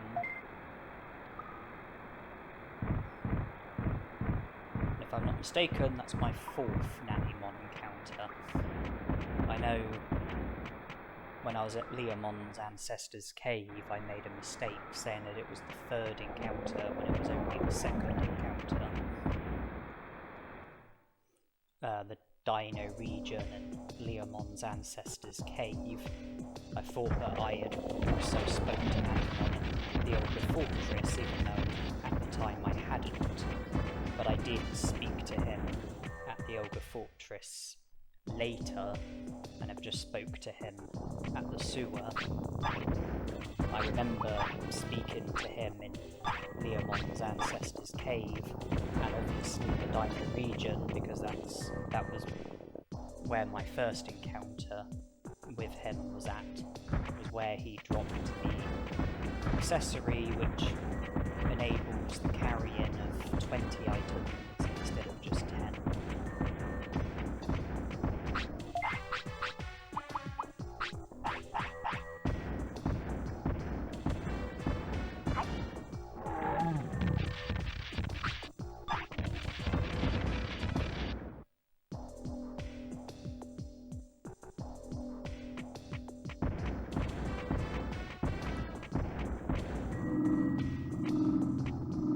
I will say that I don't want Greymon to Digivolve naturally.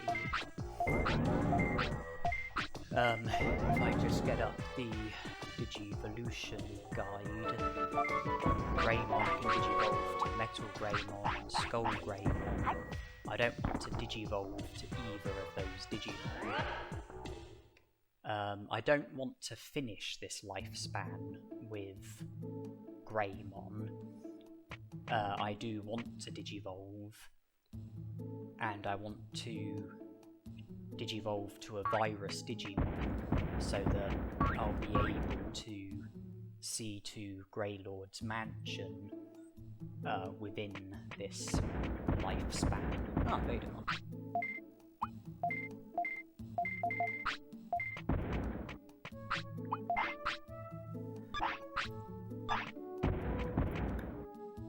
Betamon's foods are more expensive, but they also give you better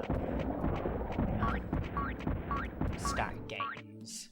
The most expensive food that Betamon sells increases HP and MP by 30 and attack, defense, speed and brains by 3. As I was saying, I do want to Digivolve to a virus Digimon so that I'll be able to go to Greylord's mansion and recruit Skull Greymon in this lifespan.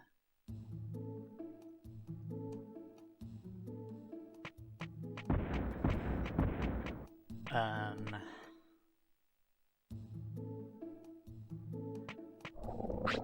despite the fact that Metal Greymon and Skull Greymon are both virus Digimon, I don't want to Digivolve to either of them. Instead, what I want to do at some stage is purchase a gold banana from Etamon and Digivolve to Etamon and see to Greylord's mansion with Etamon as my Digimon.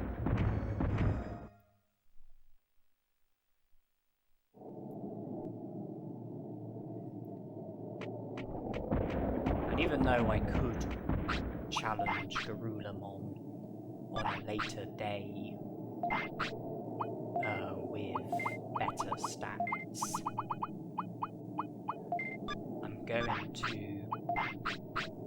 try my chances here.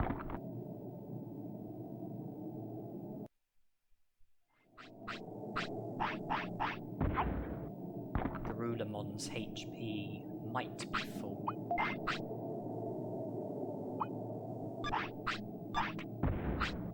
But the battle will still be winnable, and if I do win it, I just have to hope that I don't get injured.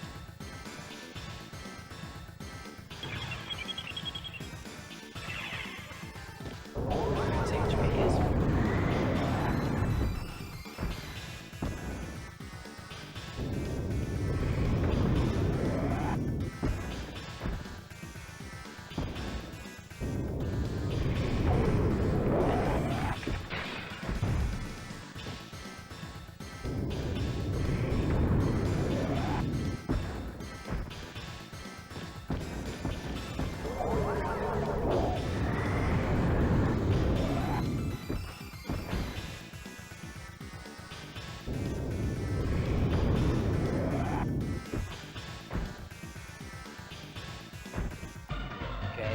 Battle 1. And no injury. So we don't need to worry about Coelamon anymore because he's being recruited.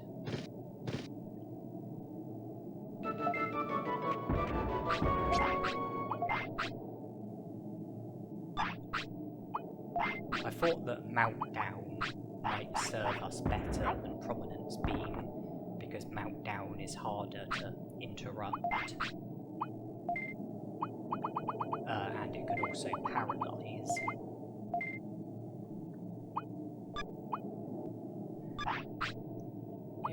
Coelamon has Ice Statue, which is faster than Prominence Beam, and would interrupt Prominence Beam if both techniques begin at the same time. If Greymon starts using Prominence Beam at the same time that Coelamon starts using Ice Statue, then Prominence Beam would get interrupted, but Meltdown wouldn't get interrupted.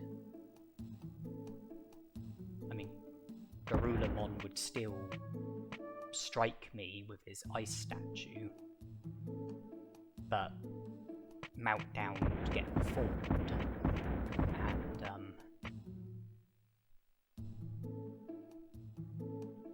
and then Coelamon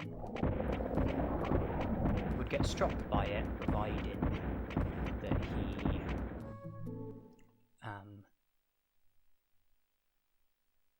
doesn't block it or move out of the range of it. And I removed Muscle Charge for the Coelamon battle because I thought that having Muscle Charge would probably just make the battle harder rather than easier.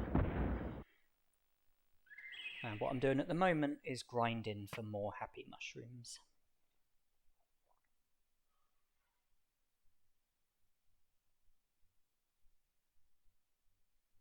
And there is a HappyMushroom.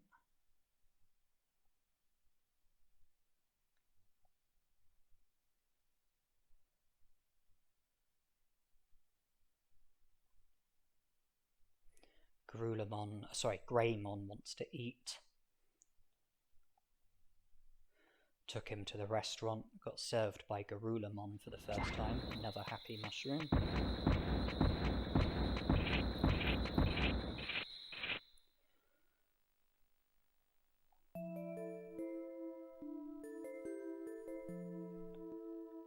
I knew that Meltdown would do,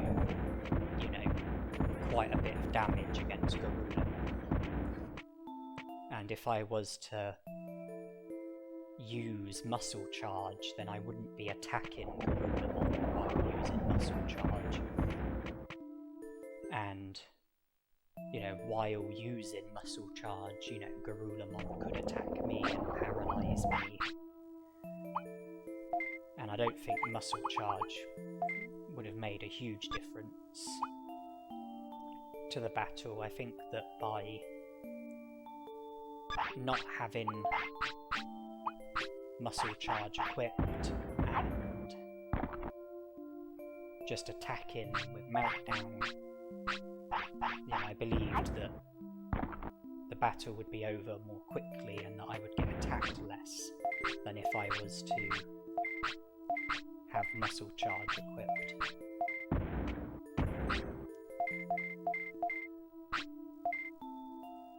Vegimon, Frigimon, Monochromon. And I've just spoken to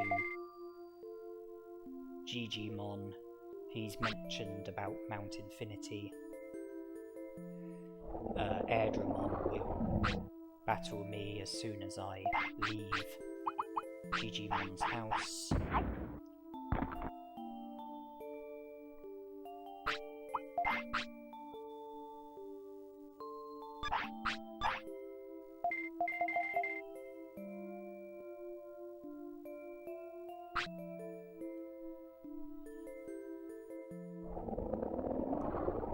I don't think I need to worry about Greymon Digivolving. Not because I won't necessarily fulfill enough of the requirements in order for him to naturally digivolve, but rather because I'm very confident that I won't have Greymon for long enough in order for him to be able to naturally digivolve. I would need to have him for a minimum of 6 days. I'm very confident that Greymon's usefulness will be over in less than 6 days. and that they can then digivolve to Betamon without having to worry about Metal Greymon or Skullgreymon.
Drimogemon is only one opponent, but I favoured Meltdown over Prominence Beam, and for the same sort of reasons as to why I made that decision against Coelamon.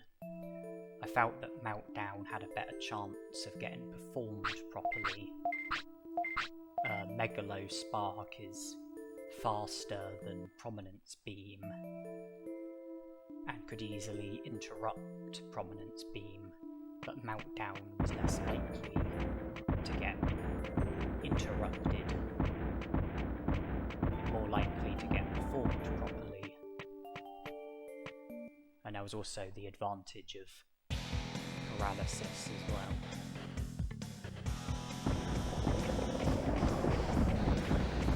I'd like to get into an unnecessary battle here, so that I can remove the Rockmon who's blocking the way to the computer, and then collect the item that's in it.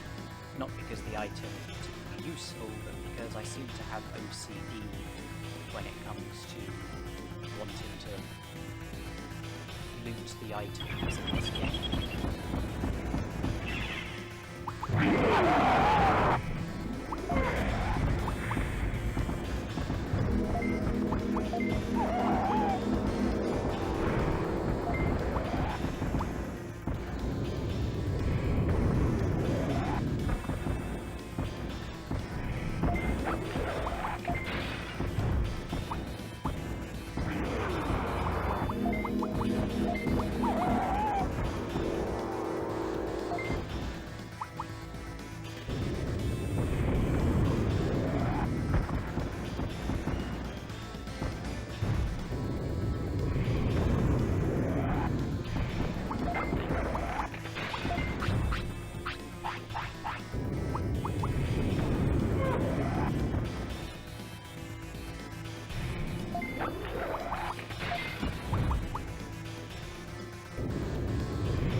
Thing I love about Mount Infinity, when you go up against multiple opponents, you don't really need to inflict a great deal of damage upon the opponents because of how great they are at inflicting damage upon themselves.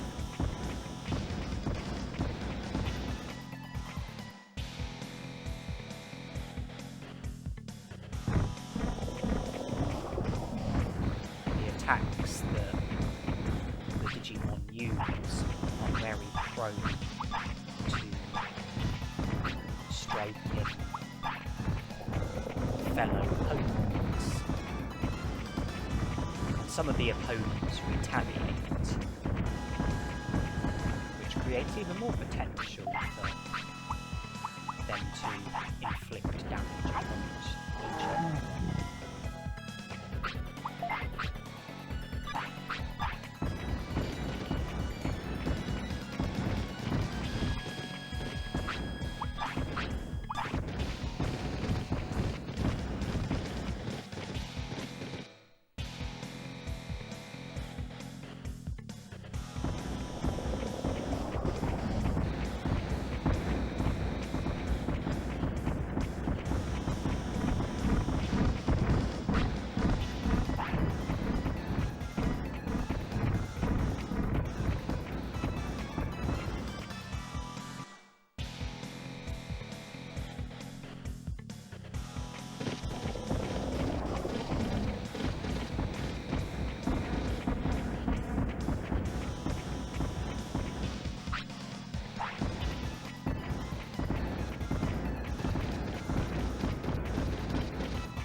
Okay, we've just entered a new hour. And remember, after the battle, there's one bit of text that I will pause on in the interest of preventing the game from freezing.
Once again, Meltdown was favoured over Prominence Beam.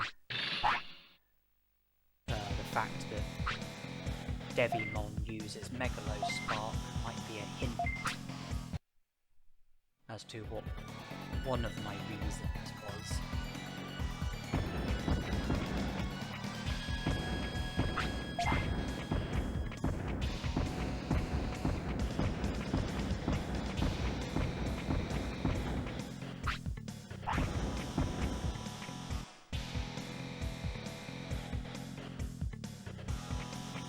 If I check the Digivolution requirements, Metal Greymon stat requirement 4,000, HP 4,000, MP 3,000, attack 500, defense 500, speed 300, brains 300, care mistakes maximum weight requirement 60 to 70, and there's 3 elements to the bonus condition: discipline at a minimum 25%, battles at a minimum 30, techniques at a minimum 30.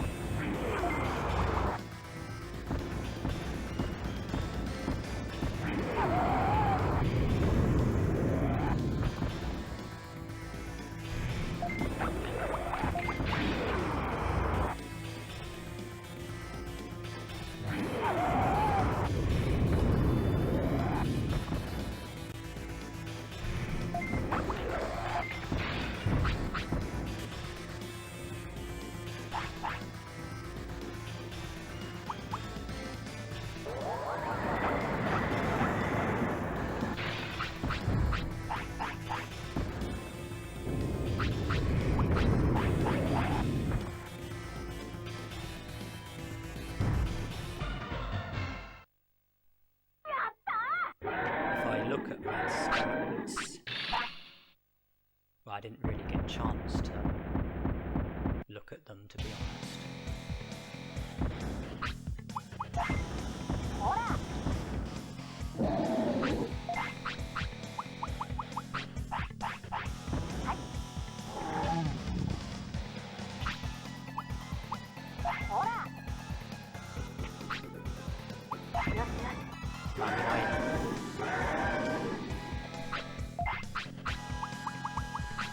I might have the stat requirement for Metal Greymon.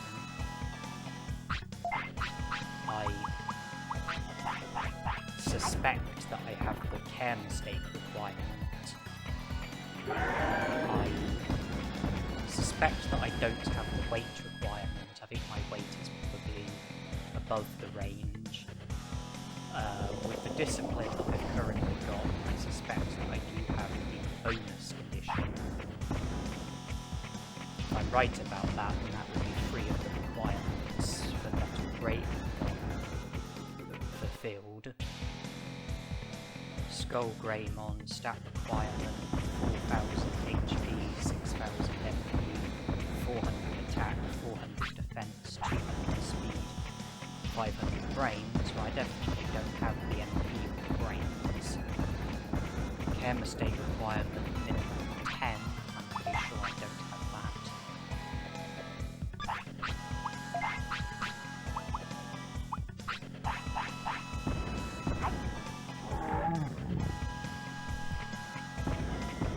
Weight requirement 25 to 35, definitely don't have that. Bonus condition minimum 40 battles, or minimum 45 techniques. I'm very sure I don't have that. It doesn't really matter though, because none of it will become relevant until I've had Greymon for a minimum of 6 days. Yeah, weight is 75.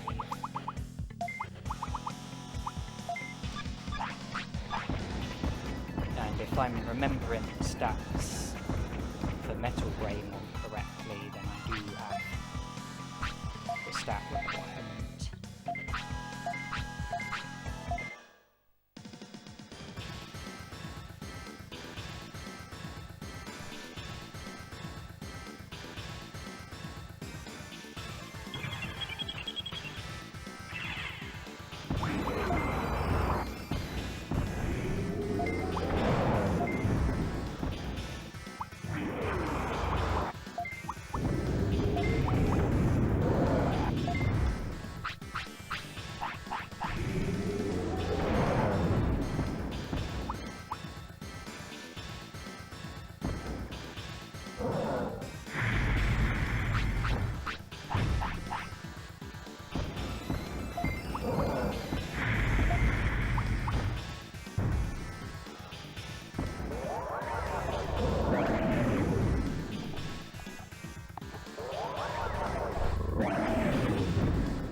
the techniques that Metal Greymon has,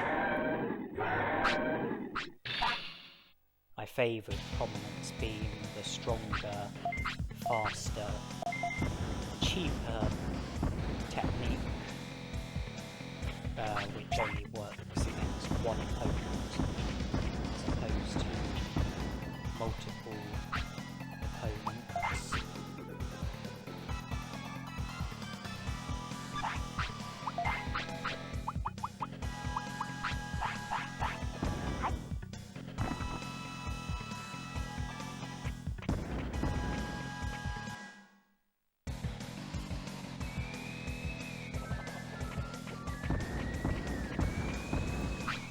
No need to wait for us to enter the next hour. Greymon doesn't need to sleep.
With Machinedramon defeated, that will result in the recruitment of Airdramon, Bakemon, and Metal Greymon. But we're not done with Mount Infinity. I haven't yet recruited Megadramon. And now that Machinedramon is defeated, we'll have the ability to recruit Digitalmon. Megadramon, I could have recruited him before Machinedramon or after. I just chose to leave him till after Digitalmon. You can only recruit after Machinedramon. I've not recruited Monochromon yet, or Drimogemon, Skullgreymon, Muncymon, Hammymon, Vegimon, Moldramon. I won't be able to recruit Frigimon. We're definitely the majority of the way there, though.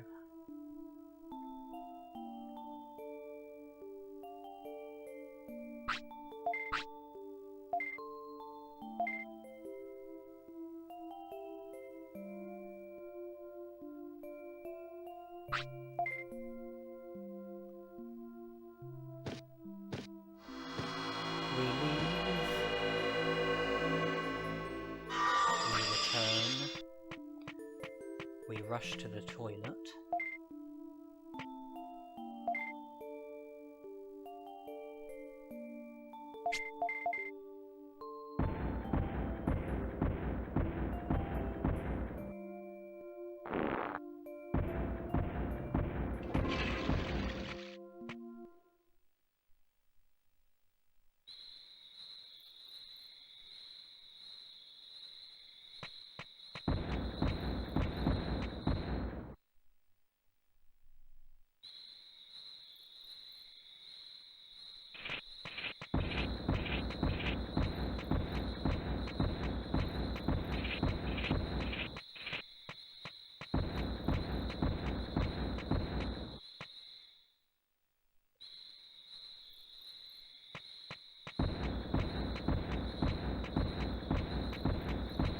We pursue the recruitment of Drimogemon. He will be done digging. If we speak to him, he'll join the city, and then that will be us done with the drill tunnel.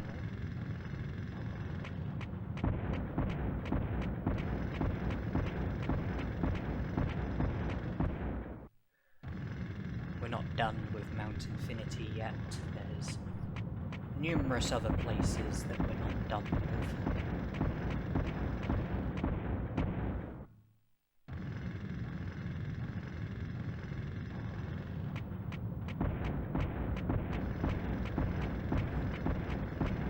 But it's nice to be able to tick another box.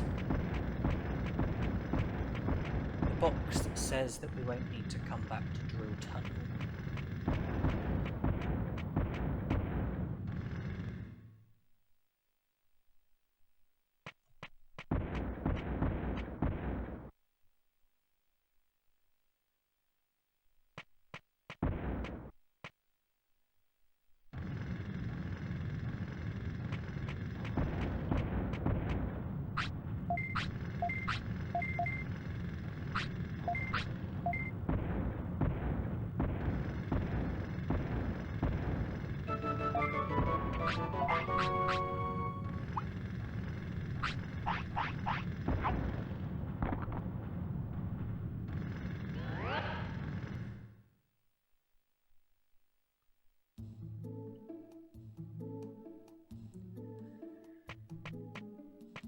The timing of Greymon's appetite was pretty convenient.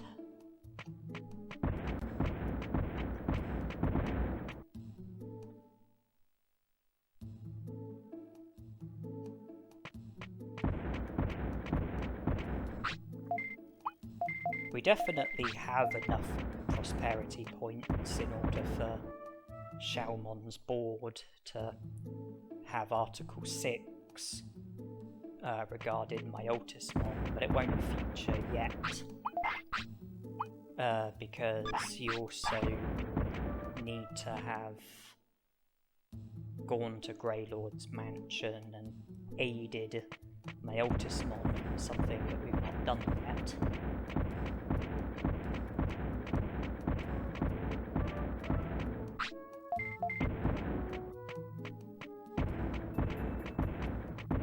Possibly also need to have recruited Greymon, which is no issue because we recruited Greymon a very long time ago.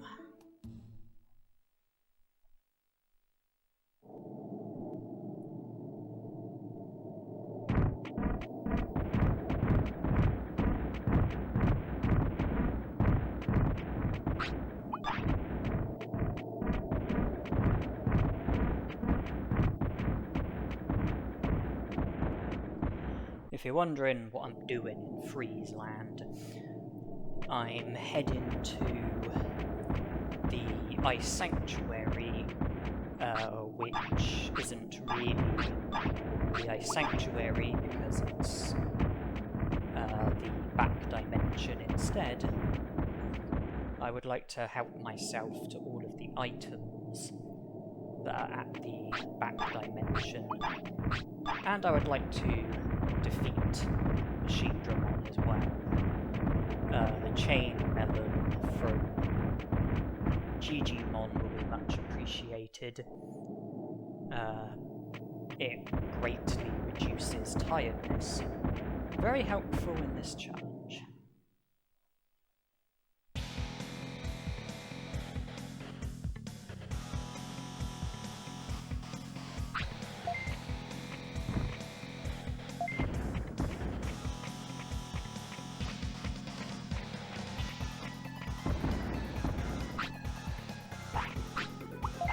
So the first item's a ray gun.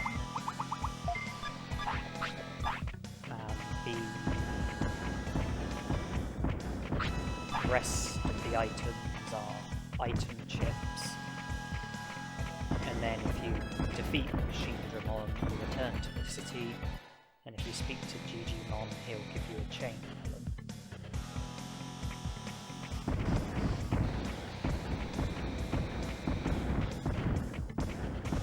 Would be nice if I can avoid random encounters, but don't hold your breath. This is me we're talking about.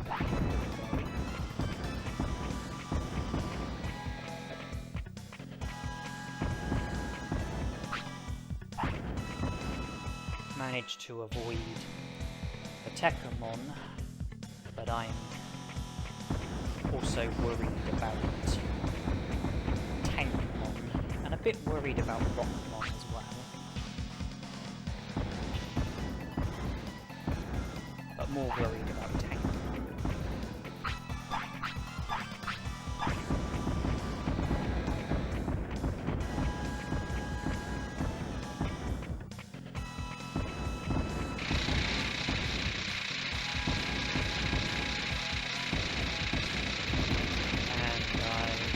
Increasingly worried about Rockmon.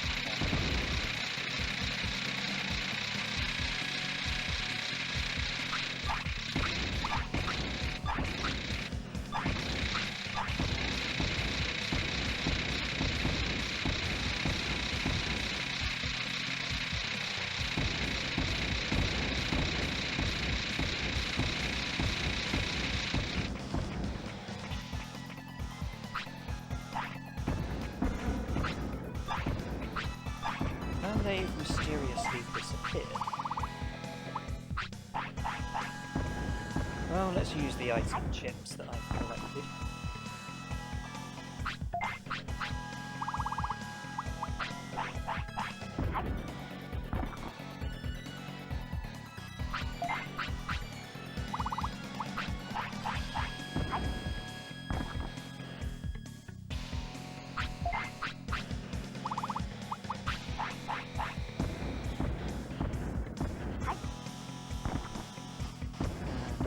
Good that Greymon has gone to the opposite side, because now he's going to offer me no protection.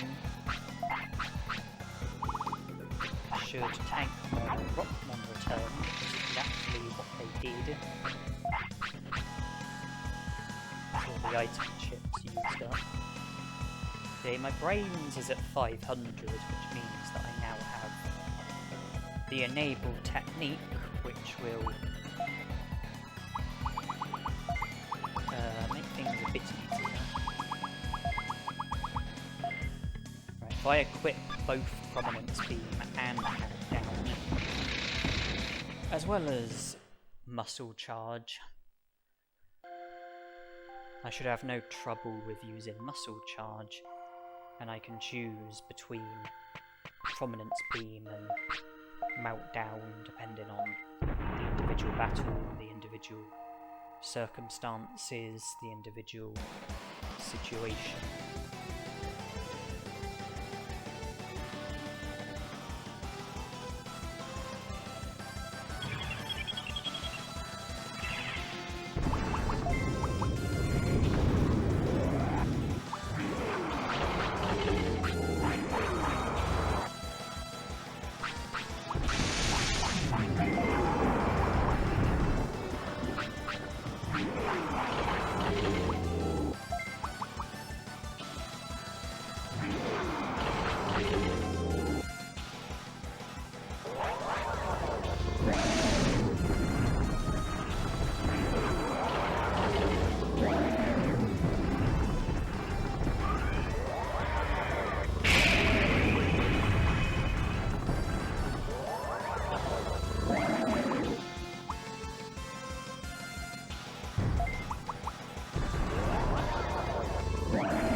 Well, the Ice Sanctuary is available again. Not that that matters, because we've already recruited Agumon and looted all of the items in the Ice Sanctuary.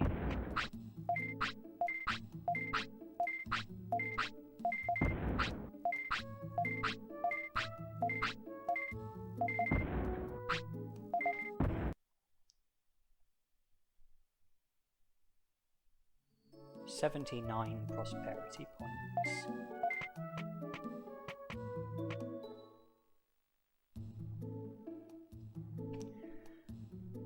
And it wouldn't have mattered if the back dimension had been at the Olga Fortress. We've already battled Agumon there, recruited Cherrymon, spoke to Nanimon, collected all of the items. I think defeating Machinedramon only would have been compulsory if the back dimension had been at Greylord's mansion, because we're not done with Greylord's mansion. In fact, we haven't even started with Greylord's mansion. We haven't recruited Skullgreymon, aided my Otamamon, looted the items, or anything like that. So had the back dimension been at Greylord's mansion, then I think it would have been compulsory to defeat Machinedramon and clear up Greylord's mansion. But it wasn't at Greylord's mansion, it was at the Ice Sanctuary, and I chose to battle Machinedramon out of preference. I wanted the chain.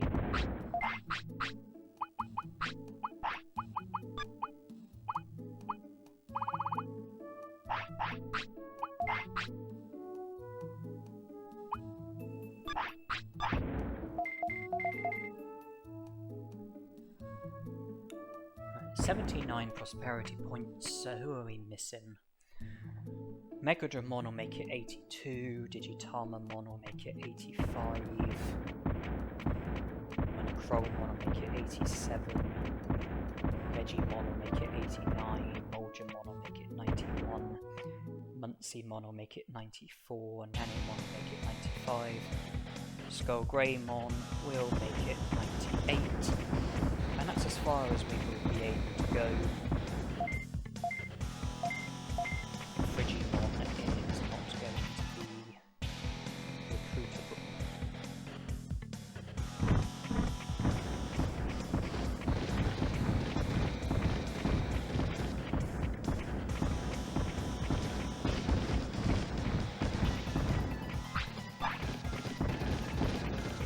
In this lifespan, obviously I won't be able to see to Munceymon or Nanimon, and in the whole of the challenge I won't be able to see to Frigimon, but I will be able to see to the rest. The only complication is that in order for me to be able to recruit Skullgreymon, I would have to Digivolve. Greymon is not a virus type and therefore can't enter Greylord's mansion, but I've already explained my intention to Digivolve from Greymon to Betamon.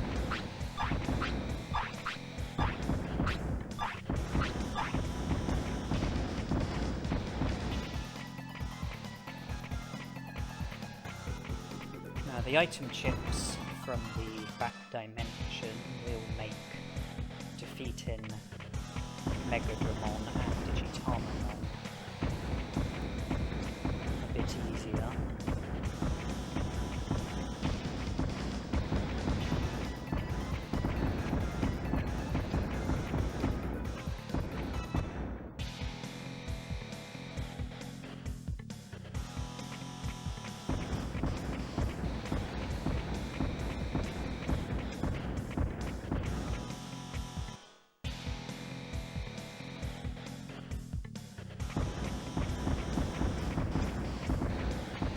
Will Skull Greymon be the only other recruitment where battles will be required? In this lifespan, I mean. Monochromon, Vegimon, Ultramon.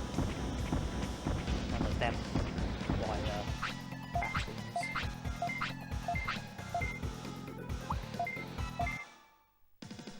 Muncymon does, but that's not until the next lifespan.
The toilet the last time I came to Mount Infinity.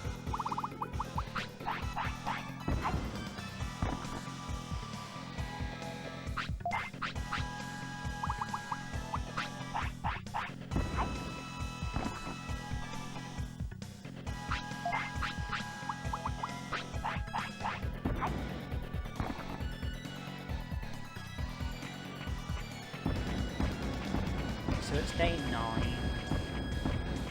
Digivolved to Greymon on day 4, which means that day 10, tomorrow, will be the day in which we will reach 6 days of having Greymon.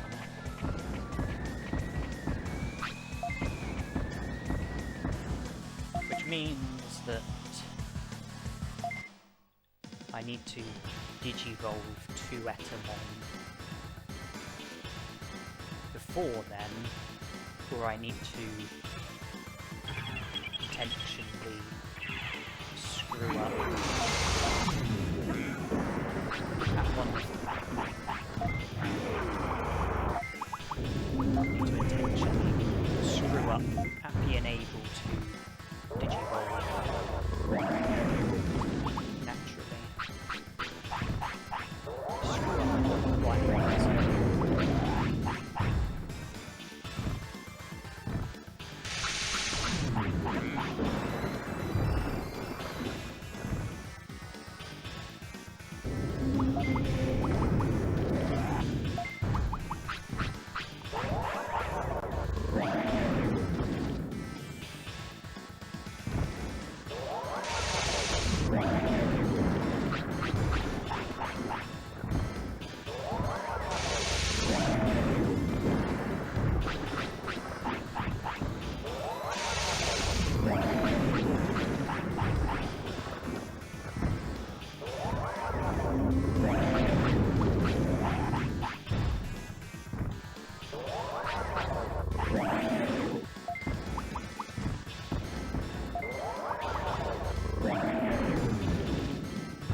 finish was just about strong enough.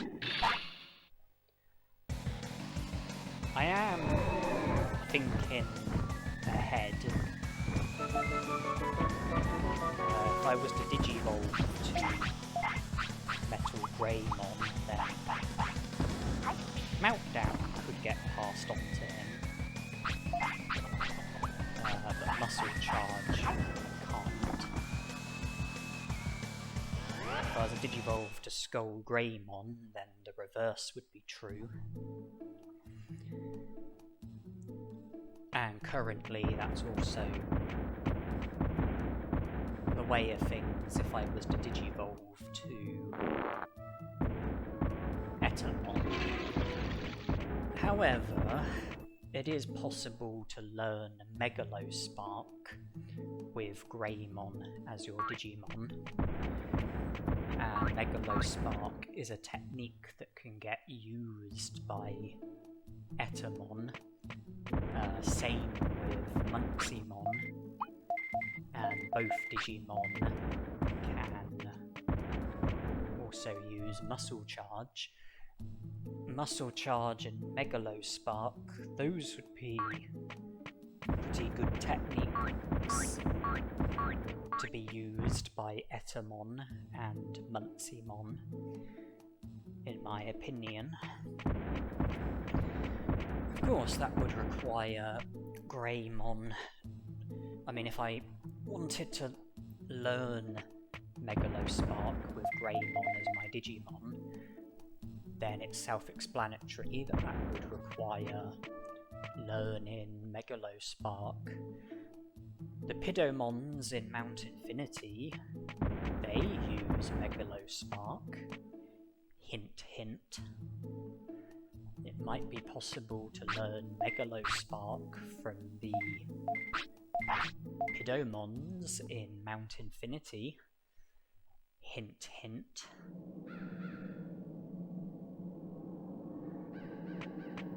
You know, have Megalospark and Muscle Charge ready to be passed on to Etamon.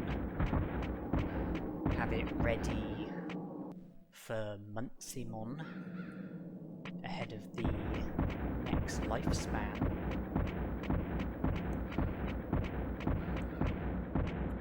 But before that, let's worry about Monochromon.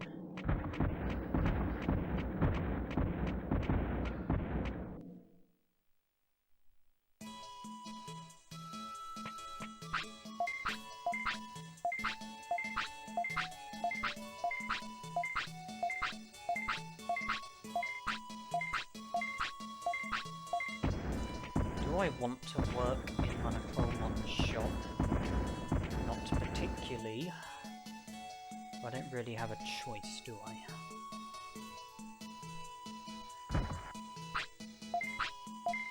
So in order for Monochromon to join the city... charming. In order for Monochromon to join the city, there's a certain amount of profit that you have to make. It's somewhere between 3,000 and 3,100. So if you aim for a minimum of 3,100 and succeed at it, then you can't go wrong.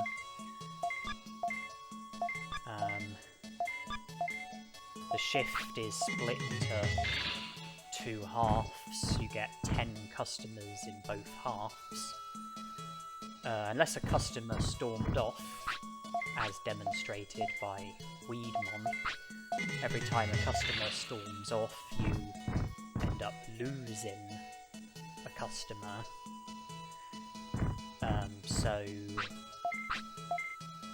With Weedmon storming off, the highest number of customers that we can get in this half is 9.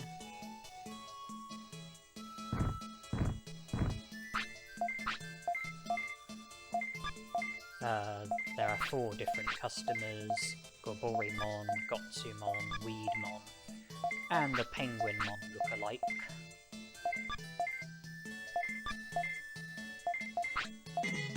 There are 3 items that they can ask for: medicine, portable potty, or meat. You have three options. You can maintain the price, charge the regular price. You can raise the price, you can lower the price. If you raise the price, then you can raise it by one of 5 different steps. If you lower the price, then you can lower it by one of 3 different steps. Ideally, you want to charge as much as possible for an item, because you want to make a big of a profit from it as possible.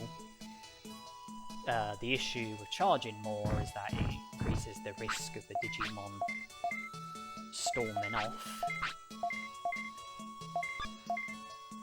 Meat is highly insignificant. It's worth very little. Because of that, I usually just maintain the regular price. As for portable potties and medicine, I find that Gaborymon is the most easygoing, and I try and raise the price to the maximum, raise it by 5 steps. I find Gotsumon is less easygoing, and I usually aim to raise the price by 2 steps. Weedmon is even more fussy, and I usually aim to raise the price by just 1 step. The red penguin is extremely unpredictable. When it's meat, I usually just maintain the regular price, and then portable potties and medicine, I usually aim to raise the price to the maximum. But that's just a general guideline. Obviously, I do use common sense. I mean, if I'm on my last customer and they ask for a medicine, and I only need to charge the regular price in order to reach the target, and the customer is Gaborymon, then, obviously I'll just charge the regular price and have a much better chance of him agreeing to the price than me making the sale and reaching the target. Rather than risk trying to charge the maximum and have nothing to gain from it.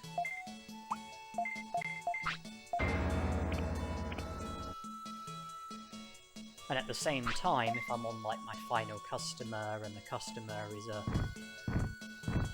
Gotsumon, and in order to reach the target I have to raise the price by 3 steps, then I'll take the extra risk and raise the price by 3 steps, rather than stick to 2 steps where I would be certain to foul, even if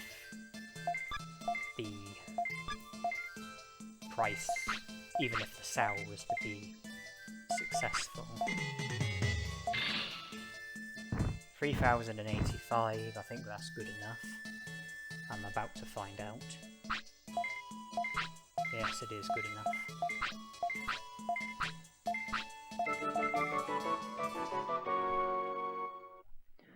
Point I'm making is that the general guideline is just a general guideline. I will apply common sense depending on the circumstances.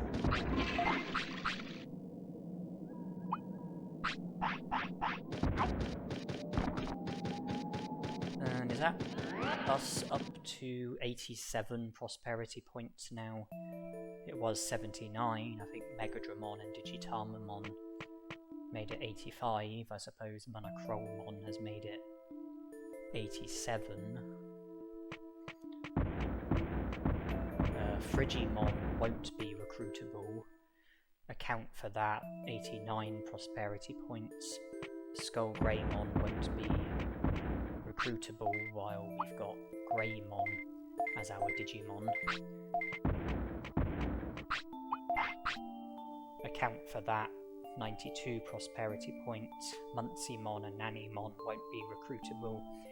until the next lifespan. Account for that, 96 prosperity points. And then that leaves Frigimon and Digimon, who won't be recruitable until day 15 at the earliest. I'm just taking advantage of the Digivolving restaurant glitch, where if you go there when your Digimon wants to eat, then there's a glitch where you can keep eating. It's one way to get your stats up to the maximum, even though it's a very expensive way of doing it. In that instance, I repeatedly ate a certain number of times, not so much to improve my stats, but rather to lower my tiredness.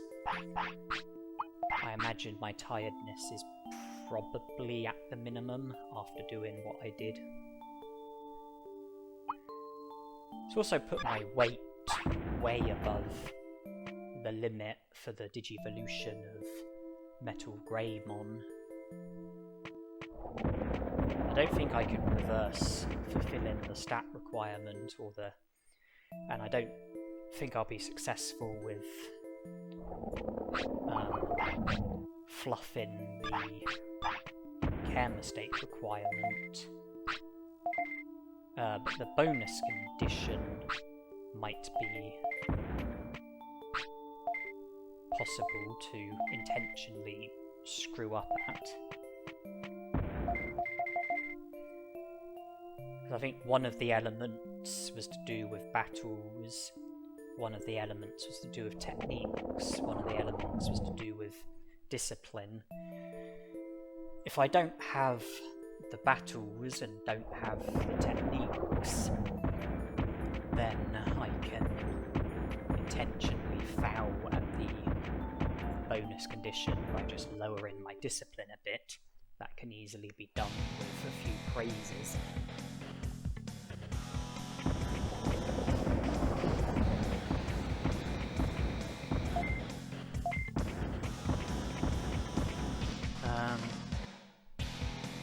So my focus now is on trying to learn Megalospark. I plan to go to the area where there's 3 Bidomons and 1 Bakemon and try and learn Megalospark from the Bidomons. If the Rockmon joins in, then Muscle Charge is a technique Greymon can learn and use, but we already have Muscle Charge, so don't worry about that. Bidomons use Megalospark, which is the technique that we're after. Spinning Shot, which Greymon can learn and use, but we don't need to worry about that because we already have Spinning Shot thanks to Betamon. And then Confusion Storm and Hurricane, which I don't think Greymon can learn or use. So I'm pretty sure Megalospark is the only technique that can, which means that no technique will be able to interfere. So here we go with our pursuit of Megalospark.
I don't know what my commentary has been like for the last, say, 13 minutes or so.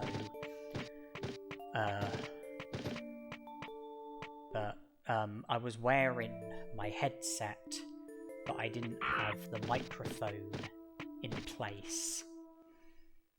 And that might have affected like the loudness and audibility of my commentary. I have now put the microphone in place, but I do worry about what the commentary might have sounded like during the last 13 minutes or so. You probably heard me adjusting my microphone and putting it into place. I went into the secret item shop and acknowledged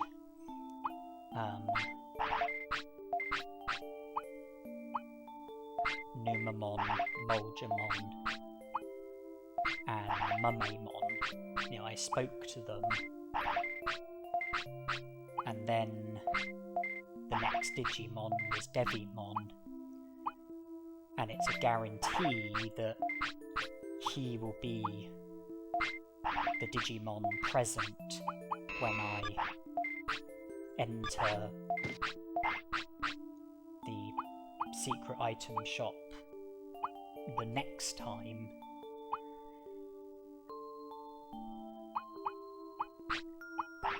And I did that because I'm probably going to use Devil Chips. I wanted to acknowledge the Digimon until Devimon was the present Digimon, just so that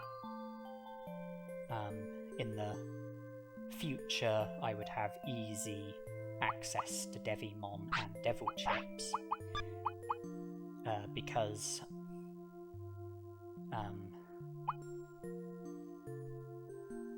I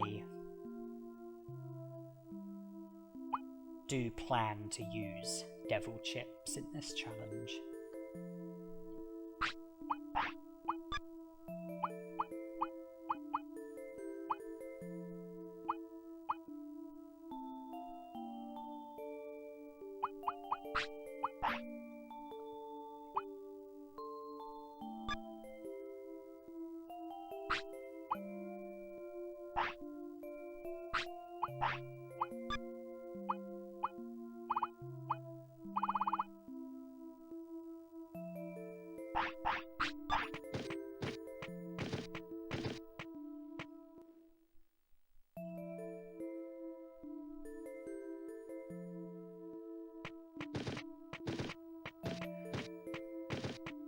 As for the standard item shop, I mean, Biyomon, Patamon, Unimon, Monochromon, they've all been acknowledged.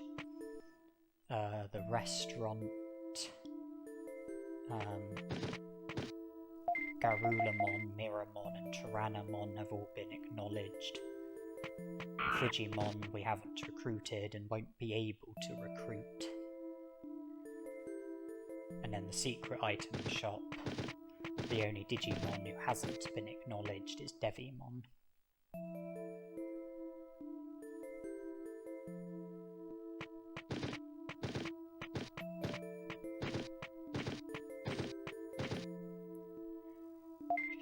Okay, Article 6 is there regarding Myotismon's retirement. If we return to Greylord's mansion, Myotismon will be missing. We will be able to get the scene with Devimon. And like with the Devimon at Mount Infinity, the Leomon at Gears of Honor, and the Meteormon at the Dino region, I'm not going to race through the text, and there's one bit of text that I will pause on, the bit where he says about saying hi to Myotismon. I will do that to reduce the risk of the game freezing, and I will edit it, speed it up so that it will only be brief for you viewers. And I'll then be able to go to the parts of Greylord's mansion which were previously off limits, and I can defeat Tekamon, defeat Skullgreymon, rescue Myotismon for a second time, thus resulting in the recruitment of Skullgreymon. And then there will be one other article on Cherrymon's board, article number 7, regarding, it's just like an update regarding Myotismon, but you don't need to read the article You have to read Article 2 as progress towards Bedamon's recruitment. You have to read Article 8 as progress towards Bedamon's recruitment. You have to read Article 6 as progress towards Skullgreymon's recruitment. But I don't think you need to read any of the other articles. You don't need to read the article about the Lake Guardian in order to be able to encounter Seadramon at the Dragon Eye Lake. You don't have to read about the article about someone being rescued in Friesland in order for it to be possible for you to get rescued by Frigimon. So you don't need to read that article. You don't have to read about the secret item shop in Gear Savannah in order for the secret item shop to feature. Yeah, I think it's just Articles 8, 6 and 2 that you have to read, which between them are progress towards the recruitments of Betamon and Skullgreymon. There it is.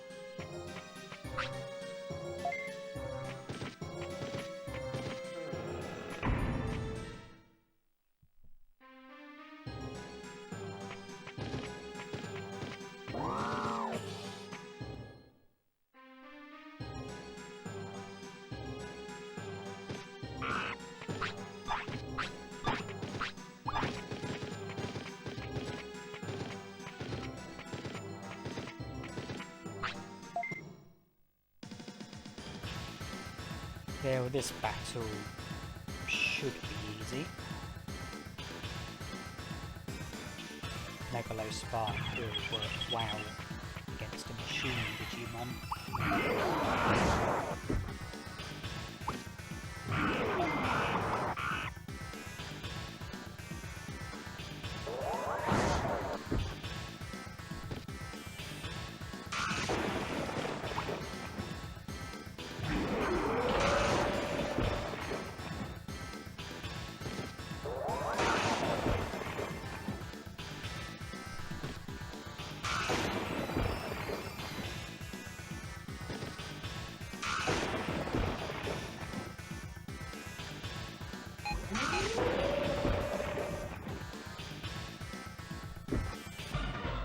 As I thought, he went down very easily, and I think Skullgreymon will also go down very easily. He's not primarily a machine Digimon, but he does have machine as a nature. I think it's his second nature. I think his first nature is battle, and third nature is ice. I think Megalospark will work very well against him.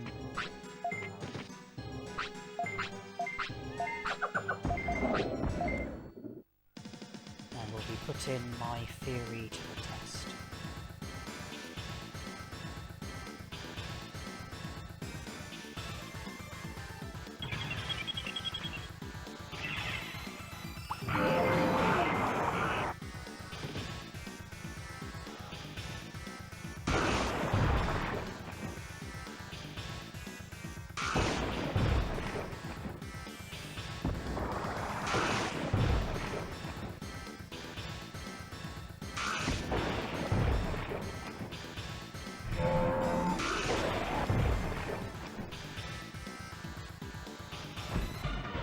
Very smooth.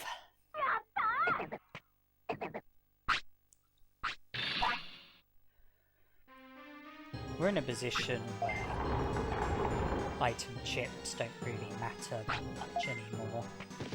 That's why I sold the 2 brain chips and MP chip that I got from looting Greylord's mansion.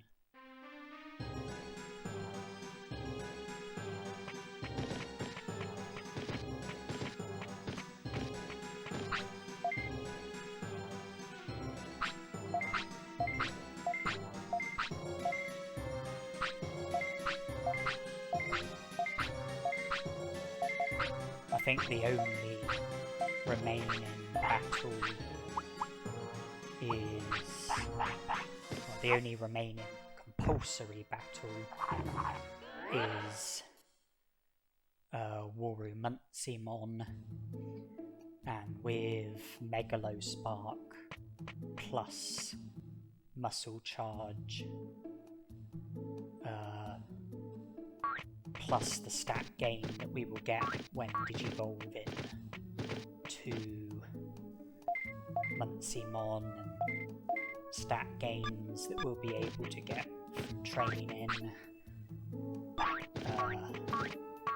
plus Devil Chips. You know, I think that we don't really need to worry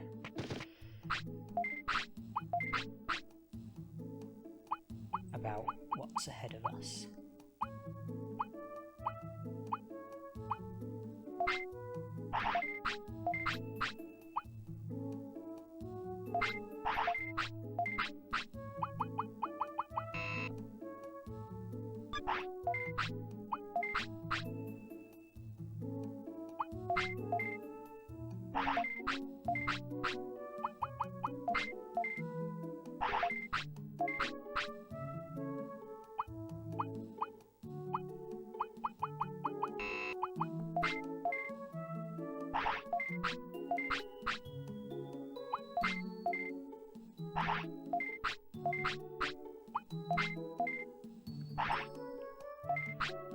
It can't be denied that our money has gotten very low.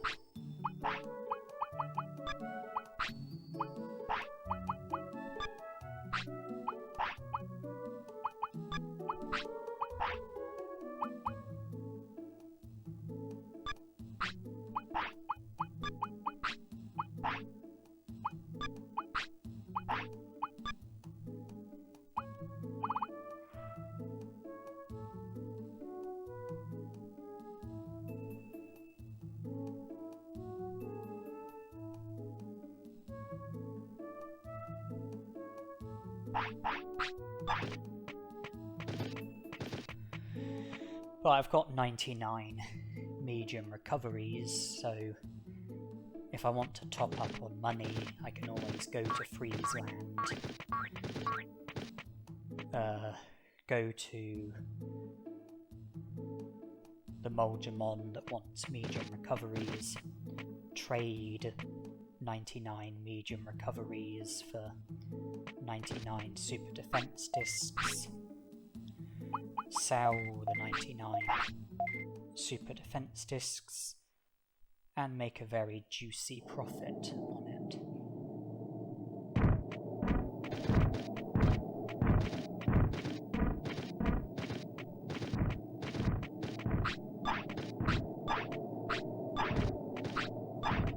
I was looking out for an ice mushroom, no sign of one.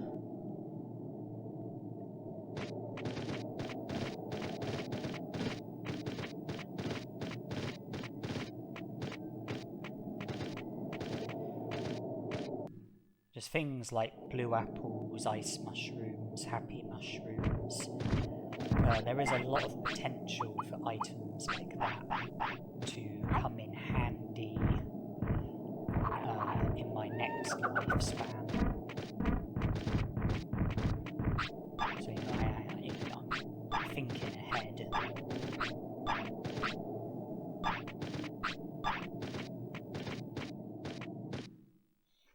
I don't think there are any battles left to be had in this lifespan.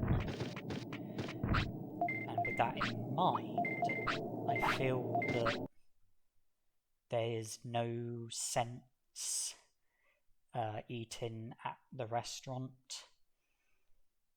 I think the stat gains will be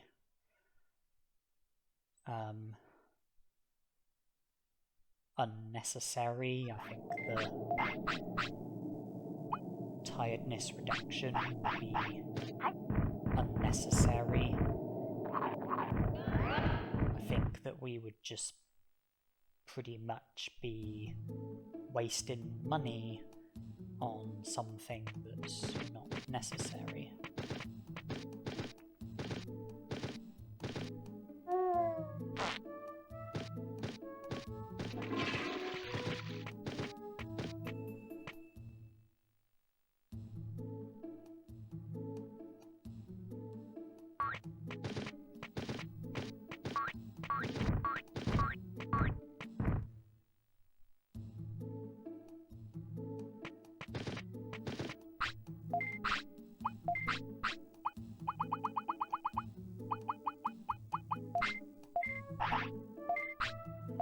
Okay, we do at least have a bit of money under our belt,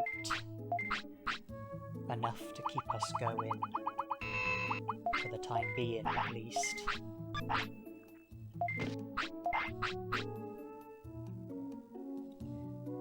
Any problems, then we can just repeat the Moldramon money trick.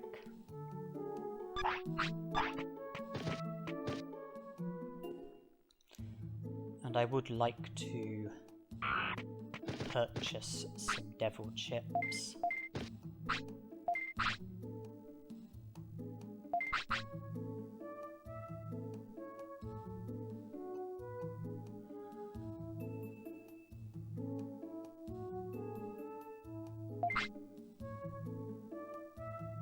Boosts attack and brain by 100.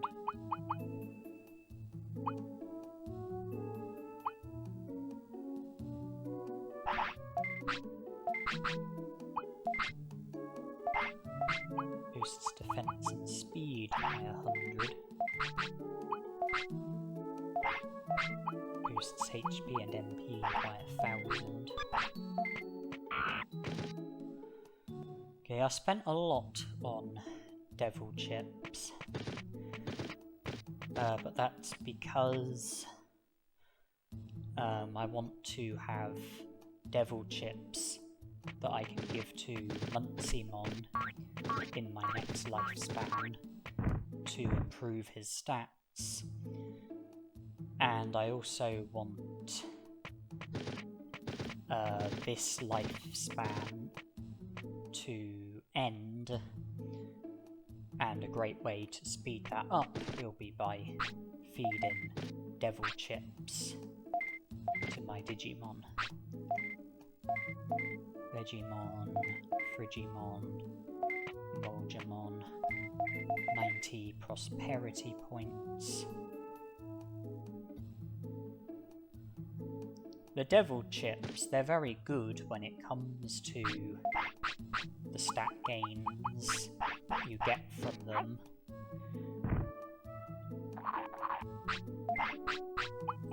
The prices are very good considering the stat gains that you get from them. The only issue, or thing which would usually be an issue, is that every devil chip that you give to your Digimon shortens your Digimon's lifespan by a day. In this scenario, we want it, because that's how we are speeding up the end of this lifespan. That is the end of Betamon, that is the end of our first lifespan. We are moving on to the second lifespan, where we need to digivolve from a rookie to Numemon so that we can digivolve from Numemon to Muncymon.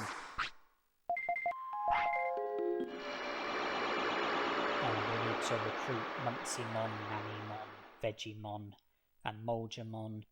That will bring us up to 98 prosperity points, which I believe is the most can be achieved under these circumstances.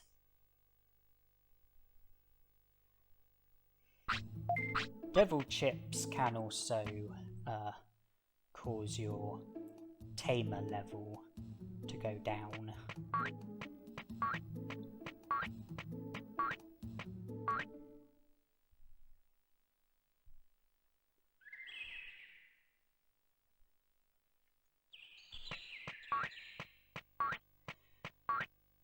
Okay, so obviously tiredness is a threat.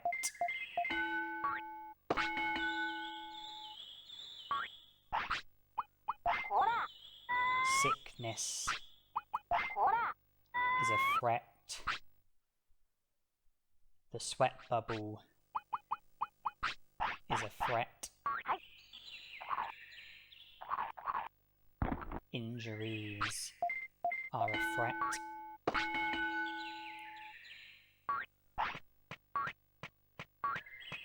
But we are definitely able to train still. I mean, we won't be able to sleep, we won't be able to rest. But we definitely can still fit in some training.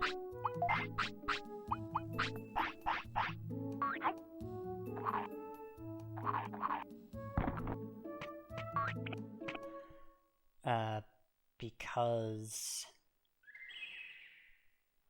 we have ways of reducing tiredness. There's the option of the restaurant food. I think we have a sirloin in our infantry. We have a chain melon in our infantry.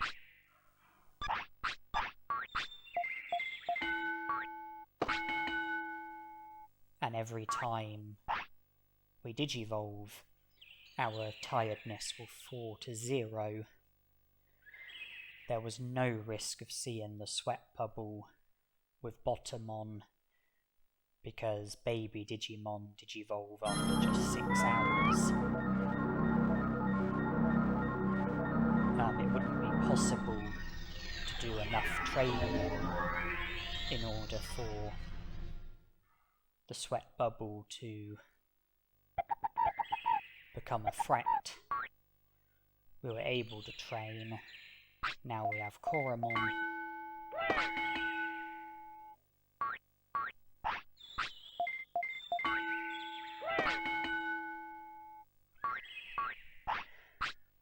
But it won't be possible to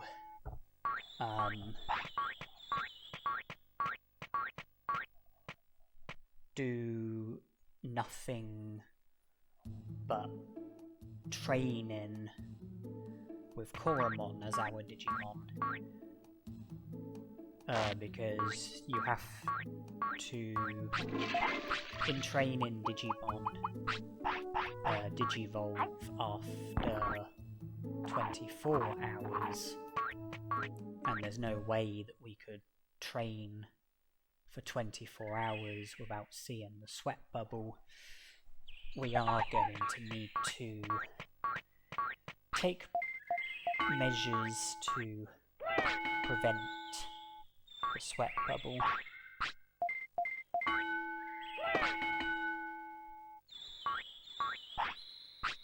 And then when we digivolve to a rookie, tiredness will drop to 0. We would be able to do some training without any worries. And there are things that we could do to increase the amount of training that we are able to do. You know, taking measures to reduce Tiredness prevent the sweat bubble.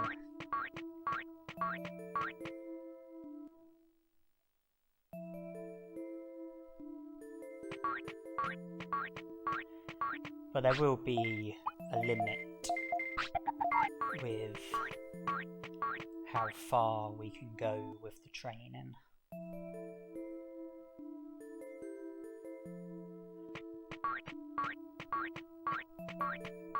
But certainly if we're gonna,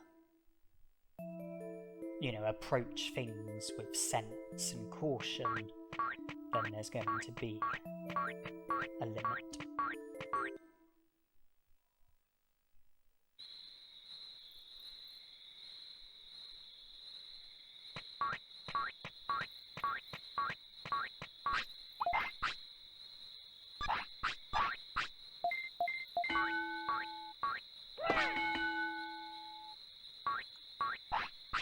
So far I've only been training attack, having attack as my superior stat at the time of Coelamon's Digivolution. Will result in us Digivolving to Agumon. I don't think the rookie is very significant. All rookies can Digivolve to Numamon.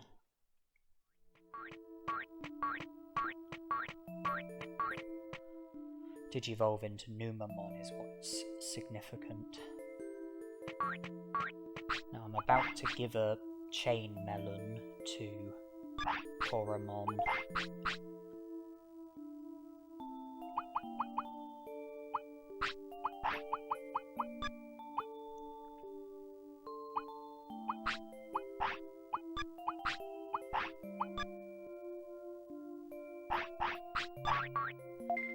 Saving first because I think Chain Melons do have a low rate of causing sickness.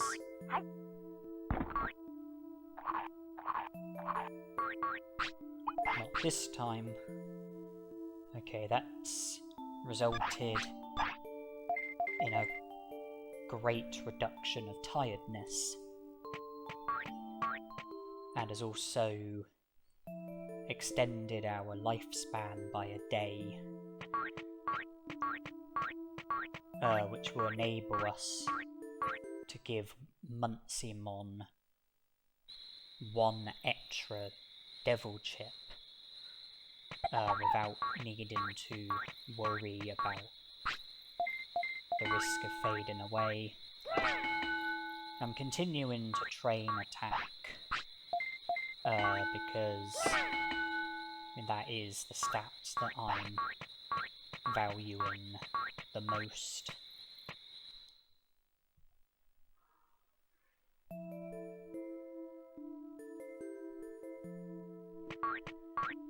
And it's helping speed as well, and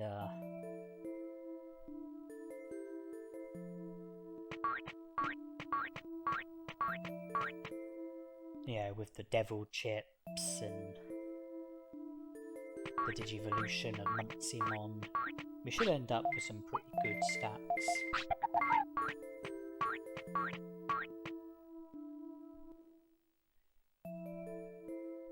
Yeah, we should have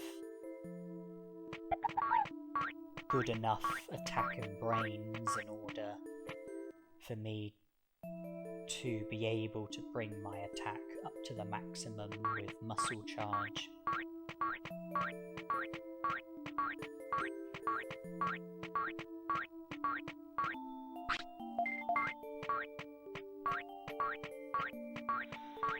And with Megalospark as our technique, we should be able to do some very good damage.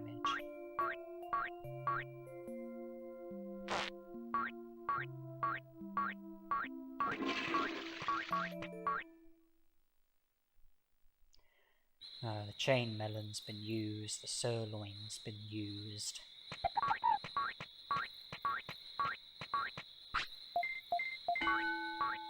Restaurant food is the only way that we can continue to lower our tiredness.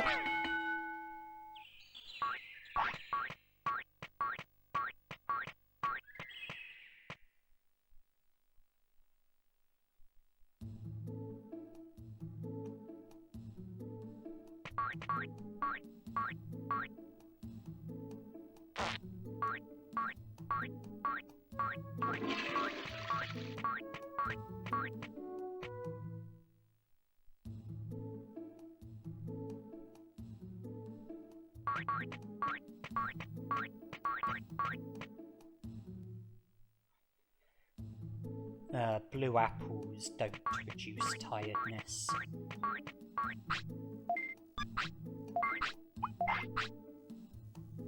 I only used the blue apple to boost happiness.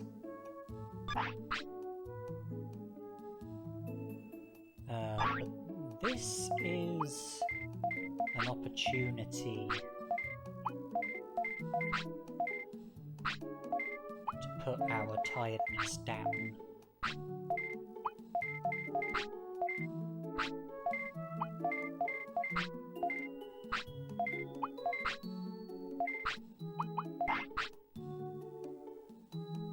And also put our money down as well.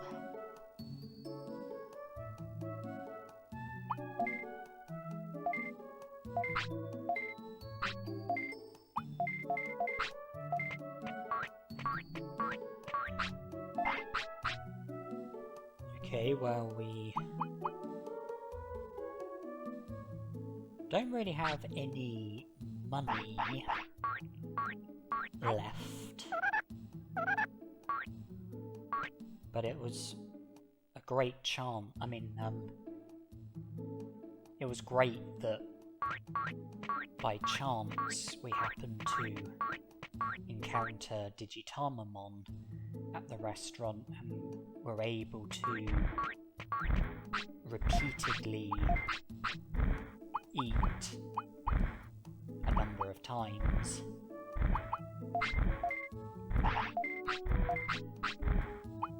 Because that enabled us to really bring down tiredness levels.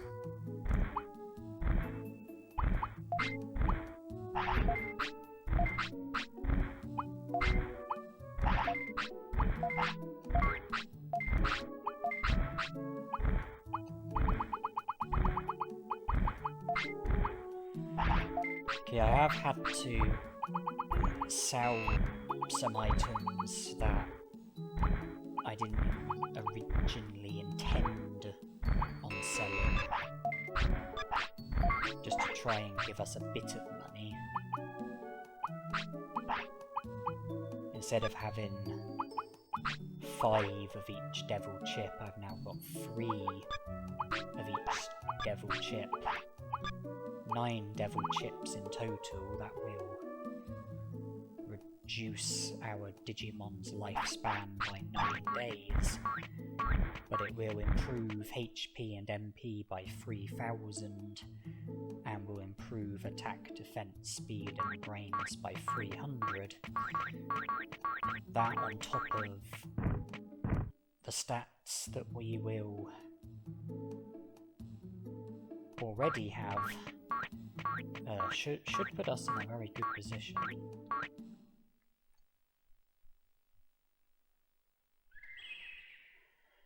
I wasn't really interested in the stat gains from Digitomamon's food.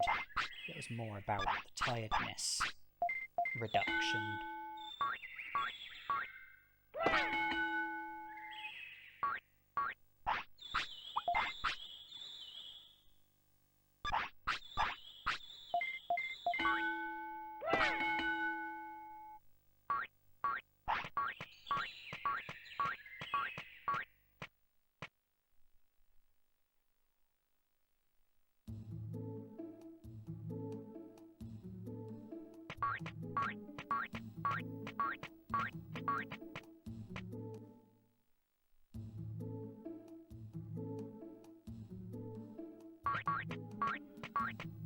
I do remain concerned about money. You know, if we're going to be continuing to eat at the restaurant. And we've just set ourselves back by 9,000 bits.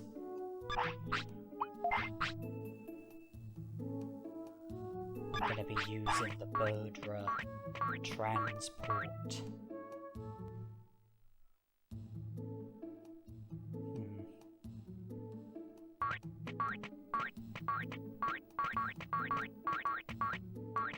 Money is a problem.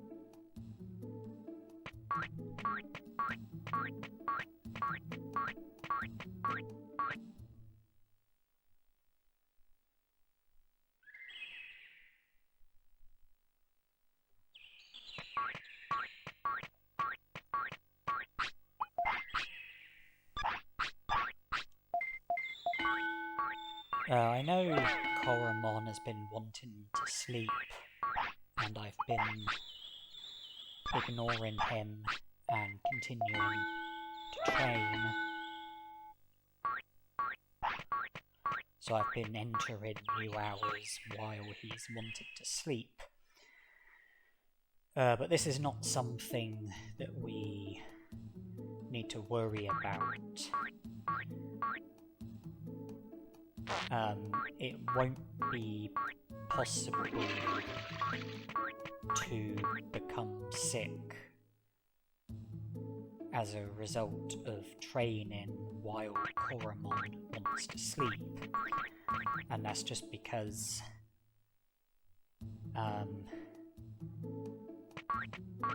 he'll digivolve before it will be possible. You know, the number of hours that he wants to sleep for and how long we have him for. It won't be possible to neglect his sleeping enough times in order for sickness to become an issue. You know, he will digivolve before we would be able to get to that point.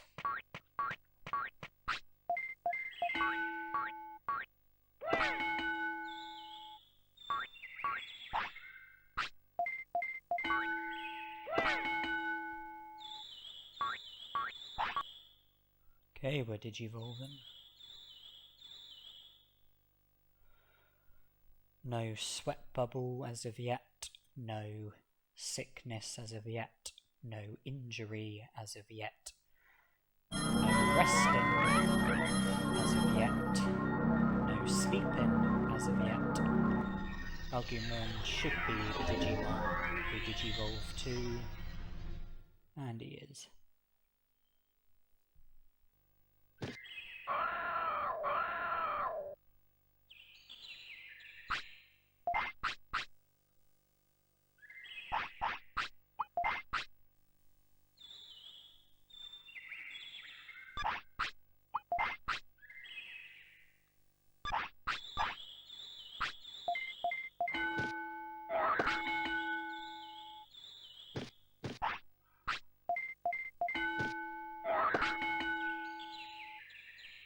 Energy levels would have been totally restored after digivolving to Agumon.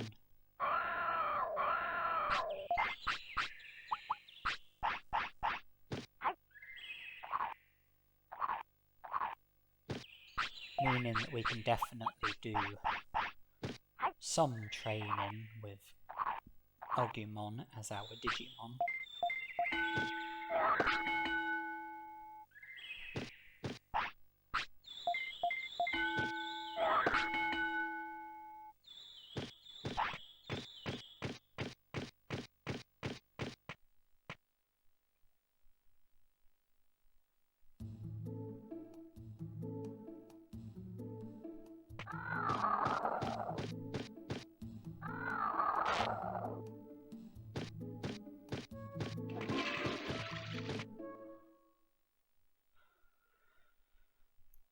But he does want to sleep. That is something to be very mindful of. I don't want to be playing it risky with sickness.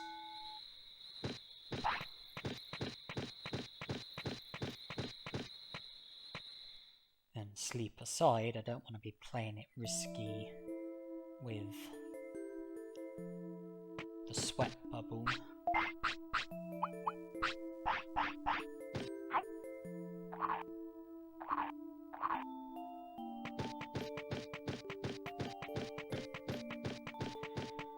I'm preserving my money and choosing to just feed meat to Agumon.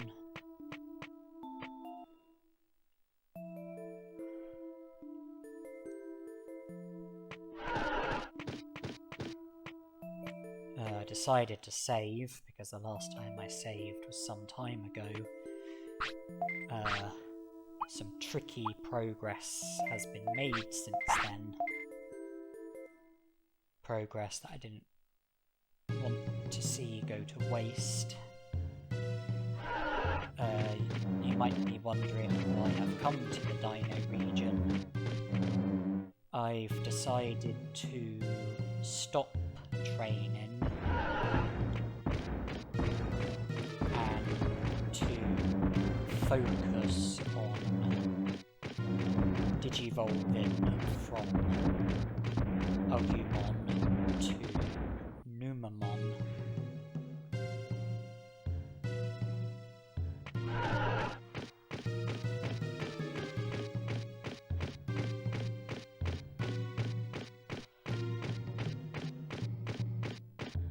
And I can't pass the time quickly by sleeping or resting. I could pass the time, and I can't pass the time quickly by training without the obstacles of tiredness and sickness. So I've decided to come to the speedy part of the Dino region and to just loiter here until Agumon digivolves to Kunemon, or until we enter day 15, depending on what happens first. I will have to produce animations when approaching new hours while Agumon wants to sleep. I will prevent care mistakes by feeding Agumon and giving him portable potties when he needs them. But I have to keep him awake. I have to produce animations when entering a new hour while Agumon wants to sleep. And this is what I'm going to be doing for the time being. It's just about trying to pass the time as quickly as possible, progress towards Agumon's Digivolution, and also progress towards day 15.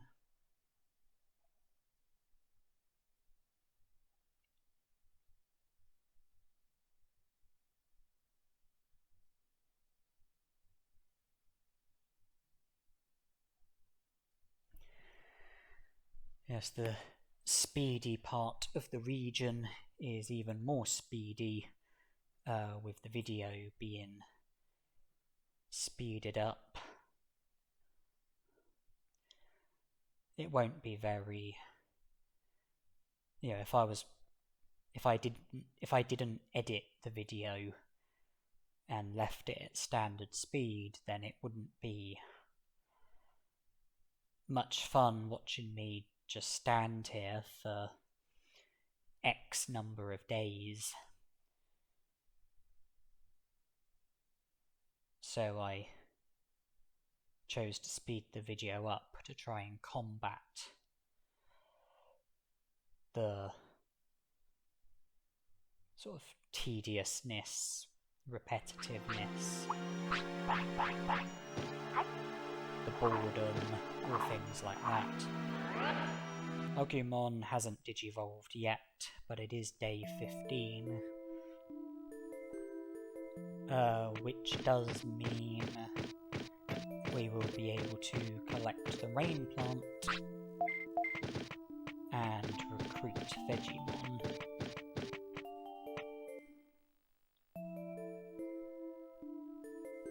Then purchase a super carrot from Frigimon, and then recruit Moljamon by doing the 3 final trades. Super Carrot, Omnifloppy, Black Trout, and in that exact order.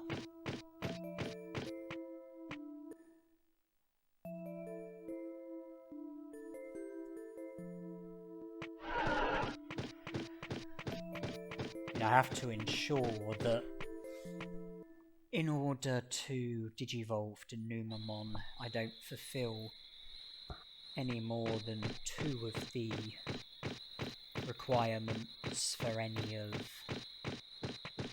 Agumon's natural digivolutions. His natural digivolutions: Greymon, Miramon, Birdramon, Centarumon, Monochromon, Cherrymon. Greymon stat requirement: 100 attack, 100 defense, 100 speed, 100 brains. Not fulfilling that. Care mistake requirement: maximum of 1.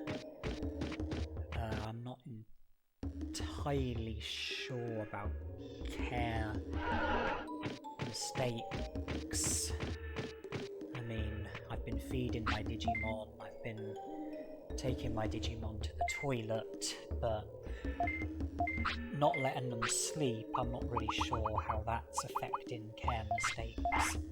So I don't know about the care mistake requirement, but weight requirement 25 to 35, not fulfilling that. And then the 2 elements of the bonus condition, either having done the 35 techniques, or have your discipline at a minimum of 90% full. I might be fulfilling the bonus condition because of discipline, but I don't have the stats or the weight. Miramon stat requirement 100 attack. I do have that. Care mistake requirement minimum of 5. Not sure. Weight requirement 15 to 25. Don't have that. Bonus condition: 2 elements, either a minimum of 10 battles or a minimum of 28 techniques. Not fulfilling either of those.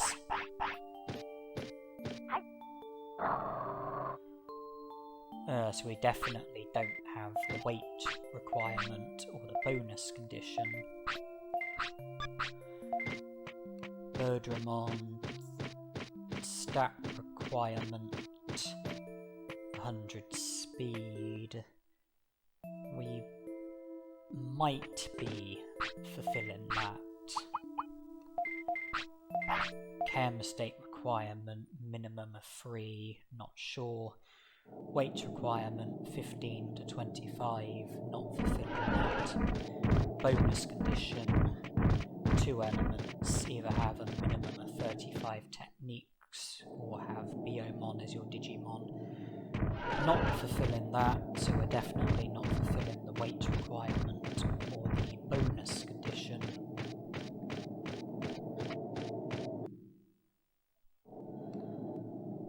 Centarumon stat requirement 100 brains. I don't think we are fulfilling that. Care mistake requirement maximum of 3. I'm not sure. Weight requirement 25 to 35, not fulfilling that. Bonus condition 2 elements. Discipline at a minimum of 60% or a minimum of 28 techniques. We are fulfilling that.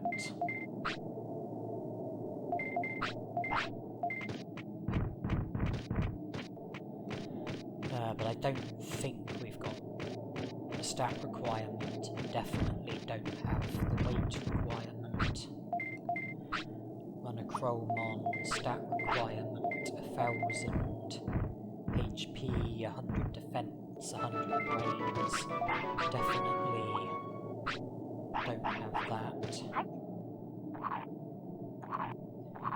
Care mistake requirement maximum of 3, not sure. Weight requirement 35 to 45, definitely don't have that. Bonus condition 2 elements. A minimum of 35 techniques, don't have that. Maximum of 5 battles, do have that. But we definitely don't have the stat requirement or the weight requirement.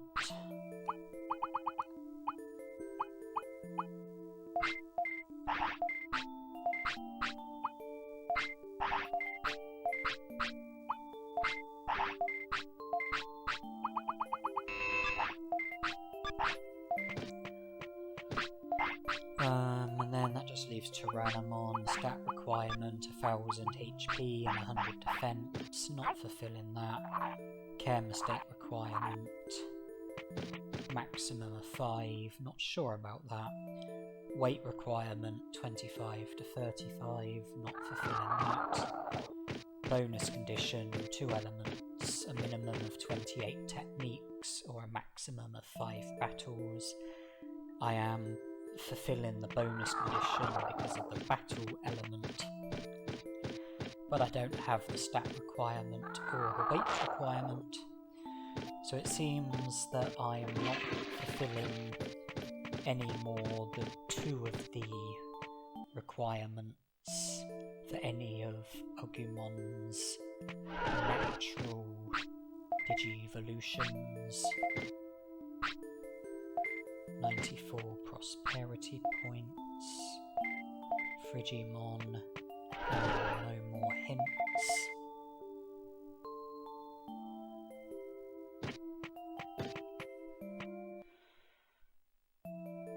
So it looks like we should digivolve to Kunemon, and it will happen once we've had Agumon for 4 days, which I think is 96 hours. Once that amount of time has elapsed, we should digivolve to Numamon.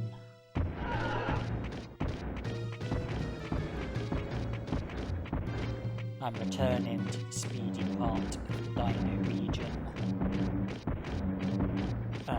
so that I can continue to pass time until Agumon digivolves.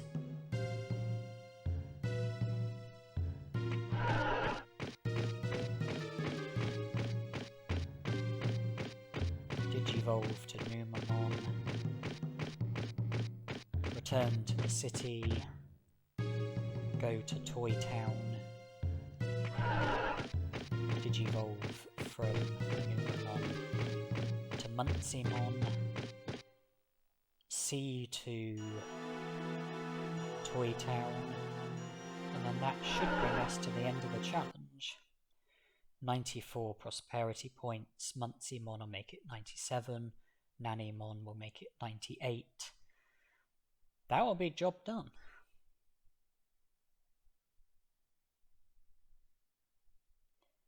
Because the only outstanding recruitment would be Frigimon, who I've said multiple times already I don't think is recruitable under these circumstances. I don't think it's possible to recruit him without your Digimon becoming sick, which is not allowed in this challenge.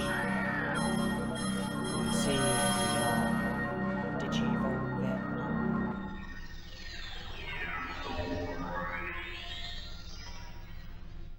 And Numamon is the Digimon that we have Digivolved to.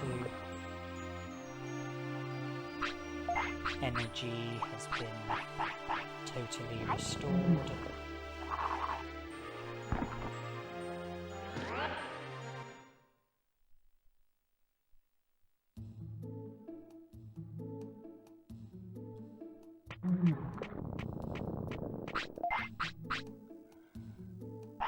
Stats would have decreased by 20% because of the fact that we Digivolved to Numamon, but a big stat gain will come from when we Digivolve from Numamon to Muncymon, and then the devil chips will be waiting so that Muncymon can receive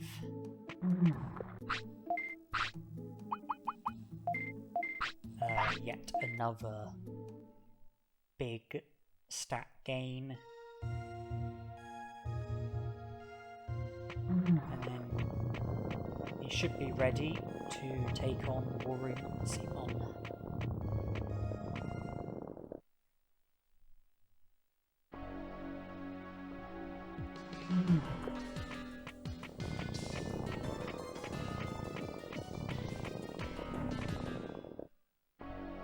Providing I don't get into any unwanted battles, the battle against Warring Muncymon is the last remaining battle.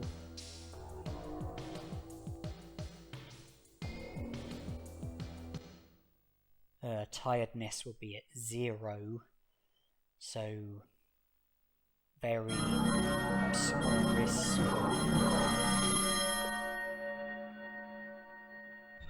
an injury being sustained from the battle.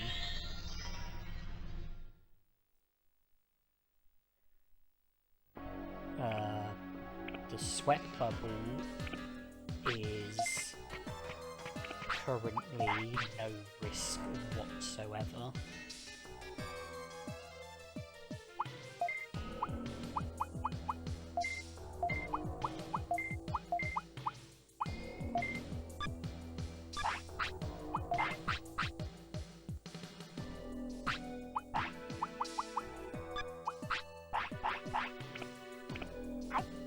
Okay.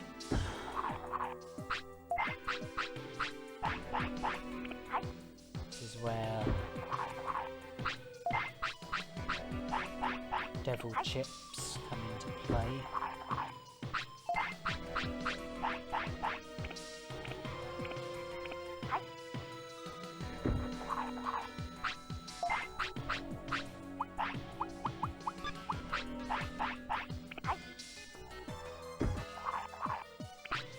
We've got Megalo Spark and Muscle Charge equipped.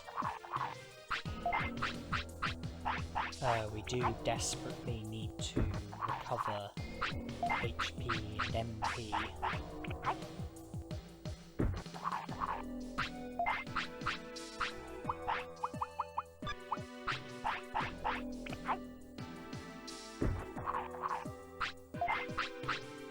Next the last of the magic from the devil chips.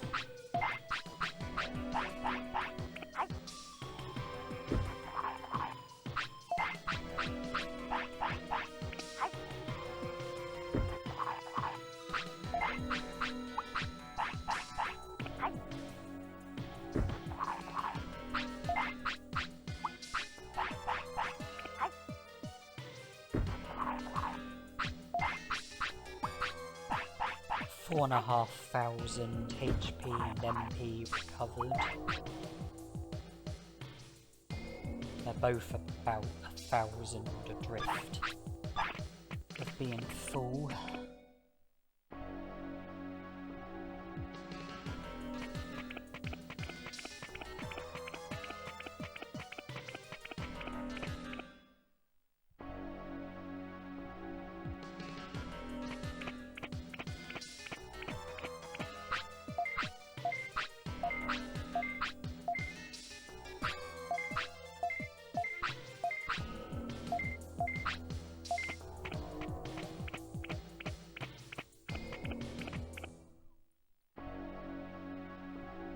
It would be nice if my attempts to avoid the random Digimon in the Toy Mansion don't end too disastrously, but I'm not going to hold my breath. I have a track record for doing a horrendous job at avoiding the Digimon in the Toy Town. Just the demonstrated.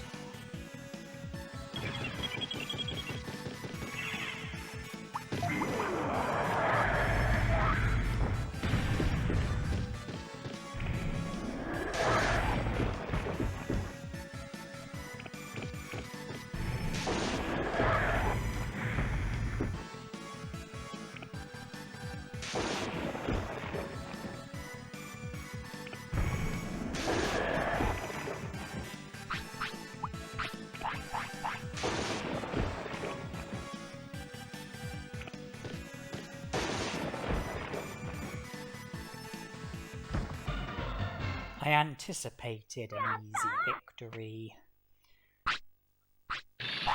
and as I've said already, I don't currently need to be concerned about injury or sweat bubble. It's just, unnecessary battles like that. They're just an inconvenience, really. A bit of what you would call a time waster.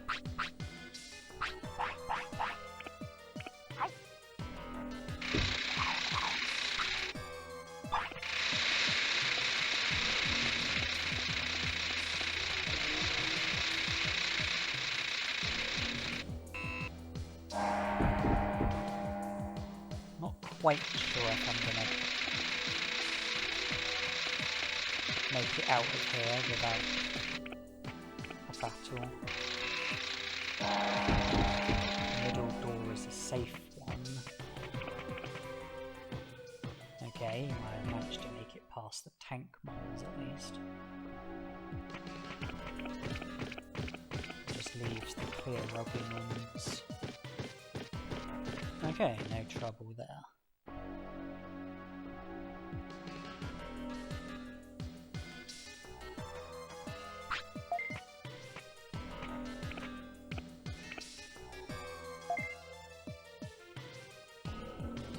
It's possible that Muncymon might learn a technique from this battle. Worry Muncymon uses Muscle Charge, which we already know, and then Megaton Punch, Buster Dive, and Thunderbolt, which I don't think we have, but are capable of learning, but it really doesn't matter.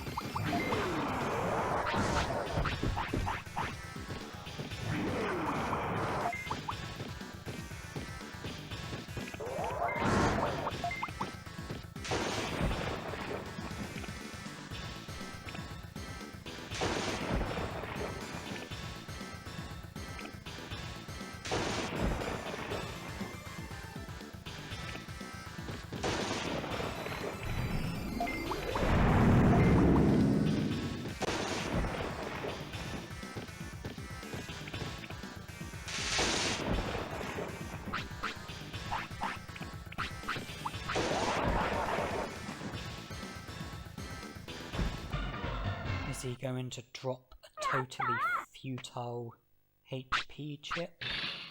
Yes. And I learned Megaton Punch, which is also totally futile.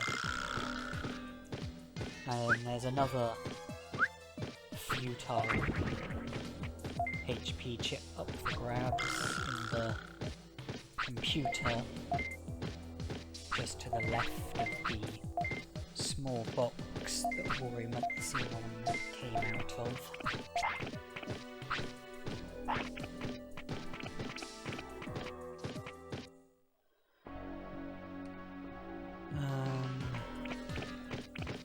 Right, just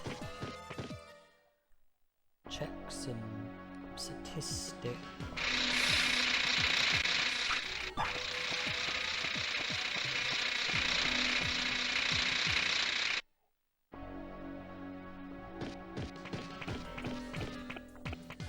Muntsimon had a 21% chance of learning Megaton Punch, 16% chance of learning Buster Dive, 9% chance of learning Thunderbolt.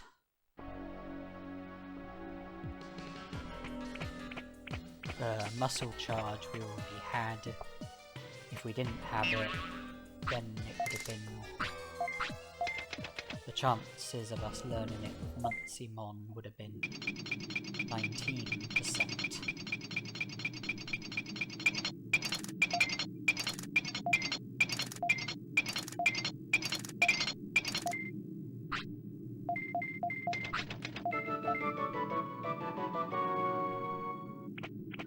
Okay, 97 prosperity points. All that's left is Nanimon. He's in the room that Worrymuntsimon was in, on the exact spot that Worrymuntsimon was on.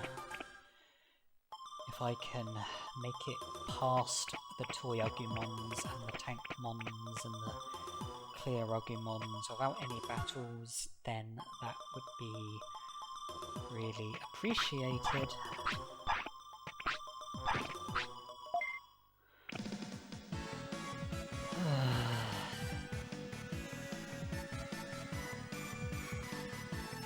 I really suck.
Last time I failed to avoid the toy Agumons.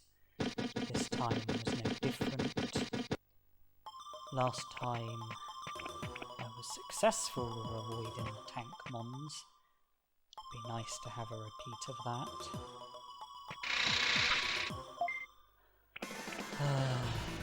Too slow pressing the auto button.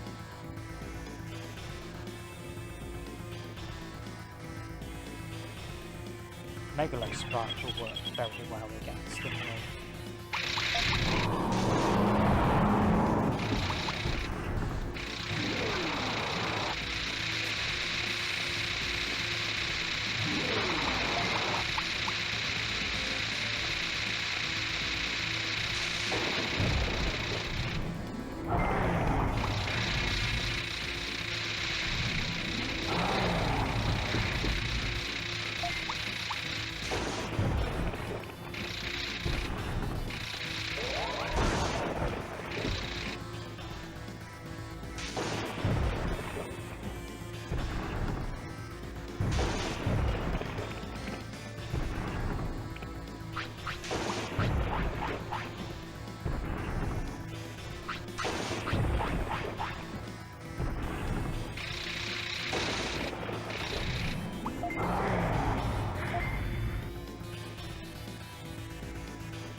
When the Tankmons make some sort of gesture towards you while also making a noise,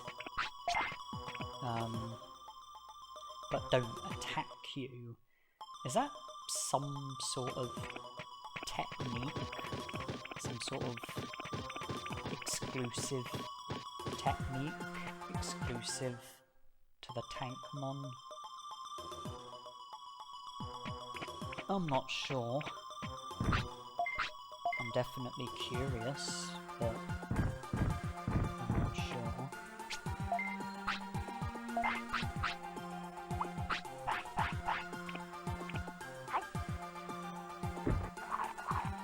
Right, well, that is challenge done.